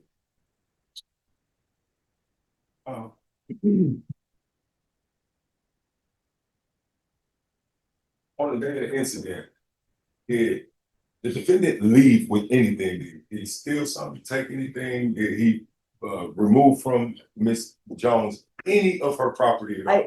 I can't answer that because when you threw me against the wall, I told you I was so scared. I left my face down, my hands up like this, so I could not see anything going on after that until at least I heard her on the phone calling 911, and then I was shaking and I went to like melt into the wall, and I finally like whispered, I was like, is it okay to get my head up and my hands up? Is he gone? Are the cops here? Like, so I'm sorry, I'm just answering the question. No, as to that.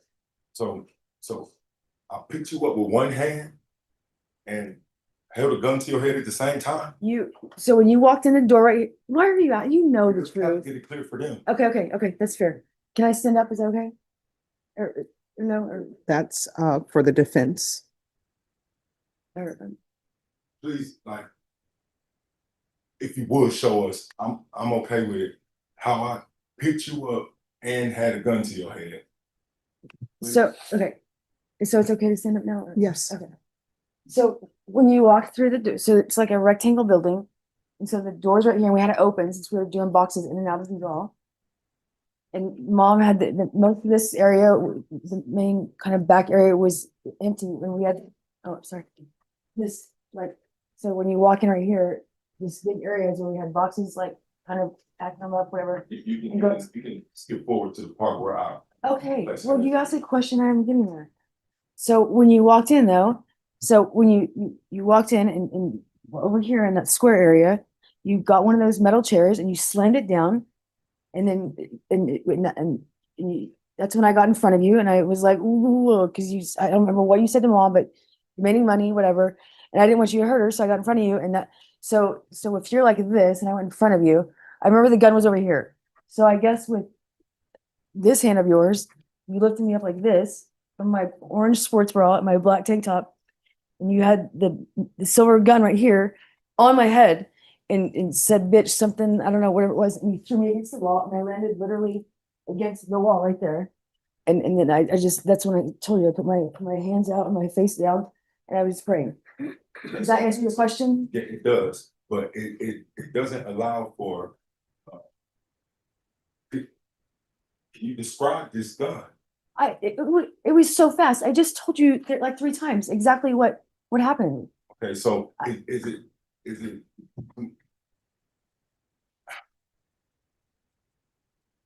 I don't know why you're asking when you know what you did. Like, I don't understand. Because I didn't have a gun.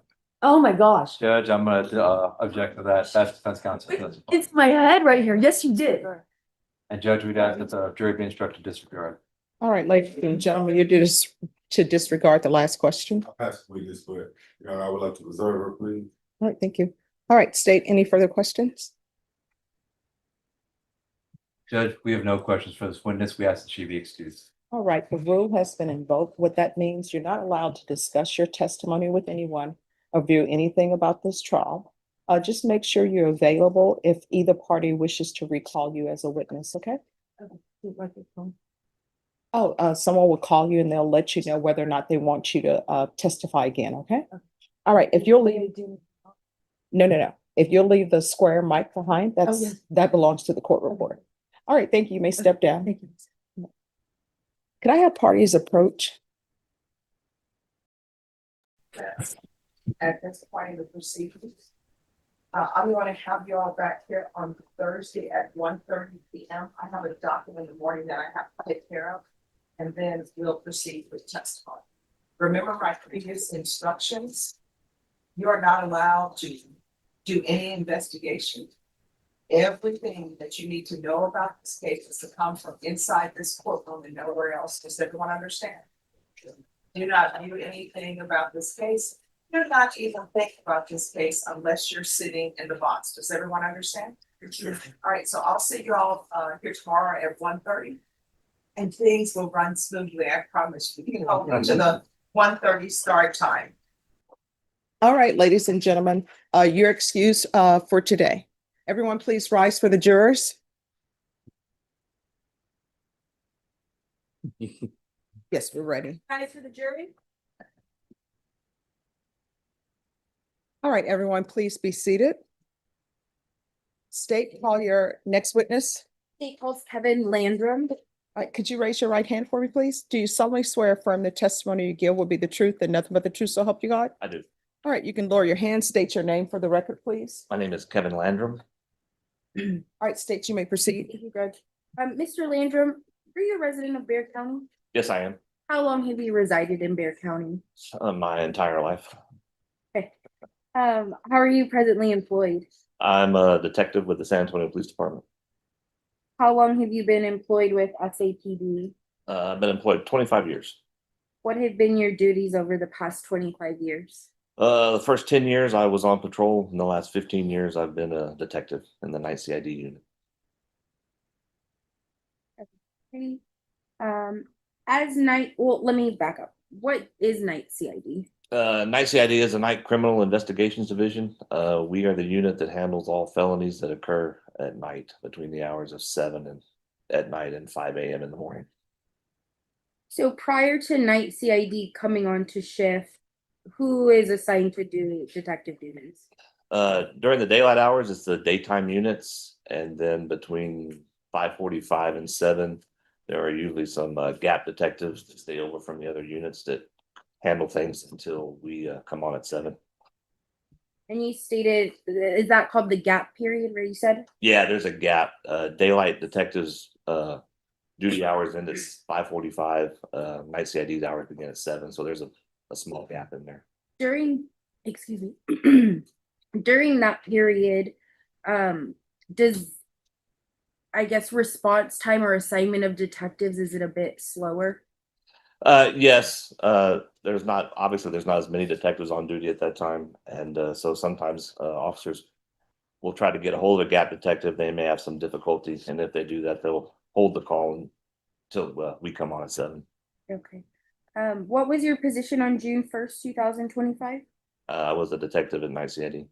Are you familiar with a case under SAPD 25110099? Yes, I am.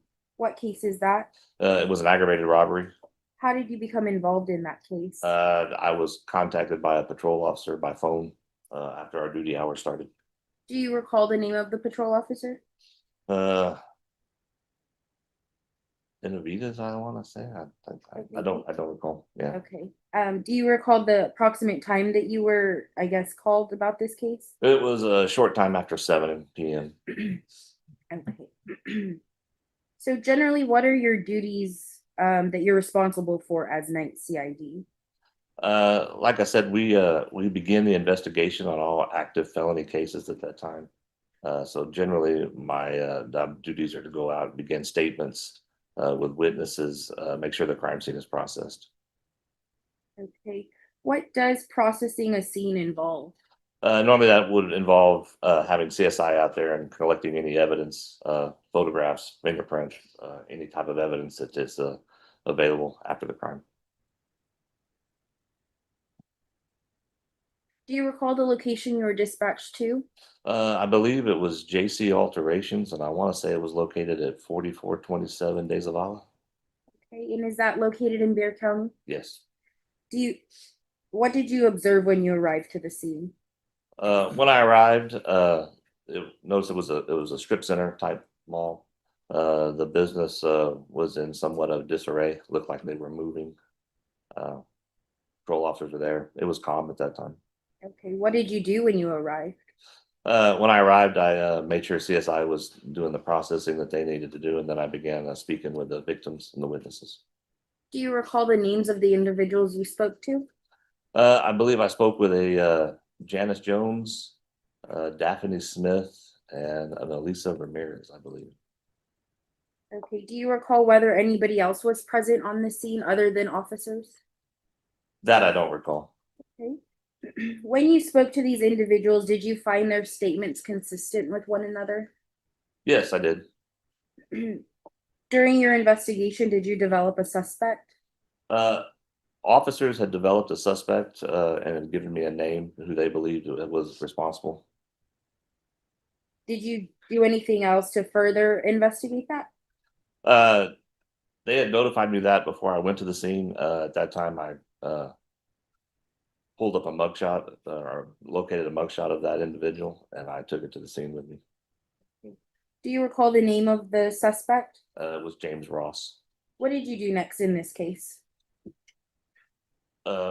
When I went to the scene, I took statements from the victims, and I showed the photograph that I had of the possible suspect to Miss Jones. Okay, was there a positive identification? Yes. What did you do next? After I completed my duties there, I returned to the ICID office where I wrote a warrant for that individual. Okay, what is a warrant? An arrest warrant? That's a arrest warrant. So What's the process to obtain an arrest? you have to write the warrant, and I take it before a judge, swear on the affidavit, and they issue the warrant.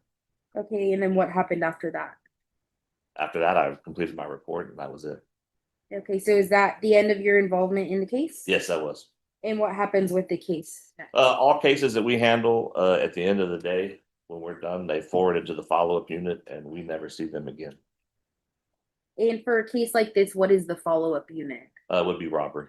And are there more than one follow-up units in San Antonio Police Department? Yes, we have multiple. And how is it, I guess, determined where a case goes? It's determined by the type of crime. We have property crimes, we have robbery, homicide, special victims unit, depending on what type of crime it is to where it goes.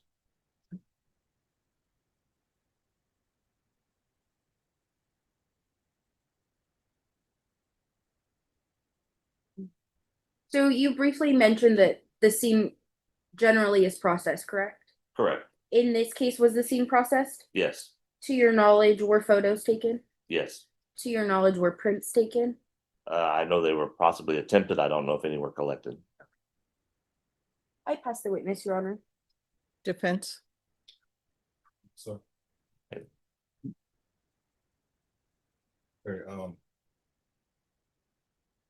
so what time does the CID unit come, shifts begin? We begin at 7 p.m. And you end at 5 a.m. shift. Okay, so the 911 call for this alleged crime happened at 17:49. Correct. Okay, so that's like 2-3 hours before you come on the shift, correct? Approximately an hour and 10 minutes. Okay, is there no other detective that's there during that time on the first shift of the CID unit? Because I guess the first shift wouldn't be CID, it would be another unit. Correct. The robbery unit would be on duty from 7:45 to 5:45.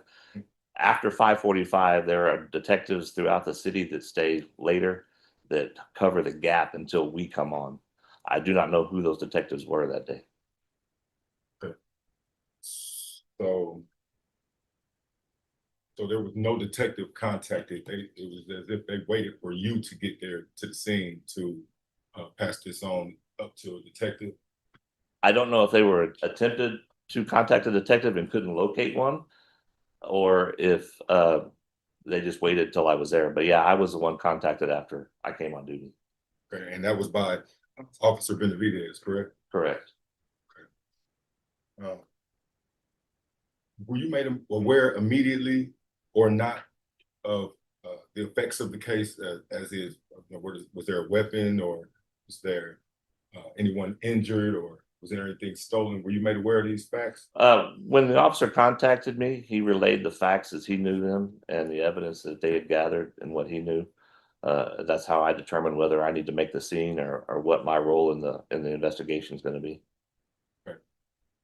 Did you make the scene? Yes, I did. And did you contact each of the witnesses?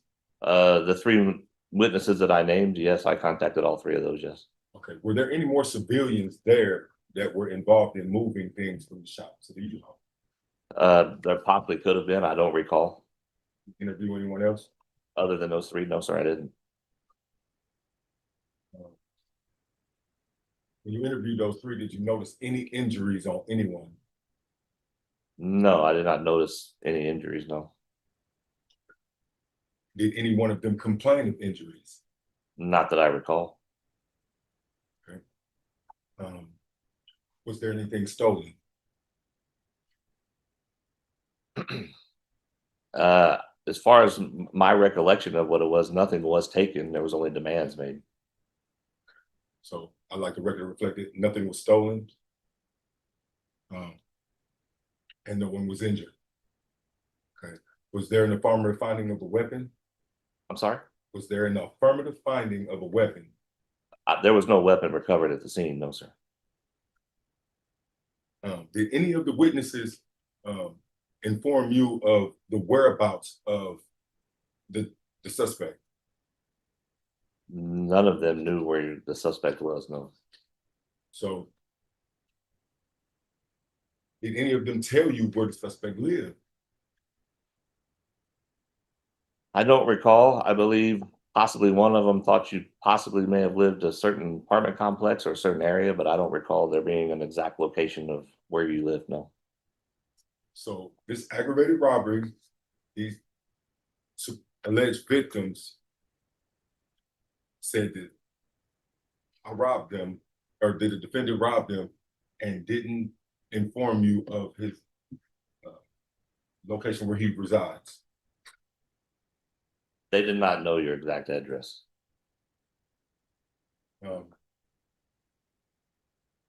So you pretty much took over the case after Benavidez handed it to you, and so you were in charge at that point? Yes, I was in charge of the case at that moment, yes. So in a case where no one is injured, nothing is stolen, no weapon is recovered, how do you determine this to be an aggravated robbery? I'm not sure I understand the question, but Okay, because the charge is aggravated robbery. yes. Okay, so you know the elements of the aggravated robbery crime. The elements are given by the victim. They're the ones that stated what occurred and how it happened, and so That's all it's hearsay, based on their statements. That's all hearsay. What were the facts? The facts were there was no weapon, there is no injuries, and there was nothing stolen. So in order for it to be aggravated robbery, something has to be, theft has to take place in the commission of an aggravated assault, correct? Your Honor, I'm going to object to a misstatement of the law. Okay. excuse me. Sustained. Are you aware of the elements of an aggravated robbery, sir? I am. Can you state them for the jury, please? Would be in the course of committing theft that a victim is in fear of imminent bodily injury or death. Okay. So if there was no theft, then that would mean all the elements are not complete, correct? No. No? How so? A demand for money is with the intent of a robbery with a weapon is that's insufficient. Did the alleged victims tell you that the defendant worked for them? Yes. Okay. So did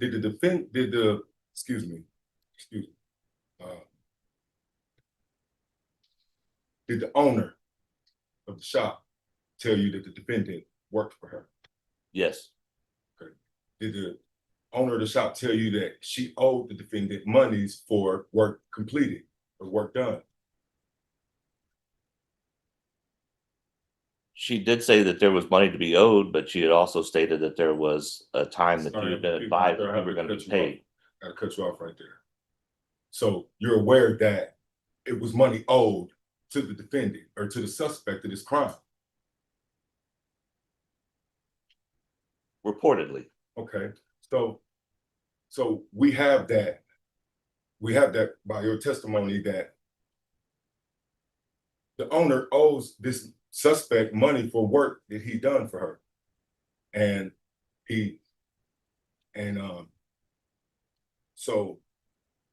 and then there's no theft of property or of anything else.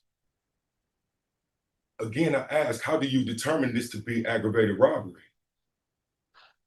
The victim stated that the defendant placed a gun to her neck and demanded money. That would make it an aggravated robbery. Being employed with somebody does not allow you to still go and put a gun to them and demand the money that you believe you're supposed to be paid. Allegedly use a gun and demand money. And you're correct, it does not by any means. Okay. Did you try to contact the defendant? No, I did not. Why? The defendant fled and I didn't try to contact him at that time. You didn't? Did you attempt to recover any type of contact information from the owner of the shop as to the defendant?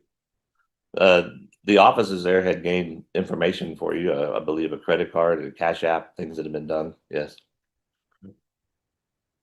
And you made no attempt to try to apprehend this suspect? No, I did not at that time. Okay. All right, okay.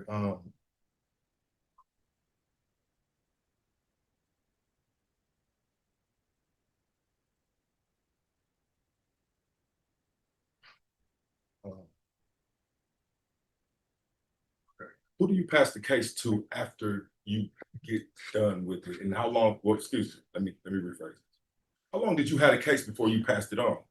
The case was in my possession for my 10-hour shift. And then the following morning it was sent to robbery.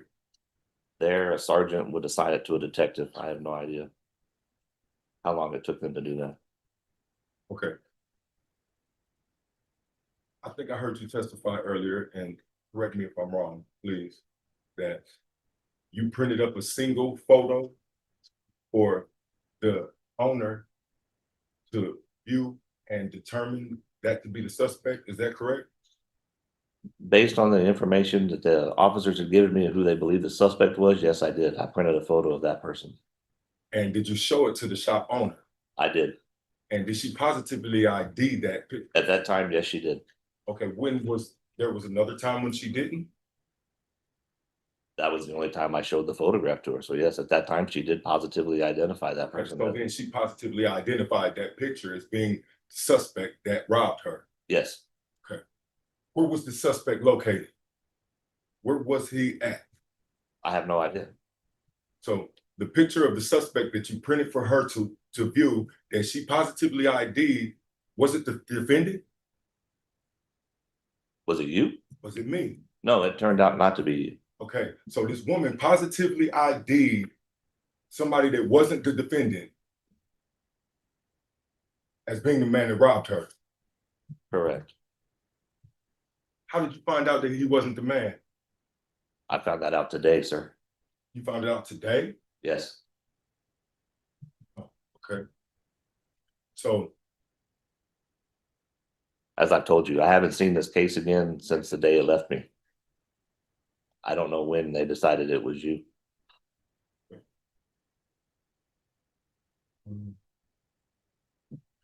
in your time as a detective, have you ever had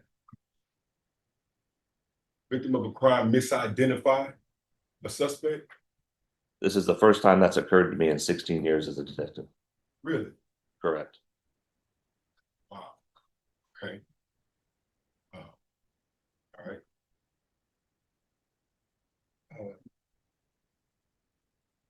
Okay. Defense rests right now, Your Honor. I would like to preserve him, if I could preserve him. Any questions? Very briefly, Judge.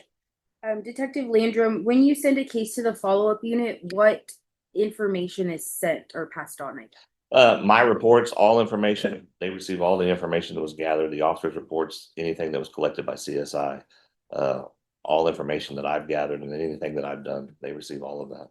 Okay, and I want to talk a little bit about case filing. So when you pass the case along, does that mean the case is filed? No, the follow-up unit files the case.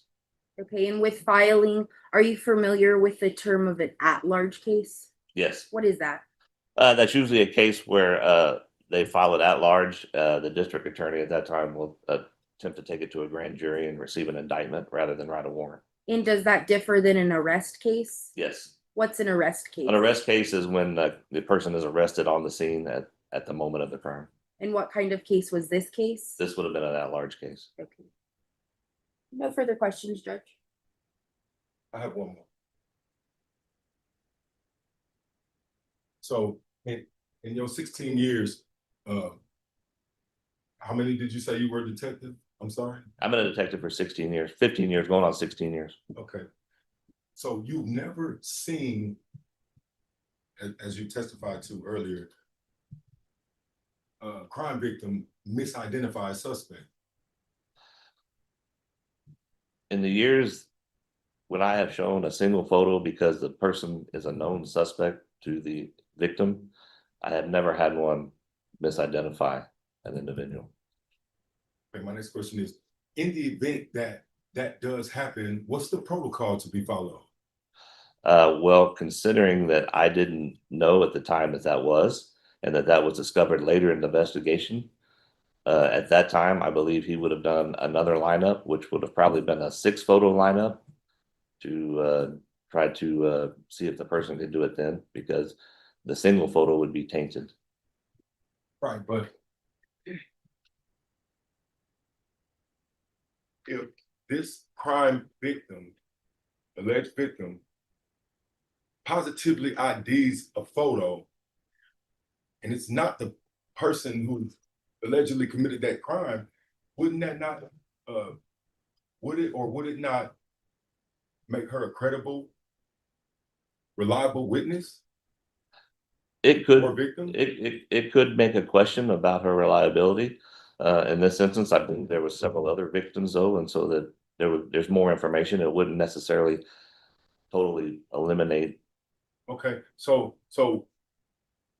what's to be supposed about why this, from your knowledge, what's to be supposed when you have this situation as to a disability of the victim maybe, or a, she was tired, or, but for any reason that she may have misidentified or represented this photo as being the person that. Objection, speculation. Sustained. Okay, let me rephrase.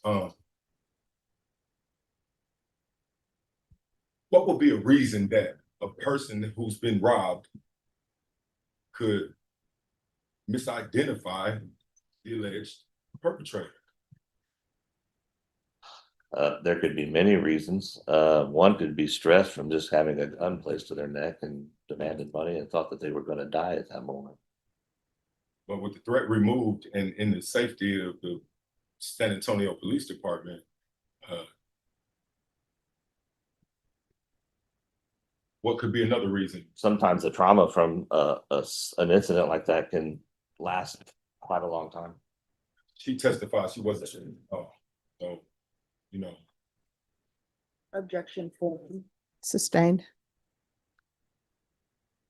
I'll rest now, Your Honor, but I would like to start this witness. Any further questions? Not from the state, Your Honor. Detective Landrum's excused. All right. You may step down. Please leave the square microphone behind. And if you'll make sure that you remain nearby in case either party wishes to recall you. Yes, ma'am. The rule has been invoked. You're not allowed to discuss your testimony with anyone or view anything about this case until the conclusion of trial. Yes, ma'am. Thank you. Thank you. All right, state, call your next witness. Judge will call Detective Royce Vasquez. All right, if you'll put the square microphone on your lapel somewhere so that the court reporter can hear. All right. Cindy, you're able to hear? All right. Could you raise your right hand? Do you solemnly swear or affirm the testimony you give will be the truth and nothing but the truth, so help you God? All right, you can lower your hand. Just keep your voice up so everyone can hear you. If you'll state your name for the record. Royce Vasquez. All right, you may proceed. Thank you. DT, how you doing today, man? I'm sorry? How you doing today? Doing well, thank you. All right. So you stated your name for the record. What is your rank in SAPD? I'm a detective with the San Antonio Police Department. Okay. How long have you been with SAPD? 33 years. And detective, is that like the first rank, or is that a promotion? Or? It's a second rank. It's a promotion. Excuse me. I've been a detective since 2011, and in 2020, I went to the robbery unit. Okay. How does one get promoted to detective? You study and hope. I get you, man. Okay. So what are your duties as a detective? As a robbery detective, I investigate robberies and aggravated robberies that happen to individuals and businesses. Okay. How many robberies do you think you investigated over your career? The last 3 years, I think I've averaged over 90 Okay. each year. Okay. So were you assigned to a case with report number SAPD 251100099? Yes, sir. Okay. And let me ask you, DT, I'm sorry. Let me ask you, Detective Vasquez, is your 90 cases, is your memory of every single one of them perfect? Not at this age, no, sir. Did Not you anymore. okay. Did you write a report regarding this report number? Yes, sir. Okay. Would a copy of that report help refresh your memory for testimony today? Absolutely. Thank you.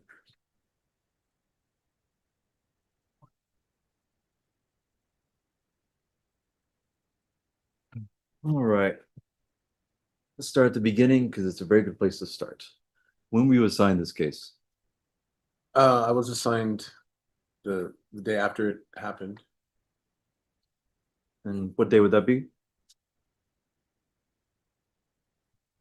Let's see, the 2nd of June. All right. So what were when you start an investigation, what's the first things that you usually do?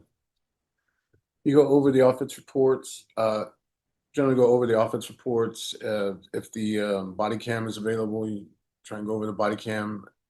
This case happened after hours, after my shift is already over. My hours are from 7:45 to 5:45 p.m. And anything that comes out after that is followed up by either a gap detective or the night CID detectives. And this one was handled by night CID. And so I read the report and then the night CID detectives report. And then I just started to get everything ready so I can file it. Okay. Now, I saw that there was quite a hiccup that happened while you were looking through that involving which James Ross was the right one. Can you describe what happened there? How you discovered that? So I was reviewing the report and night CID had walked the warrant. So when you run the individual, it shows if he has an active warrant. And during that time, the day after, I ran it and it showed that he was still actively wanted, which means he had not been arrested yet. The following day, I ran him again and the warrant shows that it had been cleared or returned, which means that he's been charged and arrested for it. So I checked, I was going through the records and the reports trying to see who arrested him because generally they will notify the follow-up unit that they have somebody with the warrant under arrest. And nobody had notified us. So I called to the intake and asked what had happened and who had arrested Mr. Ross. And they said, well, he was already in custody, so they just charged him with it. And that's when I discovered that was the wrong James Ross. So I went to speak with the judge, the magistrate, and we got that squared away.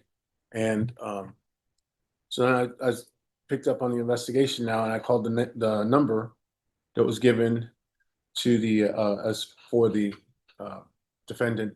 I did go and speak with the victim, and I got her statement, and then I was able to get another photo lineup, and I presented her the photo lineup, and then I was able to.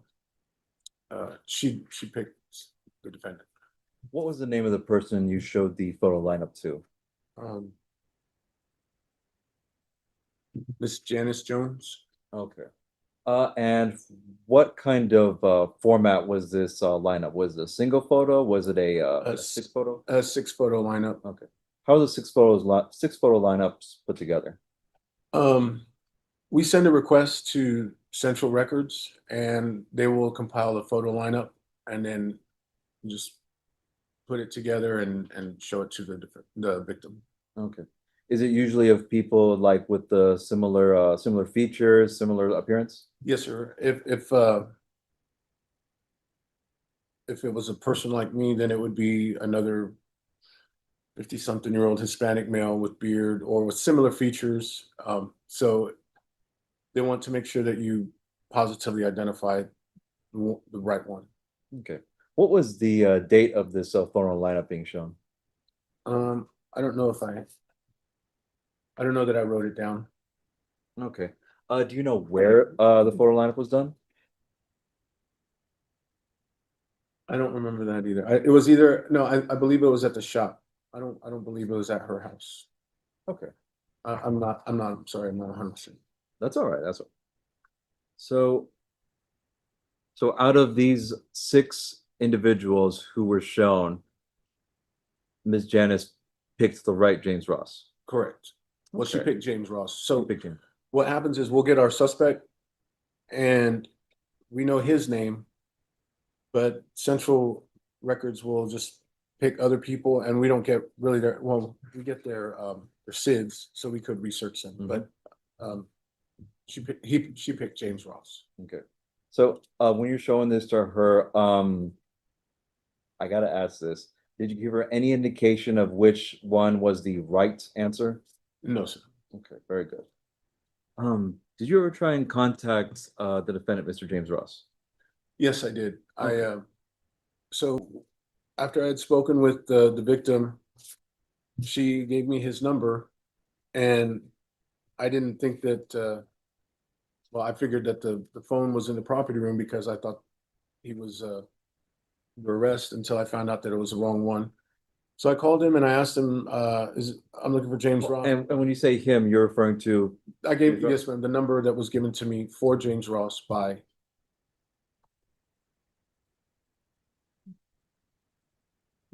By Miss Janice. Continue.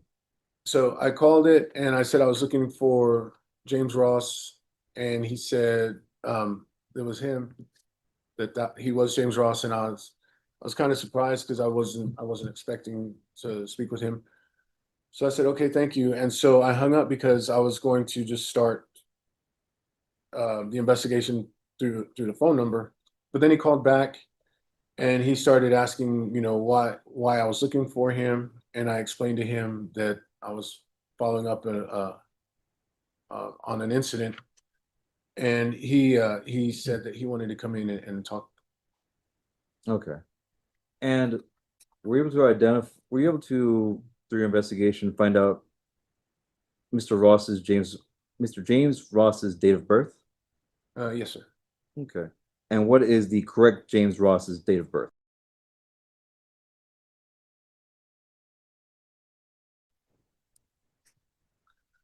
And the person that you called, did they come in to speak to you? Yes, sir, he did. Do you see that person in the courtroom today? Yes. Can you point him out for the jury? Yes, sir. He's in the black t-shirt. Okay. And for purposes of the record, can you identify him by an article of clothing? Black t-shirt, black pants. Let the record reflect that the witness identified the defendant. All right. So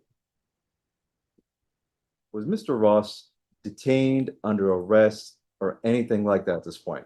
No, sir. What did you tell him that he was free to leave anytime? I did, and actually, I don't think I had even shown Miss Janice the lineup yet when I spoke with him. Okay, so the photo lineup was after this meeting. Correct. Okay. Walk us through this consensual meeting that you had with Mr. Ross. Well, he came in, he got a ride with a neighbor, and he came in and sat down, and we sat down in the interview room. I read him his rights. I told him he was not under arrest. I told him he was free to leave at any time he wanted.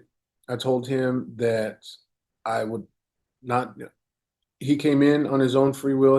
He would be able to leave because I had not shown a photo lineup to Miss Janice, I don't believe. So there was no warrant. So I had no authority to arrest him, and I wasn't trying to trick him. I told him, come in and talk to me and tell me what he wanted to say or what happened, and then he would be free to go. Okay.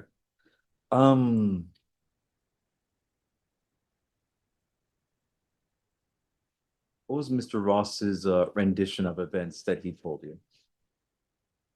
So Mr. Ross said that he had he had run into an old acquaintance, and he was kind of in between jobs, and so his friend or his former acquaintance told him that she was working for this old lady, elderly lady, and they were clearing out a shop, and if he was looking for some work, they were looking for some workers.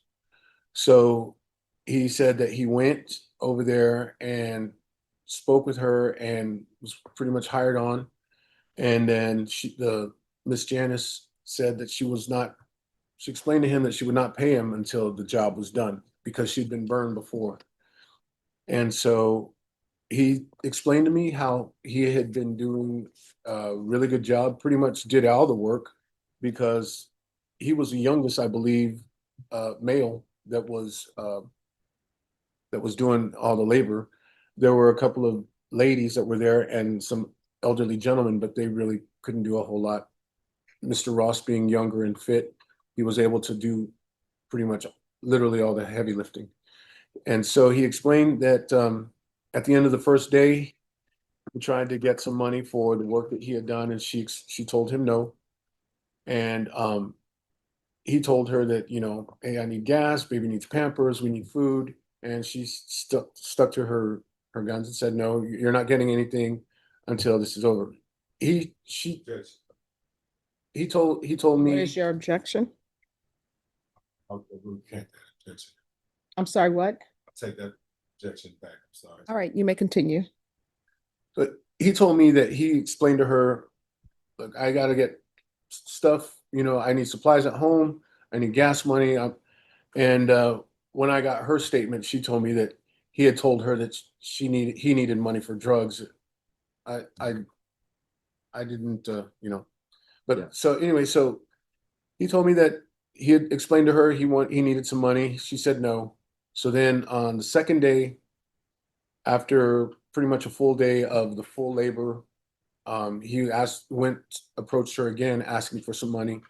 She refused again, and he said, "I'm not coming back on Saturday." I believe, and he said, "I'm not coming back." And she said, "Well, that's fine, but you're not getting paid for not being here on Saturday." And then fast forward to Sunday.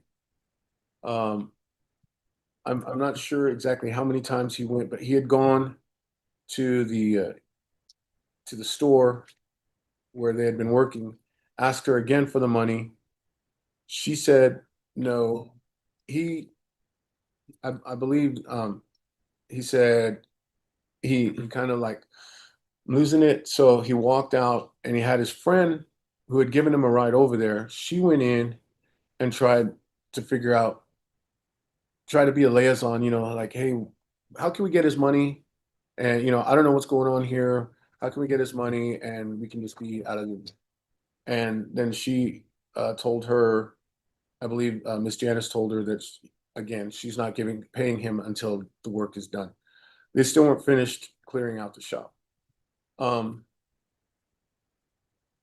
Then he said he went in there and told her, he got upset and kind of lost his cool. And he said, look, I need my money. And I asked him, I said, did you put a gun to her head?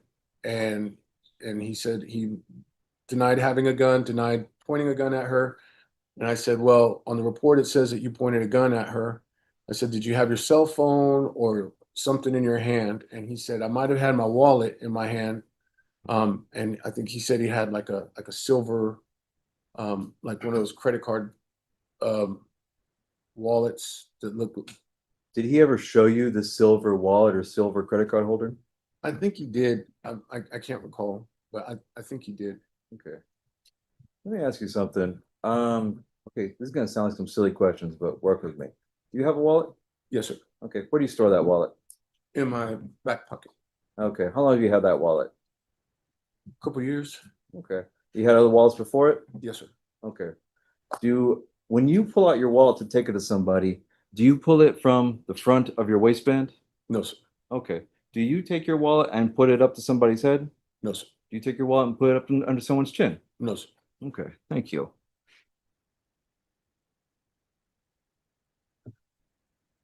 So after that, did you have any more, what was the end of this meeting? Well, from the way he explained it, and I mean, he was very calm, and he explained it, and it seemed very reasonable. I think if I worked, we all know how June is, right? It's hot here, and if I'd done all that work, I would want to get paid also. Did you find his story believable? Yes, sir, I did. Okay. I explained to him, I said that I would have to speak with the other witnesses. I told him I would have to do some more investigation to figure out what we were going to do with the case. So at this time, you had no probable cause, no real suspicion to arrest Mr. Voss? No, sir. I had the victim's statement, and she had explained what had happened. And Did you want to continue your investigation after this meeting? absolutely. I had to try and get some corroboration on the victim's statement because, like I said, the defendant was very convincing. Did Mr. Ross ask you for any kind of courtesy in regarding whether he got a warrant? Yeah, yes, sir. He said, could you let me know if I have a warrant? If you're going to file on me, will you let me know? And I said, well, I can't, I'm not allowed to like warn you or say, hey, you have a warrant. But I told him that if I did, I would explain to him that I needed him to come back into the office and probably tell him to grab him something to eat or something on the way in. Okay, so did you continue your investigation after this meeting? Yes, sir. What was the next step? The next step, I called the other victims in the incident. I called Miss Ramirez and Miss Smith, and I spoke with them over the phone. I recorded their statements, took their statements over the phone, and I asked them about what happened. And both of them gave me the same story that pretty much that the victim had said, that he had gone in there with and demanding his money and put a gun to her head and said, if you don't pay me, I'm going to kill you. And Miss Janice excuse me. Okay. Miss Janice just said, well, if you kill me, how are you going to get your money? And so he stopped and thought about it and then left. That's what Miss Janice told me. And then that's what the victims told me. The others told me as well. So all three witnesses were telling you the same story? Yes, sir. Did you find them credible? Yes, sir. I asked because I mean, I'm not supposed to take sides, but I really did want to just like scrub this case and say, it was a misunderstanding. And I asked both of the others. I asked, are you sure you saw a gun? It couldn't have been a phone, couldn't have been a wallet, and they both said it was a gun. And one of the victims, I don't remember which one. I think it was Miss Smith. When I asked her for her statement, when she was giving her statement, she started breaking down, and it was just it bothered her. It affected her, upset her. Did she appear traumatized to you from the event? Yes, sir. Okay. So when all this is done, did you apply for an arrest warrant? Yes, sir. Okay. And was that based on your investigation? Yes, sir. Now, when you apply for this arrest warrant, walk us through how does that process work? So with the arrest warrant, you fill out an affidavit that gives the victim and the suspect's information and their identifiers, and then you put on in the report, basically it's a probable cause statement that says that the elements of the offense of a robbery, which were the demands for the money, and a threat of physical violence or threat of with a deadly weapon since it was gonna be an aggravated assault. So, you have to have that in there, and then also, well, for the aggravated assault, which would be the pointing of a firearm at somebody. And, you take that to the judge, you swear to it, and, that it is true and correct to the best of your knowledge. And, then the judge will sign it. And what was the judge's decision based on your arrest warrant? They approved the warrant. Okay. So when this is done, did you give James a call? Yes, sir. I told him that, you know, he'd given me his word, and I told him, well, if you're gonna be a man of your word, I'll be a man of my word, and I'll if I do a warrant, then I'll call you. And so I called him, and he said, so I have a warrant, and I said, well, I need you to come in, and I probably want to pick up something to eat on the way in.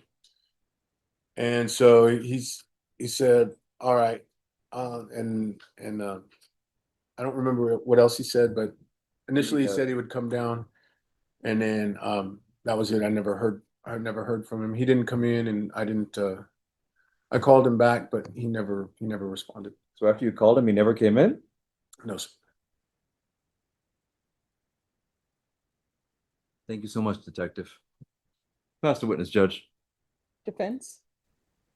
Hello, Mr. Bexar. How you doing, sir? See you again. Not really.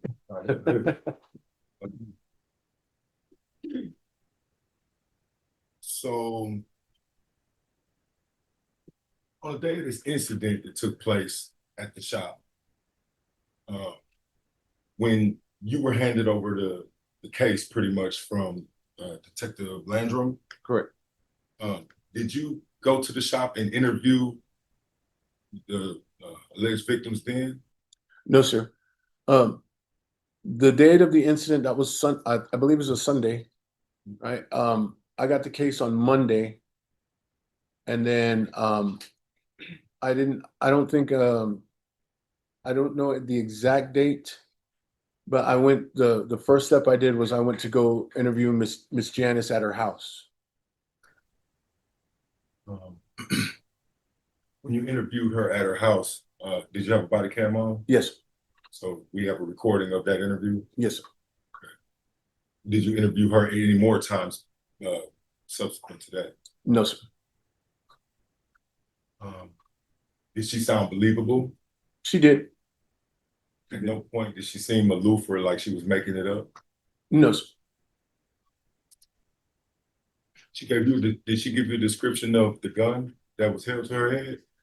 I don't recall. I don't recall. Okay. Did she report to you anything that was stolen? No. No, sir. Nothing was stolen. Okay. So that means that would, okay, no, not like that. So nothing being stolen, and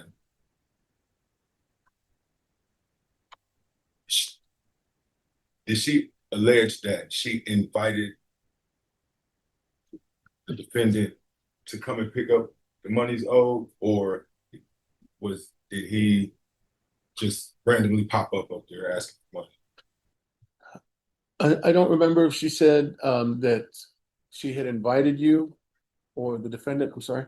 But I know that whenever the defendant got there, the work had still not been finished.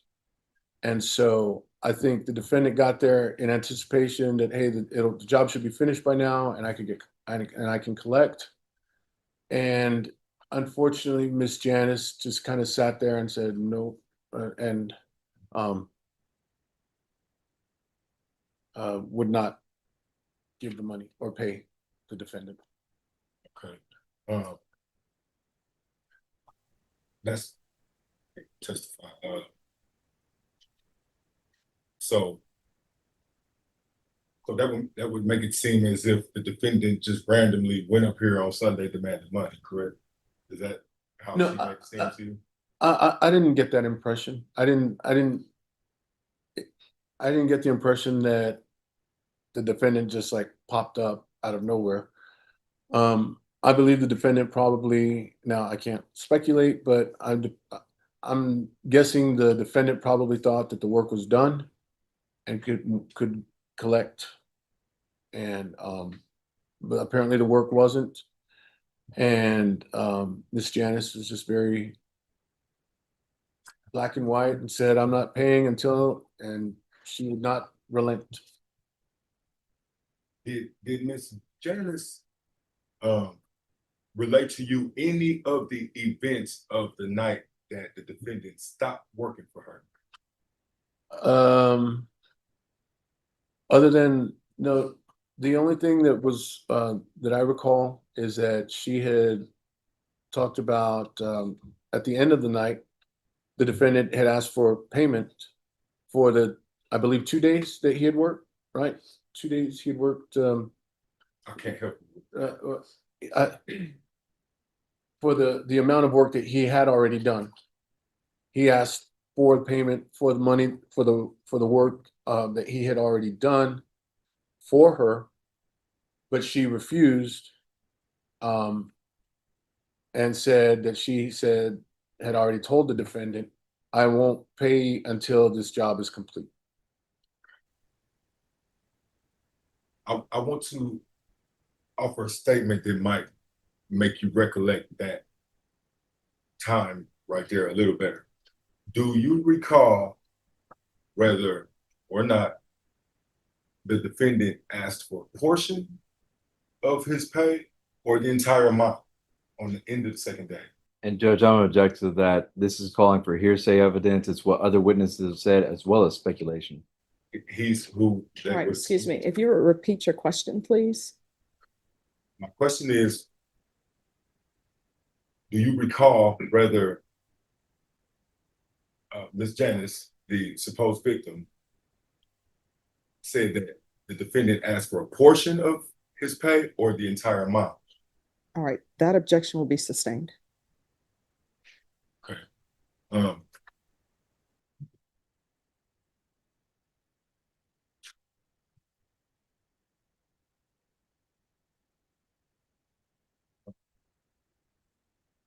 So, how long have you been a detective? 14 years. 14 years. In 14 years, have you ever seen alleged victim misidentify her suspect? Yes. Yes. Yes. What would be a cause for that? Shock, mistake of fact,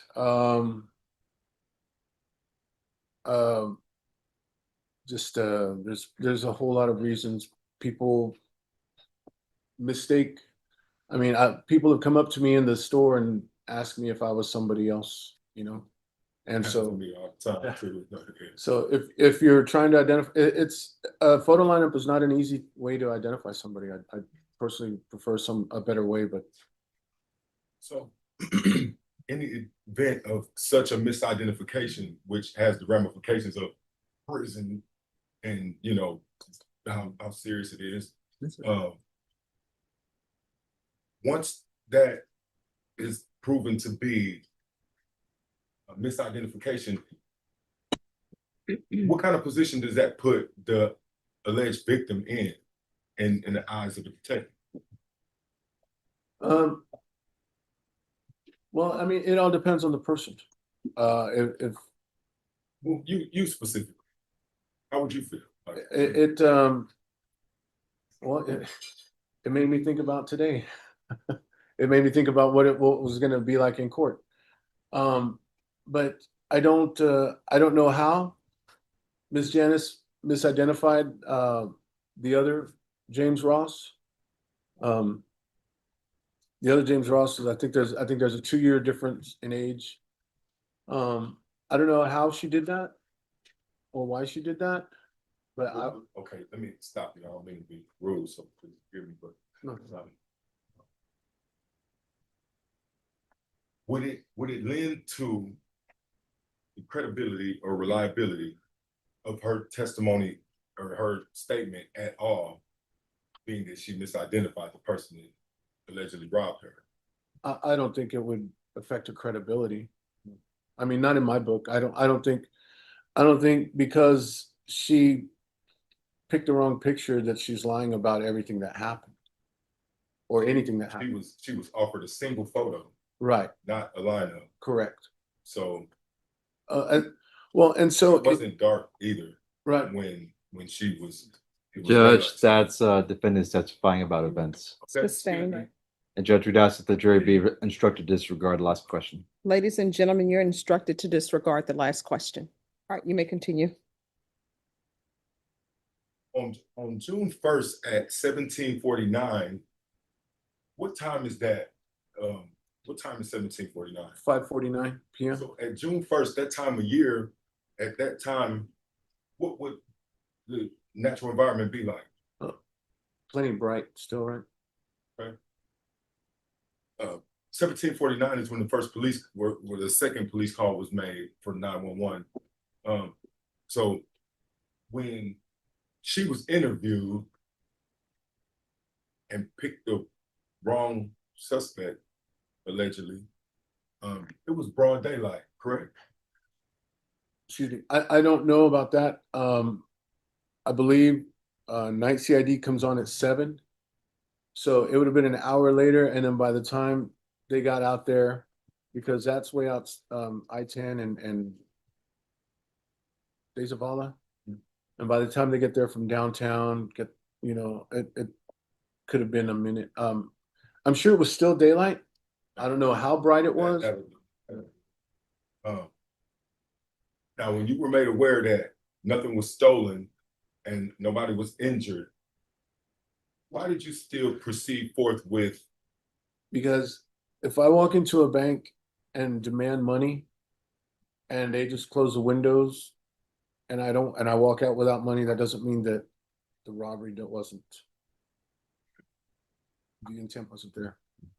That's fair. But the facts that the defendant was in her employ, does that not lend to the fact that it wasn't a theft? Because if he's owed monies and he's instructed to come and collect a certain day payday. Yes, unfortunately, that becomes a civil matter.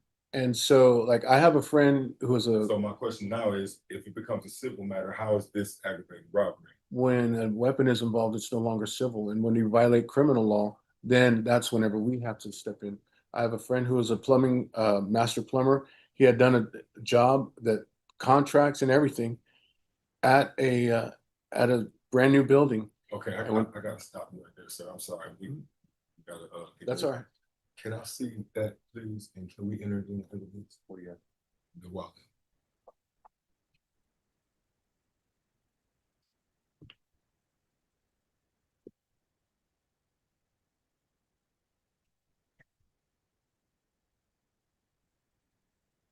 When Mr. Roth came to interview with you, how do I do? Your Honor, I would like to enter this wallet into evidence as an exhibit. How do I?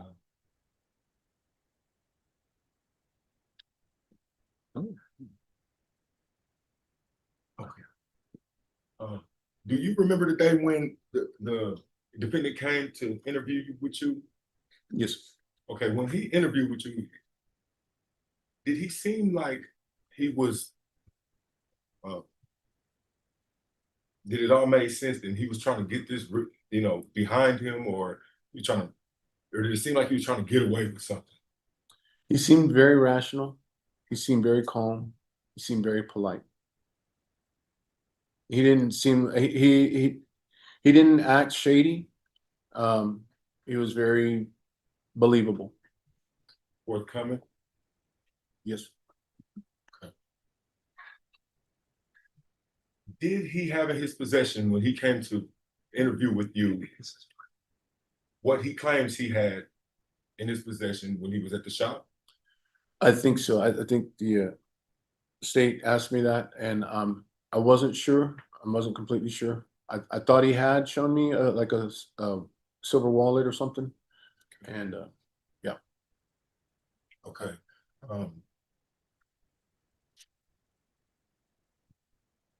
Are you aware of how many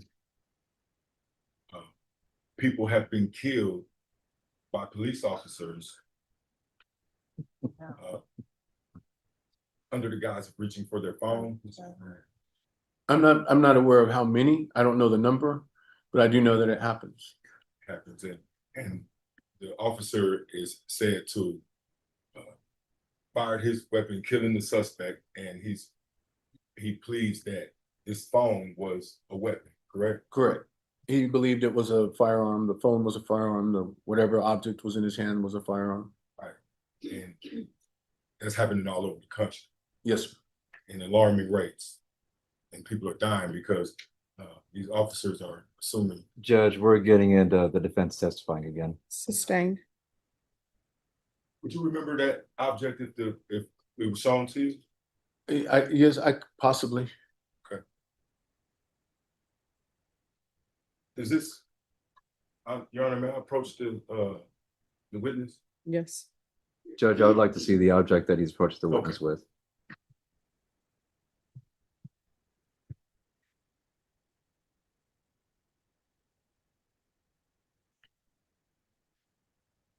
Judge, we asked for the relevance of this object. It's I saw him pulling it out of a fresh wrapper. So, is this yours or? No, this is not mine. And this is Right, exactly. the objection will be overruled. You can approach the witness. Thank you.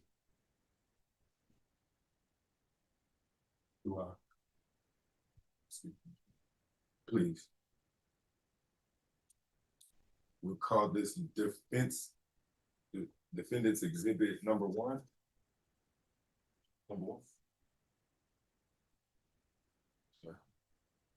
Okay. When the defendant came to interview with you, do you recall what he had as being that? I believe it was something like this. I couldn't tell you if this was the exact one, but it was something similar. It was something like this. Okay. And would you consider this to be like a credit card wallet? Right. With a money clip on it? Yes, sir. Judge, I'm gonna have to object. The defendant is showing and publishing to the jury an item that is not yet admitted into evidence. He's not laid the predicate for it, and he has no foundation to show it to the jury or ask any further questions of this witness about it. All right. The objection will be sustained. Is that being offered into evidence or is it being offered as demonstrative? It's being offered in the evidence. All right, then the objection to the state's objection then will be sustained.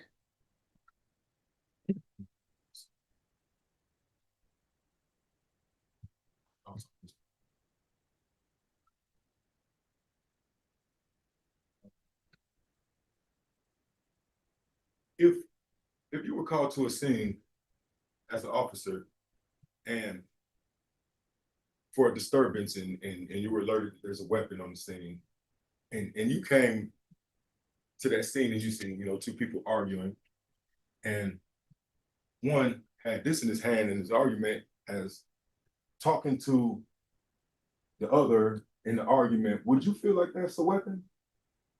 I feel like it could be used as a weapon.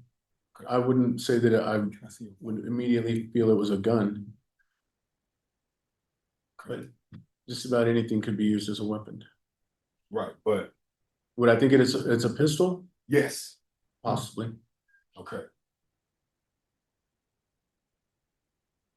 This could possibly, from your vision afar approaching the scene, seem like, would you liken this to like a revolver? I don't know that anybody's ever pointed a wallet at somebody though. Right. Of course. I like and it'd be considered a gun. Right. So I want to just go back a little bit. So the defendant willingly and even eagerly asked to come and interview with you. Correct. Okay. When he came, was he alone? No, his neighbor brought him. Okay. And do you recall how? I'm sorry. You know what? Thank you for coming. I'll rest now, but I would like to preserve this witness also, Your Honor. All right. Any other question? Few questions, Judge. Yes. Mr. Ross, can I see that silver? Thank you. All right. Detective, may I approach the witness, Judge? Yes, May I use the well, Judge? yes. All right. Detective, from here, the way I'm holding this, does it look like a firearm? No, sir. What about now? No, sir. What about now? Yeah, it's a little different. Okay. If I hold it like this, does it look like a firearm? It could be. How far away am I from you right now? I guess about 20 feet. Okay. May I approach you? Yes. And I'm just gonna make No, contact that's with fine. you. That's fine. So if I put the gun to your head like so, I'm sorry, the wallet to your head, does it look like a firearm to you? Yes. Okay. Yeah. And what about, does it feel like a firearm? Yeah. Well, I mean, it's metal. It's something metal on my head that doesn't go Okay. there. Okay. But if I pull it out and put it to your head like this, could you see that it was a firearm before I put it to your head? No, sir. Okay. What about when I'm coming up to you and I'm putting it under your chin? Could you be able to tell there was a firearm then? No, sir. Okay. When you were talking to, thank you, by the way. When you were talking to the witnesses about whether a firearm was involved, were they adamant about it? Yes, sir. Did they all have a similar description of that firearm? Yes, sir. Okay. And Defense Exhibit 1 is not the object that you saw that day during the interrogation or during the meeting. I do not, I don't remember. I remember seeing, I believe he had like a credit card what do they call it? Credit card holder? But I don't remember like Okay. exactly. Let me ask you regarding the misidentification. Did you act on the identification of one witness or of three? Three. And they all identified the same person? Yes, sir. And they all said he acted with a firearm? Yes, sir. Thank you. We'll pass the witness, Judge. Any further questions? Not this time, Your Honor. All right. All right, thank you. The rule has been invoked. You're not allowed to discuss your testimony with anyone or view anything about this case until the conclusion of this case. Yes, sir. Just make sure you remain in the hallway in case anyone wishes to recall you. All right, and if you'll leave the microphone behind. Thank you. State, call, all right. State, call your next witness. Judge, the state rests. All right, ladies and gentlemen, I am going to have you go back to the jury room and we will have you back out no later than 3:25. All right, everyone, please rise for the jurors.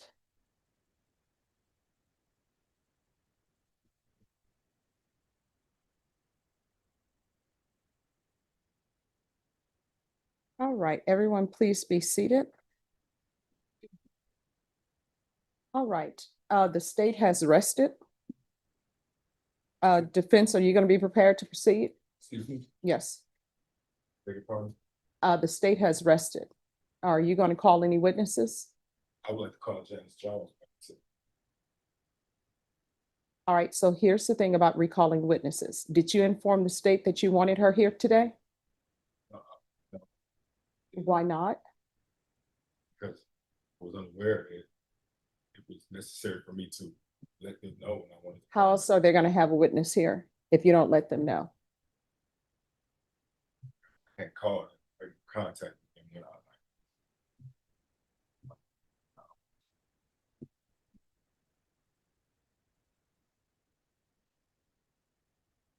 Okay, well, oh, yes, I would like to call a witness. All right. And what are the witnesses are you going to ask to be recalled? You should let me know all of this before we come into the courtroom. That's the purpose. Excuse me.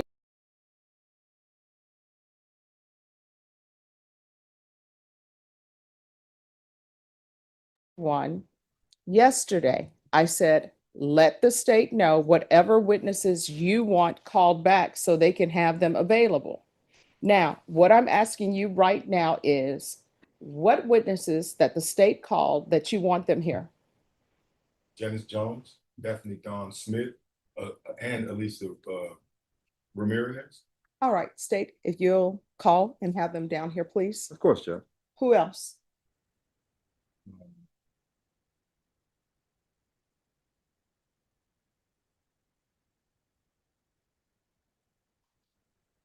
Tanya Monday also. I believe she's here. All right, Twanda Monday, is that a witness that you're planning on calling? Yes. All right, anyone else that the state has called as a witness that you want back here? No.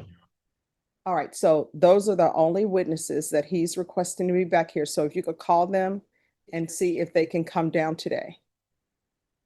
And then,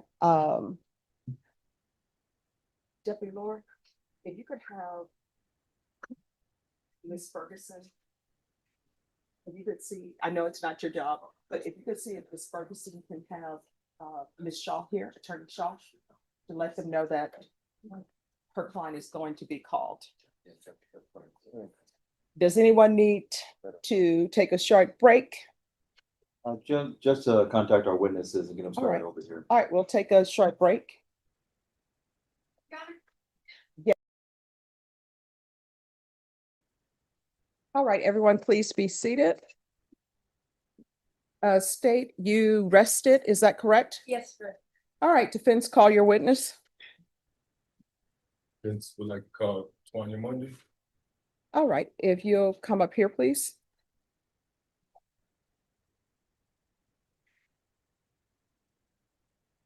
All right, there's a square microphone that's up there. If you'll put that somewhere on your, yes, and it's for the court reporter to hear. All right. Can you raise your right hand for me, please? Do you solemnly swear or affirm the testimony you give will be the truth and nothing but the truth, so help you God? All right, you can have a seat and lower your hand. Make sure you keep your voice up so that everyone can hear. Yes, ma'am. All right, ladies and gentlemen, this witness has an attorney that is representing her. So if at any time she needs to confer with her attorney, the court will allow that. All right, if you'll state your name for the record. Tanya Monday. All right, and could you spell your first and last name for the court?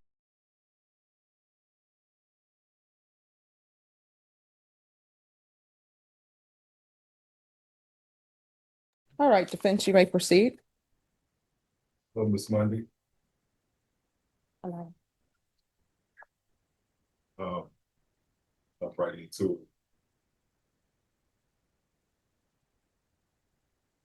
Do you know the defendant? Well, do you know him well? Yes. Okay. Have you ever seen a defendant with a weapon? No. So on the day in question, do you remember the time leading up to?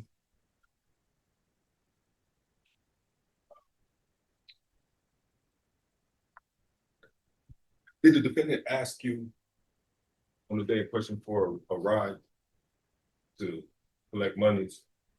Yes.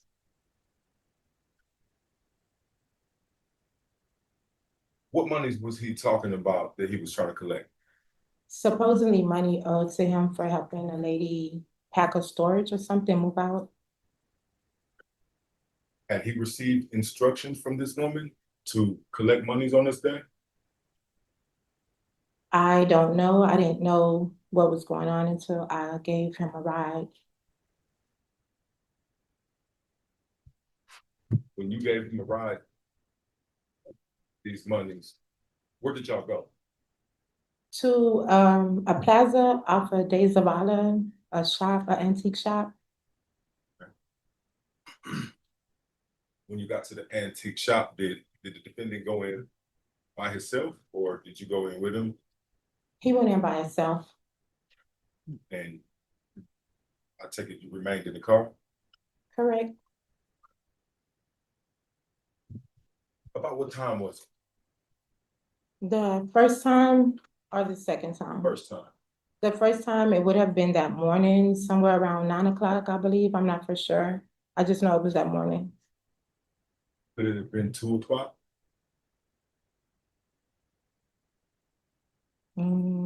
I don't think so. Before 2, I don't know. I just know it was twice that day. Okay. When the defendant returned to your vehicle after leaving the shop, what was his disposition? What was his vibe? Like, what did he look like? He came back out to the car. He said that He was upset. Ma'am. His disposition being, was he angry? Was he frustrated? Was he upset? Like, what- Frustrated that he hadn't got paid. frustrated that he had not got paid? Correct. Did he ask you to do something? He asked me, could I go in and speak with the lady because he didn't want any confrontation and see what she wanted to do about paying him.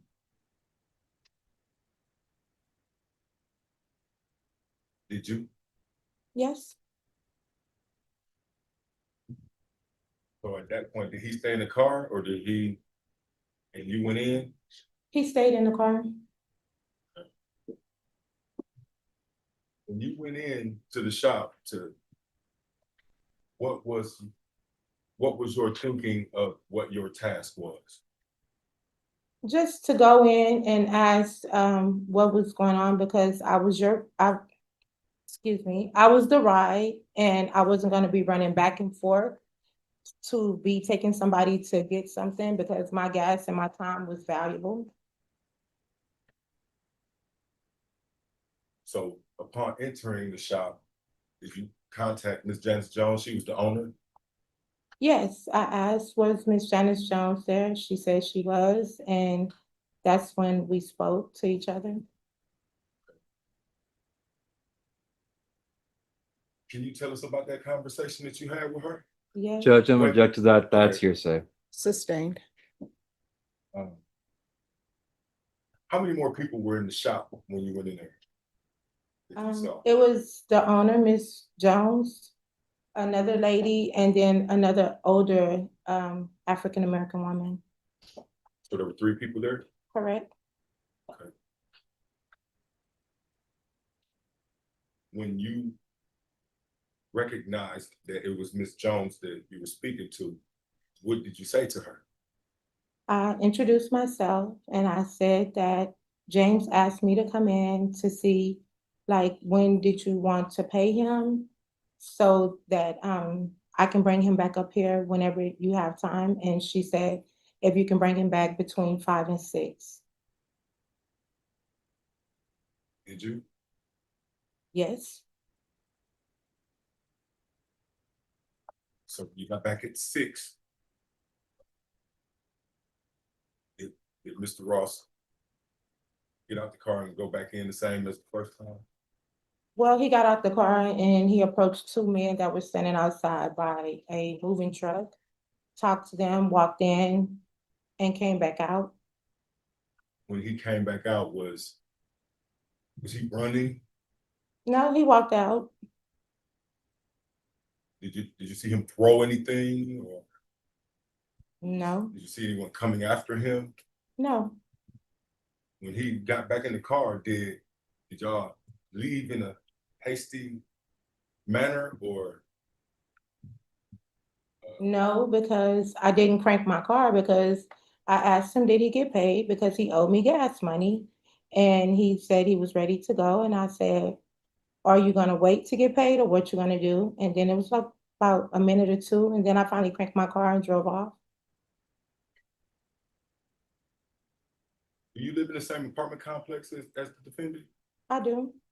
Okay, so you know, when y'all left the shop, is that where y'all were going, like back to the apartment complex? Or? Yes, I took him up to his apartment and I stayed on the other end in a different section.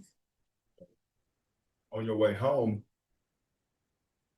what did you see in manner of traffic? On my way home from where? On my way home from where? While we were leaving from the shop, Oh, I saw police officers where? going the direction that I was coming from. I was going this way, they were going that way. Did you see the defendant with a weapon at all this day? No, Did the defendant make any type of indication that he wanted to rob this woman? no.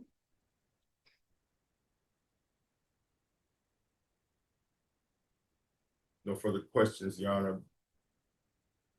State. Few questions, Judge.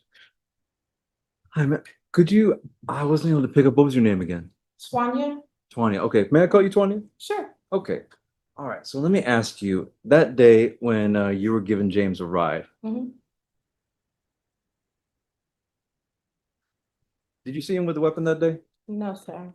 Did you see him with his black wallet that day? I seen him with a black phone, and he has like a little, another like little silver like fold up, like where you can't take people credit card numbers and stuff.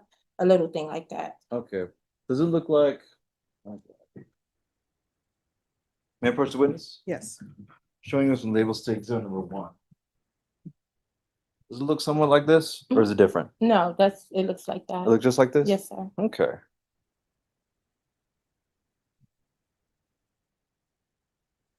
What was James's demeanor when he went inside? When he went inside the first time, I mean, he was just going to, I guess, get paid. But when he came out, he seemed frustrated. Oh no, like, did he seem like did he seem upset when he went inside? The first time? Oh no, the second time, right around 5 o'clock. No. He just said he was like, he don't know why she hadn't paid him. Okay, so at 5 o'clock, James went inside. He was cool? Yeah. Okay. When he came out, did he seem frustrated? Yeah. Was he breathing hard? Not really, just like mad. Okay. How well do you know James? We've known each other, it's been about a year. Are y'all in any kind of relationship? It's it's difficult. That's all I can say. It's difficult. Okay. Would you consider James your boyfriend? Yeah, Okay, so y'all are in a relationship. yeah. I just haven't been talking to him. Okay.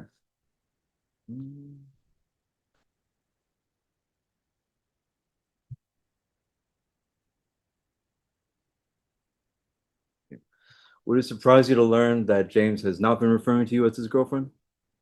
Yeah, definitely. I imagine that. Would you do anything to help out James? No. How'd y'all meet? We met, I have a business. I have a business that I run, and I was in the store purchasing something, and I met him there, and we just communicated for a while. Okay. Did you talk to Miss Detective Royce about what happened this day? Is that the detective down at the place where yes, I did. Okay. What'd you tell him? The same exact thing that I'm telling you today. Like, what th- part? Like the whole thing. Like, what'd you tell him? I let him know that he came. Well, I had backed it up and let him know because he asked me what did I know, and I told him that probably on that Thursday or Friday, I wasn't for sure what day it was, that James was telling me, that he was working for somebody as far as helping them move, and that he had borrowed $20 from me because he hadn't got paid yet. And that we had discussed that he was saying that he wasn't going to go to work Saturday because he hadn't got paid, and he thought maybe the lady wasn't going to pay him, and he wasn't, he's just like, I'm not going to go back. I'm not going to even be bothered with it. And so I let him know that on that Sunday, James came and asked me to give him a ride because the lady was going to pay him. And I took him up there and I told him, what happened. James went in, came out, asked me, could I go and talk to her because he wasn't fully understanding what she was saying. I guess like their conversation didn't go as well. So I went in, I spoke to Miss Janice, whatever, I don't know her name, I don't know her. And I went in and I introduced myself and I stated to her like, hey, I'm not confrontational. I'm just coming in because James didn't fully understand what you were trying to say to him as far as paying him. And I'm just trying to get some clarification so I don't be running back and forth. And it was some young lady that was there, stood like in front of me. And I was like, hey, like, can you back up? And the owner of the store, she told her, she was like, hey, can you just get out of her face? Why are you standing next to her? Why are you standing in front of her like that? And so she told me, she was like, well, this is between me and him and not you. And I said, I get that. I'm just asking because I don't want to be ripping and running. That time she said, bring him back between 5 and 6. And I said, okay, I'll let him know. And I walked out.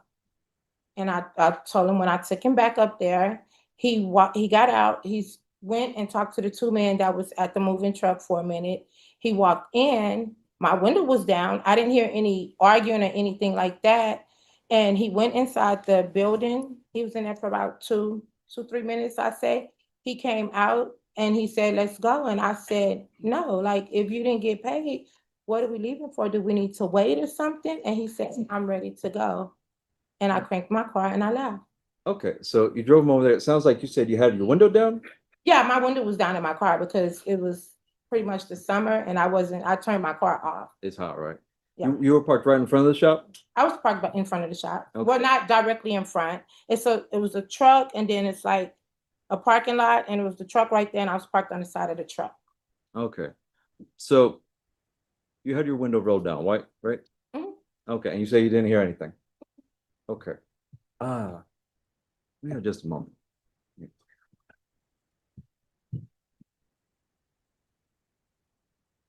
Ms. Tawny, I'm gonna play for you what's labeled as state exhibit number 3. That's gonna be now call number 2. If you could just listen to it with me.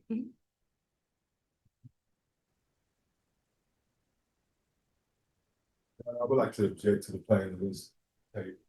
On what grounds? On grounds that it's irrelevant because she was outside and this tape was obviously played from the inside of the building, so there's no way possible that she could have heard me. All right, objection is overruled. Thank you, Judge.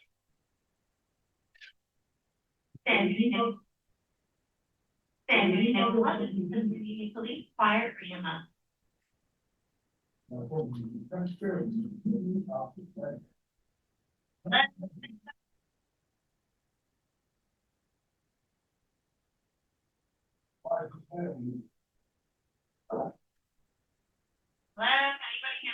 Did I work for her?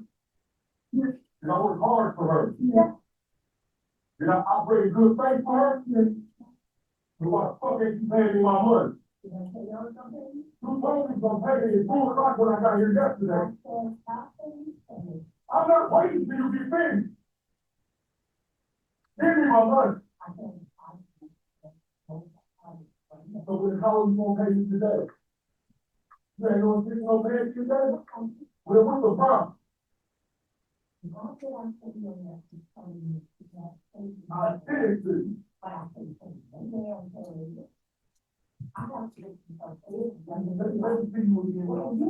Everything you want to get out my money. I'm not playing with you. You took my feelings and weakness. I've been dealing with time with you all the way through this process. I went hard for you. And this how you do me? Give me my fucking money. I know your story game, I know what you did. Don't play with me, come on.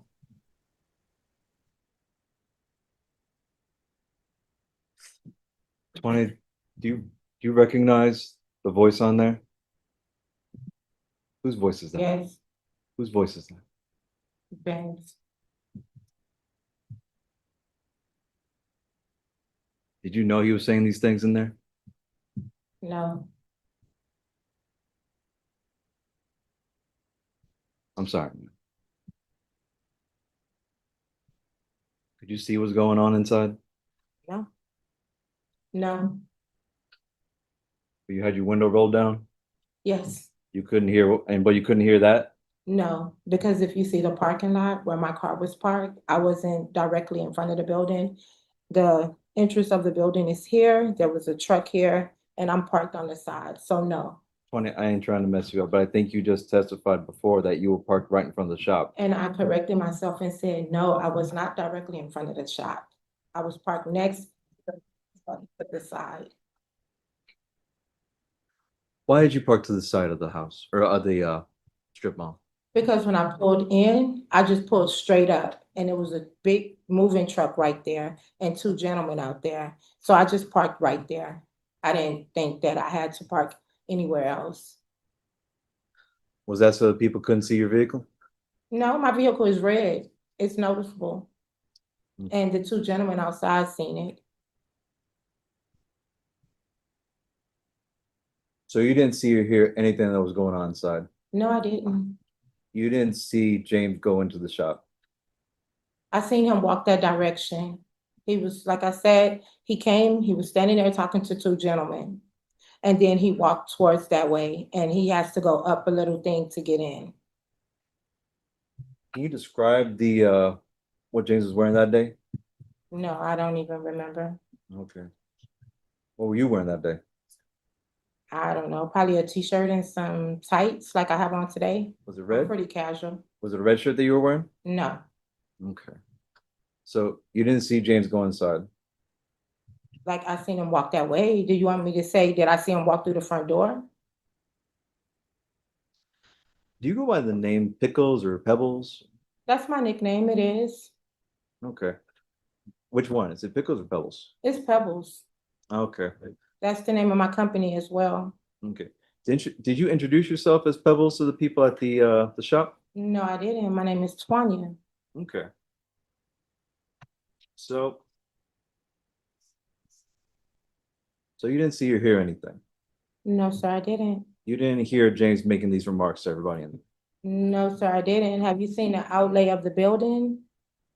Okay, so if I'm telling you that I was parked over here, there's no way I can hear what's going on inside of a closed building. I'm outside in my car. So you didn't see or hear James pulling a firearm? No, I didn't. You didn't see or hear James point that firearm at multiple people? How can I see something on the outside of a building?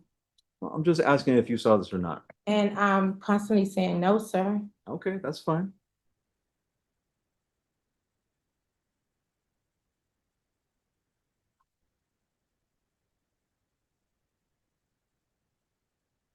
The silver wallet that James had, you know where it is?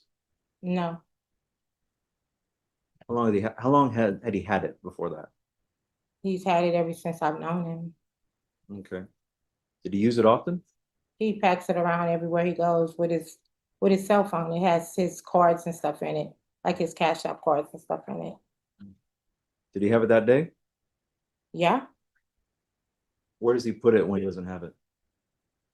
I don't know. When he don't have it, it's either in his pants and his socks, depending on what he has on. He puts it in his socks? Yeah, like you just tuck it in your sock. Have you ever I've seen it in his sock, but I'm feeling like you're asking me questions as to where did he have it this, where did he have it that. I don't know. I didn't see it when he got out the car, but I knew he had it because he takes it everywhere he goes. So He had it when we left Hold the on, house. Tanya, hold on.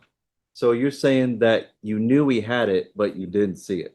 When he got out the car, I didn't see it, but I knew he had it because he had it when we left the house. When we were headed up there, he had it. Okay. Where do you have it at? Did he have it in his back pocket? No, Where do you have it at? he had it in his hands. Yeah, in his hands. He sure did. Okay. Did he have it? Does he put his wallet in the front of his pants like this? I don't know. Okay. Well, you just said that you knew that he had it in his hand. Where else does he put it? Asked him. I don't know. Like he can put it anywhere. I told you he either has it in his hands and I've seen him put it in his socks. I've seen him take it out his pocket, but I don't know where he had it when he got out the car. Have you ever seen him put it in the front of his pants like this? No. Okay.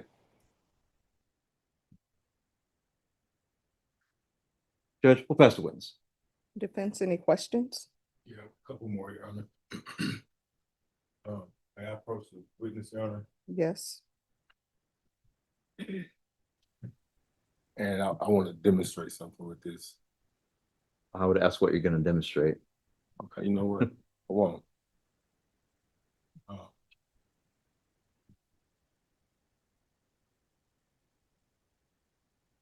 Do you remember before the defendant got out the car that day? What part? The first time, second time? Like Second time. I just, yeah. Opening the door and exiting the bed. Judge, I don't object to that. If I can't lead, he can't either. Yeah. All right, what is your objection? Leading, Judge. All right, that objection to leading will be sustained. Do you recall the defendant exiting the bed? Yes. Do you recall the defendant dropping his wallet in his phone? Judge, I'm object to that. That's leading. Sustained.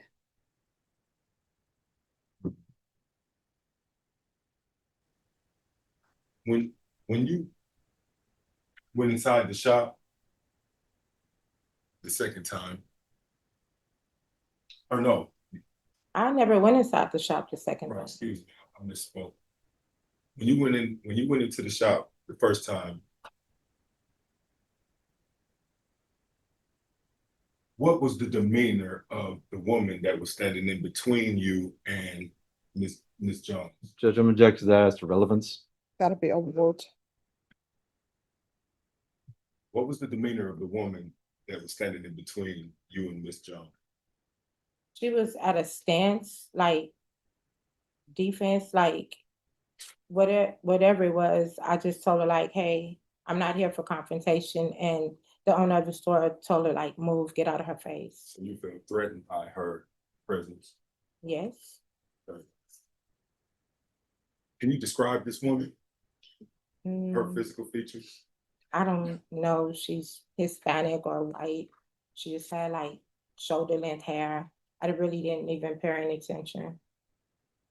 Would you say her hair was blonde? Judge, objection, I'll be leading.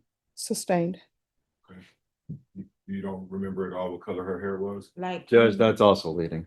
I don't That, excuse me, when an objection is raised, stop talking, Yes, ma'am. and then I'll make a ruling on the objection. Okay. And if you have a question over whether or not you're allowed to answer that, just let me know. All right, the objection to leading to that question will be overruled. I mean, I don't know these people. Like they were all like just a blur to me. I just know that she had untamed hair. It was light colored. I mean, that's all I know. It was a mixture of light and dark. It wasn't blonde. It wasn't brown. It was a mixture of two colors. Did she speak to you at all? No, she just really stood in front of me. Further questions now? Thank you, Ms. Miller. State, any other questions? One moment, Judge. Judge, no further questions from the state. Is this witness excused or subject to recall? Subject to recall, Your Honor. All right. It's your witness. Sorry, excuse me. Okay. Do you have other questions? No, I don't. So is this witness excused? He is. All right. The rule has been invoked. You're not allowed to discuss your testimony with anyone or view anything regarding this trial until the trial has ended. Do you understand? All right, if you leave behind the microphone. Thank you. All right, ladies and gentlemen, I'm going to give you a 10-minute break and then we'll bring you back in. Everyone, please rise for the jurors.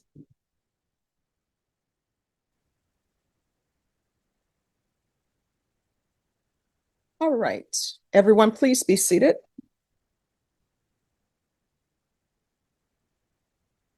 Defense, you may call your witness. The state would not the state, I'm not the state, sorry. With the defense, I decline to call witness. All right, do you rest? I'm sorry? Yes. State, do you close? Yes, Judge, we rest and close. Defense, do you close? No, I'd like to do my close. All right, could I have parties approach? All right, the state has rested and closed.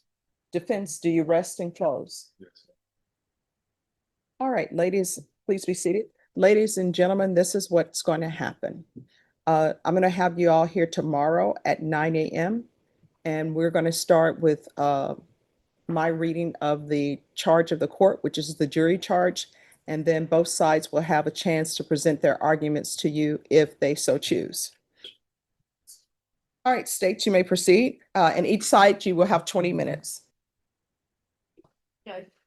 Ladies and gentlemen, on June 1st, 2025, in Bexar County, Texas, James Ross, the defendant charged, committed the offenses of 1 count of aggravated robbery, 2 counts of aggravated assault with a deadly weapon, and 1 count of unlawful possession of a firearm by a felon. Now, I'm going to talk to you a bit about the elements in the law in this case. When you retire to the jury room, you're going to get the same packet. This is the charge of the court that judge just read to you.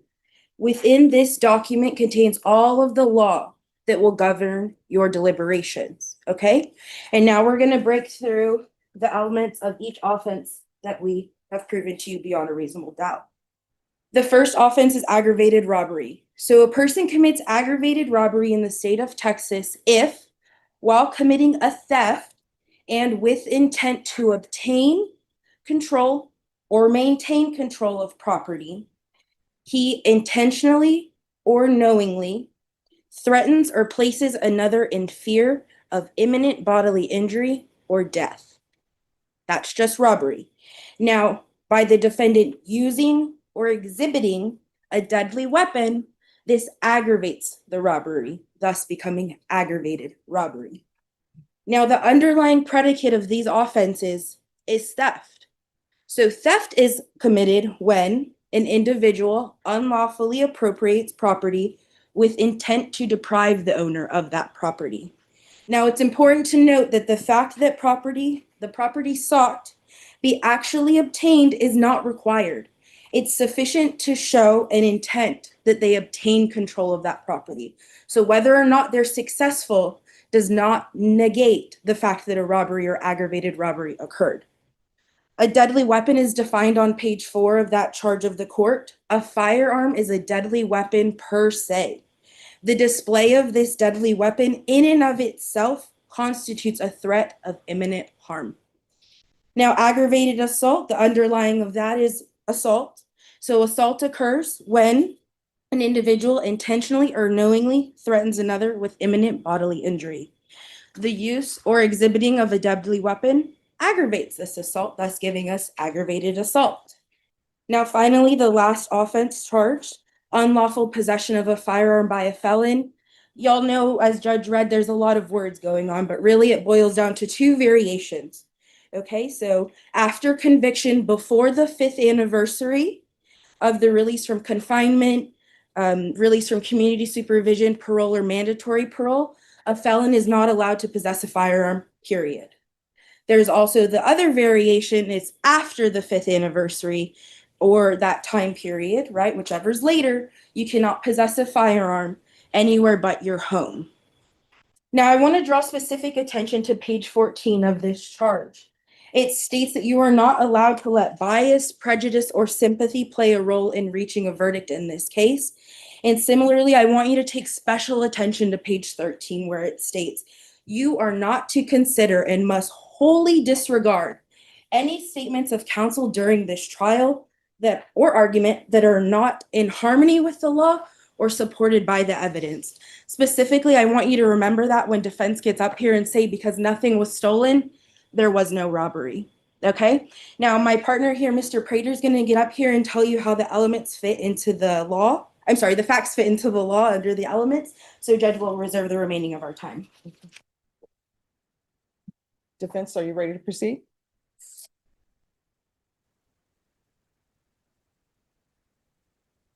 Yes. Ladies and gentlemen, jury, good morning. I got 20 minutes to do this, and so my life is on the line here, so I would like to I'll break this up into sections for you, okay? First part, do with aggravated robbery. As she said, aggravated robbery means that you used a gun in the commission of a theft. And I would like to point out that there was no theft. There was not even an intent for a theft. As the evidence shows, the defendant went to this shop as instructed to receive pay. Okay.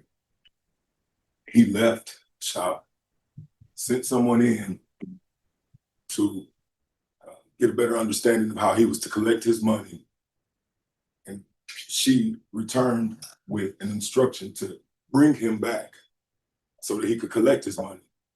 There was never any intent to steal anything. There was nothing stolen on top of that. So the entire inference of a theft taking place doesn't even fit in this category. It was a small piece of money that was sought out to be collected for an enormous amount of work that was done. the defendant, defendant was friends with these people. There was no intention whatsoever. There was no weapon found or otherwise. You know, the display that was put on yesterday with the detective, I don't think y'all got to see the detective's interview with the defendant, but what it showed was. Judge, I'm gonna object to that. That video and that interview, it's not evidence. All right, the objection will be sustained. Correct. All right. I'll give you, imagine this. A cell phone and a wallet. Sort of like this is the wallet. And it being behind the cell phone. Can't really put this side on it when I approach, you know? Yes. Okay, because this will scratch up the screen of a cell phone. So being that this will scratch up the screen of the cell phone, the flat part is on top of the cell phone. So like holding it like this could be considered. Police have killed people for less than this. A cell phone is a wider grip, but with this on top of it could be considered to be like, it holds a shape of a gun. I can understand that. I can't testify. All right. There was no weapon. There was no intent nor necessity for a weapon.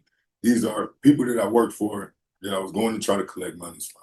There was no theft. There was no robbery. There was no intent or any type of, that wasn't even an issue. Furthermore, Elisa Ramirez, one of the alleged victims, Daphne also, and Janice Jones, they all knew where the defendant lived. They had all been to the defendant's home. They've interacted in several different ways. It was a lot of stuff done. And so for this to occur, for them not to send the police directly to the defendant's home, but being charged with aggravated robbery just makes no sense. They know where the defendant lived, and they testified to that.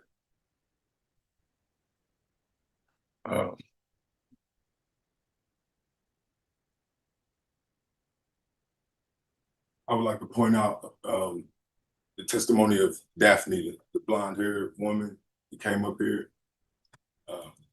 So certain people, when you deal with them, they're hard to deal with and they're hard to talk to. And when you approach issues that have a deeper significance to them, and they may try to not let certain parts of that idea come to the light, they would add a manipulative tactic of fear.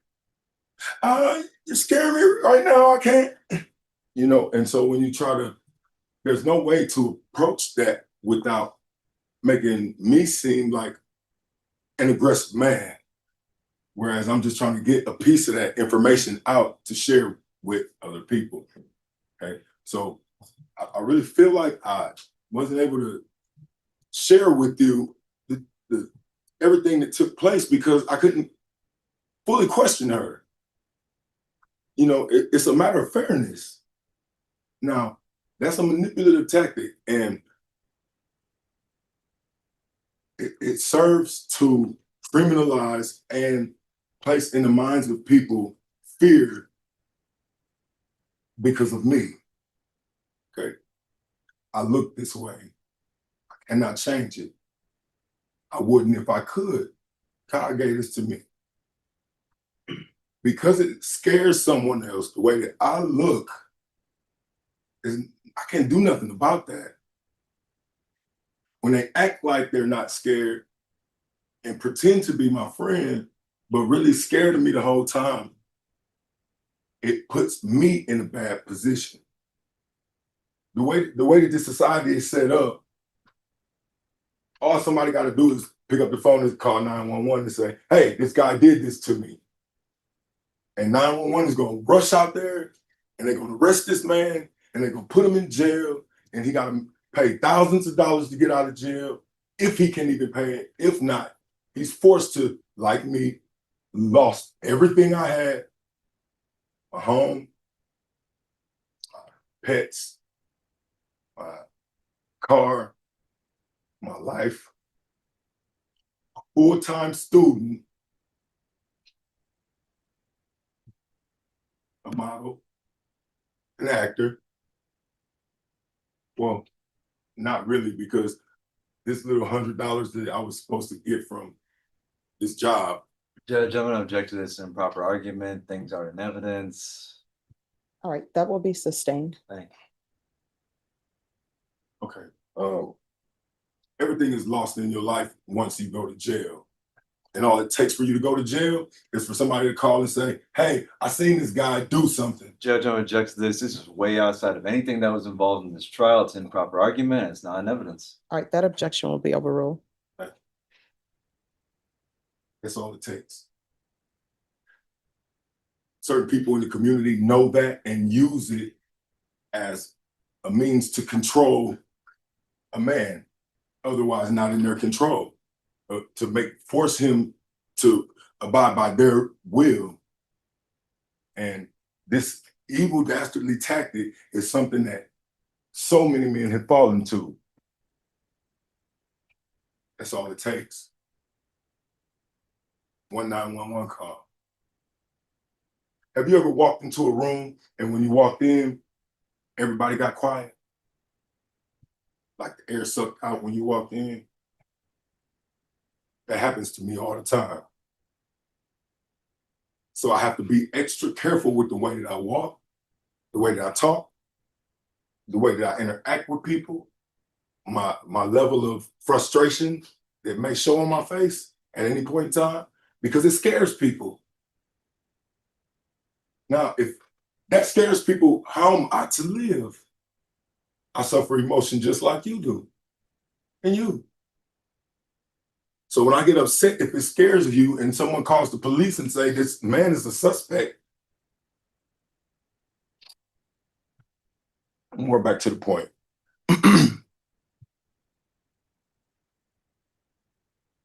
We heard the 911 calls. Now, the second time the defendant, as testified to, went back to the shop, as testified to by Daphne, as soon as he walked in, he was yelling and loud. You were demanding money walking in the door. That simply makes no sense. How could it be?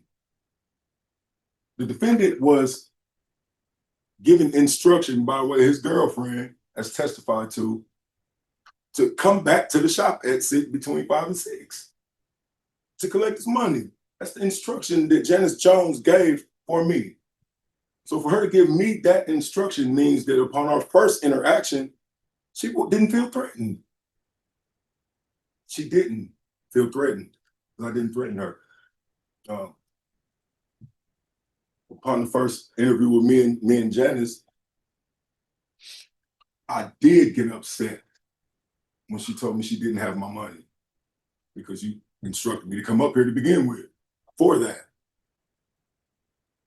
When she didn't have it, she was saying something to me and all I heard was like, yo, anybody know Charlie Brown? Raise your hand if you know Charlie Brown. Everybody heard of Charlie Brown? You know, Charlie Brown's mom used to, when she was talking to him, go, whoa, whoa, whoa, whoa, whoa, whoa, whoa, whoa, whoa, whoa, whoa. This is all I heard. And I was like, let me get out of here. Baby, can you go tell her? 10 minutes. Can you go ask her what she want me to do to get my money? And so she did. And she did. And I came back to get my money. So there was no yelling and arguing.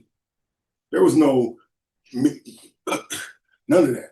Now, upon her telling me again that she didn't have my money, yes, I had a bad reaction, as we all are humans are capable of. And in this situation, I've learned what I already knew over again. Control yourself at all times. I let this get to me because I had plans for this money. And what I did was verbally, what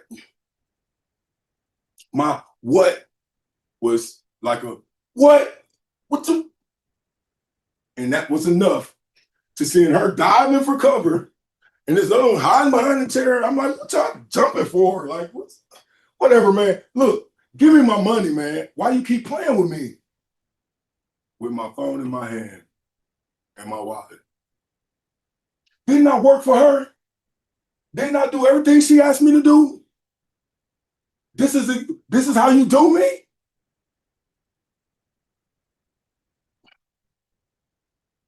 I respect my elders. I protect my elders, and I was taught better than to raise my voice at my elders. And I let this situation get away from me because I felt played. I was impressed by this woman's shop. Let me get back to this thing before I run out of time. Okay, as to the crimes. As to the crimes.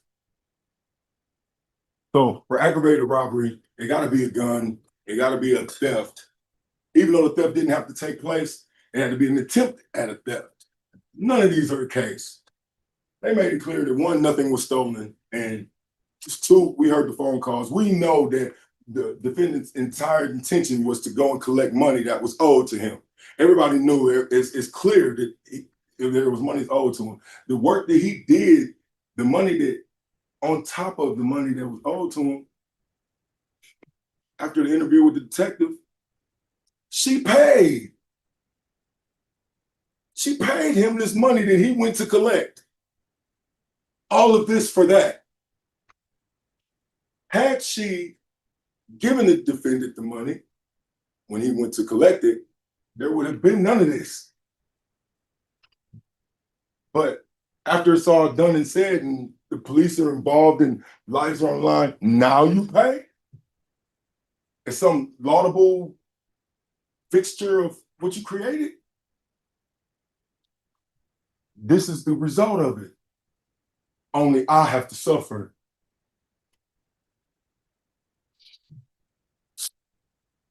There's no theft at all. There was no assault for Daphne or Elisa because there was no pointing the gun at them. When I was talking to them in that heated moment that was recorded by the 911 call, my phone in my hand. Talking like this. Why you keep playing with me? Like, what? Didn't I work? Didn't I operate in good faith? Didn't I work for free 4 days? At the end of the second day of work, I asked for a portion of my pay. Not the entire thing, because I know she said that we aren't gonna get paid till the end of the job. I said, can I have 20 bucks? Get a little something to eat tonight and have gas money to make it back tomorrow so I can complete this job for you. That's my entire pay. So that's all it took. Another man that was there gave me $20 as testified to. But at that point, I felt like her whole intention was to get this work out of me and not pay me in the end. So I was like, if you don't give me anything,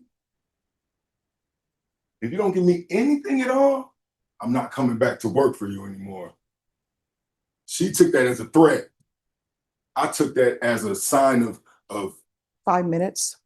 I took that as a sign of what could possibly be coming from this thing. I worked for you for 2 days in good faith, not getting any money. Asked you for a portion of my pay so that I could come back and continue working for you. And you're not even willing to give it to me, took the whole attitude, became angry with me. I was like, you know what? You're trying to get over on me. You know what? Keep it. All that you can keep, I'll get it later or whatever. I'm not coming back up here to work for you again. And I did. I did everything I could to stay away from going back up to the shop. Only reason I went up there is because she instructed me to. that being the case, there's no theft. There was no attempted theft. There was no gun as they testified to. But you know,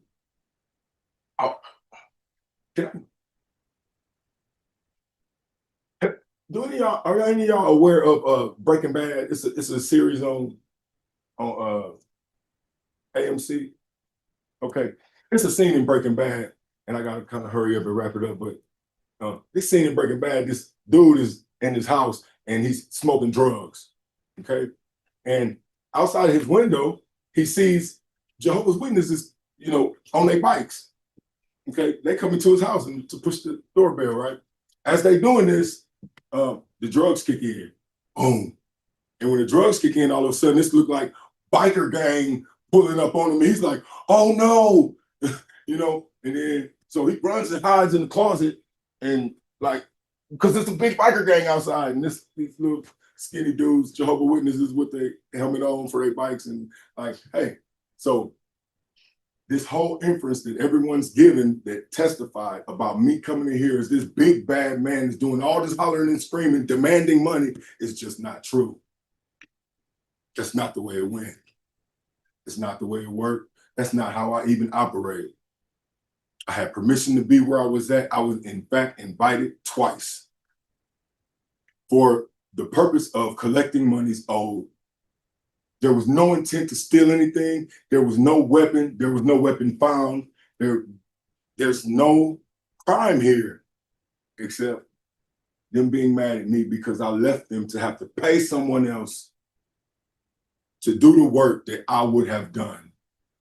And I guarantee you they did not do as a good job. So they gonna show me, I'm gonna show him by putting me in this position. I couldn't understand it myself, but then I found in my mind that that's the only thing it could be. When I refused to come back and work for you, now a woman's held no fury like a woman scorned. Now you gotta go find somebody else to try to get the quality of work that I was giving you. It's difficult. I work hard.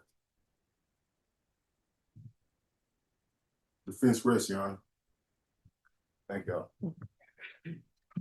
All right, State, you have 16 minutes. Thank you, Judge. Ladies and gentlemen, it's been a long week. And unfortunately, my friends, this is the hard part. This is when y'all have all the odds in front of you, all the testimony, everything that we have, and now it's time for y'all to make the call.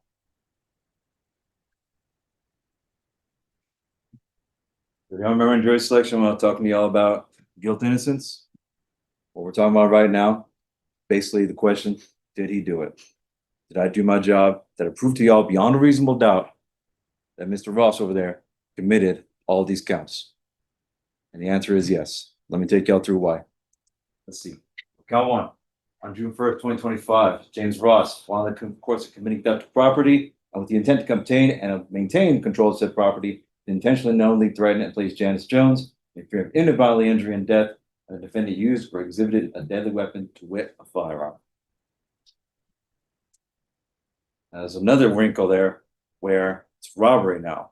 You know what the difference is between aggravated robbery and robbery? That. So the facts. This isn't TV shows. This is real life. This is what y'all heard. This is what was directly in front of y'all. Janice Jones' testimony.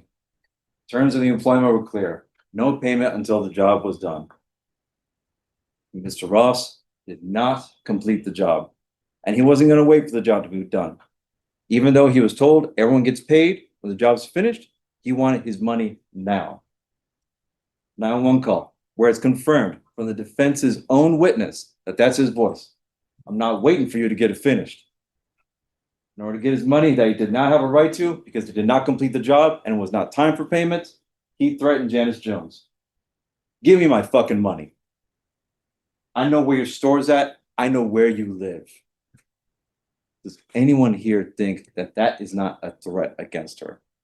To say, I know where you are. I know where you sleep at night. Maybe I'll come pay you a visit. That's a mob threat if I've ever heard one. Objection, Your Honor. Janice testified. Sustained. Janice testified that she saw James Ross pull a silver gun, wave it around, and point it at Dawn and Alyssa before putting the gun under her throats. Now, defense is trying to say that this is all a plot by Ms. Jones and these two other women to squirrel him out of that money. He says that Ms. Jones is a vindictive, manipulative person. Listen to her talking on 911 call number 2. Does she sound like she's being angry? Does she sound like, you saw her up there. Does she sound like she was being manipulative? Does she seem like someone who would lose it on somebody? There's only one person losing it on that 911 call. Count number 2. On or about June 1st, 2025, James Ross did intentionally and recklessly threaten imminent bodily injury and death to Alyssa Ramirez by pointing a deadly weapon at and in the direction of the complainant, and the defendant used or exhibited a deadly weapon, to wit, a firearm. How do we prove this up to you? Alyssa's testimony. In terms of employment were clear. No payment till the job was done. Same as Janice. James did not complete the job, and he wasn't going to wait for the job to be done. He wanted his money now. He came in that day. She hid behind a chair, and we can hear her. We can hear her on the 911 call number 2. That's her 911 call, where she called 911. She sat on her phone as she testified to, and we can hear the whole thing in real time as it's happening. Alyssa testified she's hid behind a chair. And when James Ross saw her, he pulled the chair away and pointed a gun down at her. She described the gun not as a silver gun, but as a dark gray revolver. Gray and silver. As I said in jury selection, I want y'all to think. I want y'all to use common sense. Are gray and silver pretty close? And number 3. On June 1st, 2025, James Ross did intentionally, knowingly, and recklessly threaten imminent bodily injury and death to Daphne Smith by pointing a deadly weapon at in the direction of the complainant, and the defendant used a deadly or exhibited a deadly weapon, to wit, a firearm. The facts. Testimony by Dawn, by Daphne Smith. Again, the terms of employment were clear. No payment until the job's done. James Ross did not wait. He wanted his money now. Daphne testified that James Ross, when he came in, picked her up by her sports bra and threw her against the wall. That testimony is backed up by Alyssa and by Janice. They all said he came in and did the same thing to Daphne. Daphne described the gun as silver and the shape of an L. Remember, she was up there and she was doing, it was in this shape, not this little shape like this here. She did not describe it as just one little spot. She described it in the shape of an L. Y'all remember? That does not jive with the defense's theory. Daphne said that she saw James Ross. She demonstrated for y'all that he pulled it from the front of his shorts. He didn't pull it from his sock. He didn't pull it from the back of his pants. He pulled it from the front. Use your common sense. Do people keep their wallets up in the front of their shorts? Or do they put another object there? Daphne testified that she saw James Ross put the gun to her head. She said she felt threatened. She felt that James Ross was going to kill her. Y'all heard her say to his face, "You know what you did that day."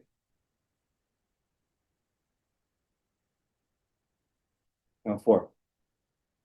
On or about June 1st, 2025, James Ross, having been convicted of a felony offense, intentionally, knowingly, and recklessly possessed a firearm after the 5th anniversary of the defendant's release from confinement, and the defendant's possession occurred at a location on the premises at which the defendant lived. State exhibit number 2.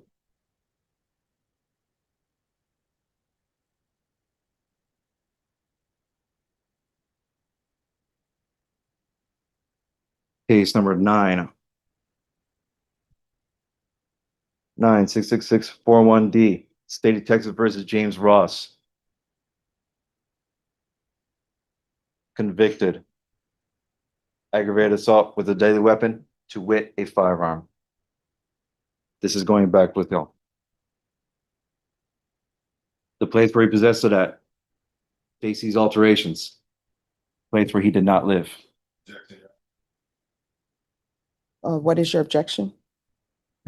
Make it seem like the gun that I had was used at that scene. All right. I was supposed to be able to use the inference that that justifies this. All right, the objection will be overruled. You may continue. Thank you, Judge. James Ross was convicted right there, State Exhibit 2, of aggravated assault with a deadly weapon. James Ross possessed a weapon by having a gun in his hand. That's the testimony of Janice, of Alyssa, and of Daphne. He possessed that firearm after the 5th anniversary from his release from confinement. That's in the judgment right there. And he possessed it at a place where he did not live, JC's Alterations at 4427 Days of Bala Road. Now let's get to this. Detective Vasquez testified that a silver wallet could be seen as a gun. Former law enforcement officer, I respect that. I respect his opinion. And he's right. It could be seen as a gun, no doubt or question. But could is just possible. What's the difference between possible and probable? It's possible that I could win the lotto tonight. It's possible that we could all win the lotto tonight. But is it probable? I haven't won yet. Let me ask you, what are the odds that one person mistakes a wallet for a gun? It's possible. It's possible that one person can make a mistake. I'll even concede there was Janice made the wrong call, just like we talked about with the detectives about she said she had the wrong identification of James Ross. It's possible for a person to make a mistake. They went back and she was able to pick him out of not just one picture, but 6 pictures and say, that's the guy. Let me ask you, what about 2 people? Can 2 people mistake a wallet for a gun? That's starting to get unlikely. But 3 people, all in the same room, all looking at the same object in the same moment, in the same instance, can 3 people look at a silver wallet and think it's a gun?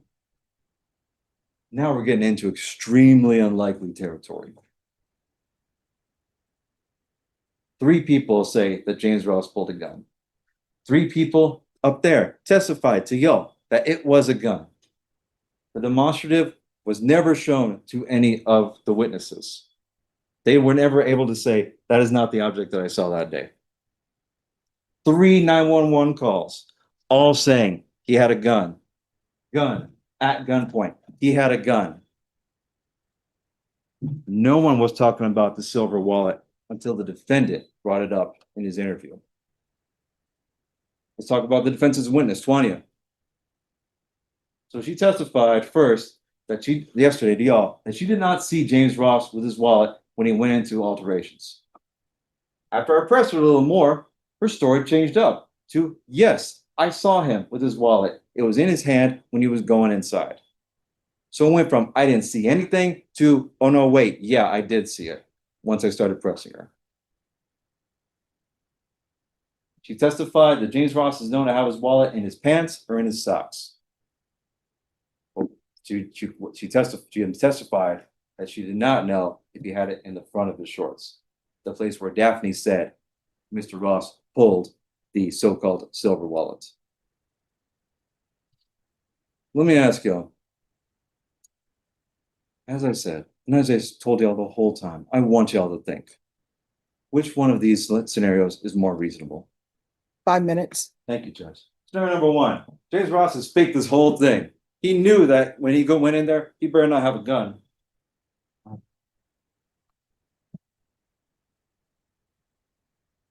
There we go.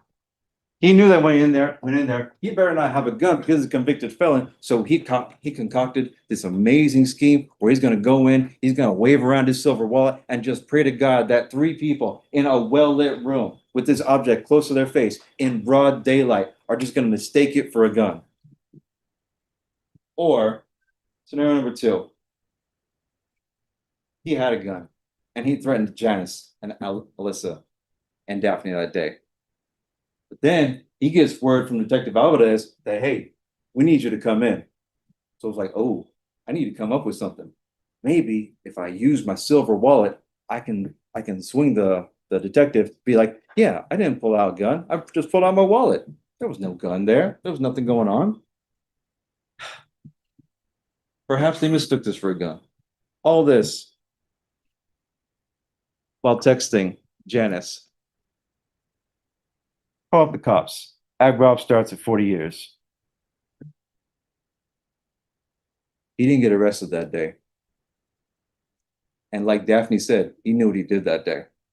So we had time to concoct this story so that he can try and swing this with the detective and see if he can throw him off the trail. So let me ask you, those two scenarios, it's all about proof beyond a reasonable doubt. Which one is reasonable and which one is unreasonable? Y'all remember this? Circumstantial evidence? I don't have the boulder here. All I've got is the gravel. Let's go over the gravel. 3 witnesses, all with very similar stories about James Ross and a gun. 3 911 calls, all talking about gun at gunpoints. James Ross was seen pulling a gun from his front waistband, not from his back pocket, not from his socks, his front waistband. Twania changed her story. Twania said that he doesn't keep his wallet, the object that he allegedly used to fake this in his front waistband. Misrepresentation. All right. From the witness's testimony. All right, ladies and gentlemen, you remember the testimony as you received it. The coup de grace. Detective Alvarez tells James Ross, hey, I'm doing this courtesy call. If you got a warrant, I'm going to tell you need to come in. When James Ross gets that call, guess what? He never comes in. Breaking another promise. He said he'd work the whole week, and he didn't. He said he would come in, and he didn't. He never did. I'll have all the pieces in front of you. Now it's time for y'all to make the call. Can y'all see the picture that is in the puzzle, even with the spots missing? The answer is yes. Y'all have what you need. Y'all have proof beyond a reasonable doubt. Because of that, I'm gonna ask you to do this. This is a copy of the packet y'all are gonna go back with. Count 1, aggravated robbery. We, the jury, find the defendant James Ross guilty. Sign right there. If y'all don't believe me, and y'all think a gun was not involved, he did all this in the course of committing theft. And as Judge said, course of committing theft is the conduct occurs in an attempt, not completion, attempt to commit during the commission or in immediate flight after the attempt or commission of theft. Defendant is trying to say he didn't steal anything, so there was no robbery. As Detective Landrum said right up there, if you walk into a bank with a gun demanding cash with a bag in your hand and they lock the doors and close the windows and you walk out with nothing, does that mean no harm, no foul? Does that mean, hey, you didn't get anything, so it's good to go? Ladies and gentlemen, this case has been proved to you beyond a reasonable doubt. All right, that's overruled. Time, counsel. Thank you, Judge. Thank We ask you come back with a verdict of guilty. Thank you. All right. All right, ladies and gentlemen. Deputy Lawrence got something to the back, and we can go off record. If I could have Trench and Lindbergh remain behind. The rest of you will head out the door. All right, for the jury.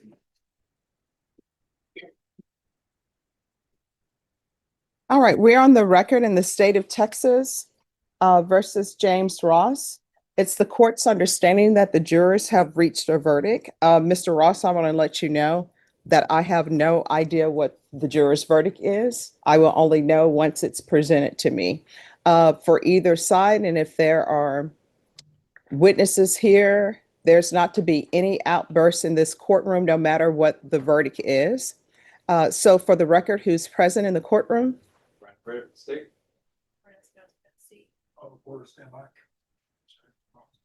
All right, let's bring the jurors in.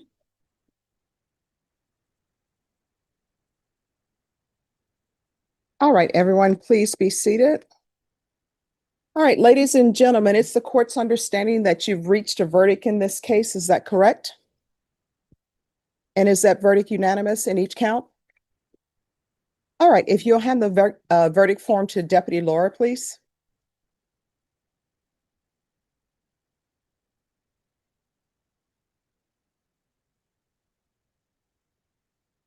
All right, if the defendant will please rise. Count one, it states, we, the jury, find the defendant James Ross not guilty of the offense of aggravated robbery as charged in count one of the indictment. Count one, lesser included offense of robbery. It states, we, the jury, find the defendant James Ross not guilty of the lesser included offense of robbery under count one. Count two, it states, we, the jury, find the defendant James Ross not guilty of the offense of aggravated assault with a deadly weapon as charged in count two of the indictment. Count three states, we, the jury, find the defendant James Ross not guilty of the offense of aggravated assault with a deadly weapon as charged in count three of the indictment. Count four reads, we, the jury, find the defendant James Ross not guilty of the offense of unlawful possession of a firearm as charged in count four of the indictment. Does anyone wish to have the jury polled? All right, everyone, please be seated. All right, ladies and gentlemen, the deputy will take you back to the jury room and I'll come back and speak with you briefly. Everyone, please rise for the jurors.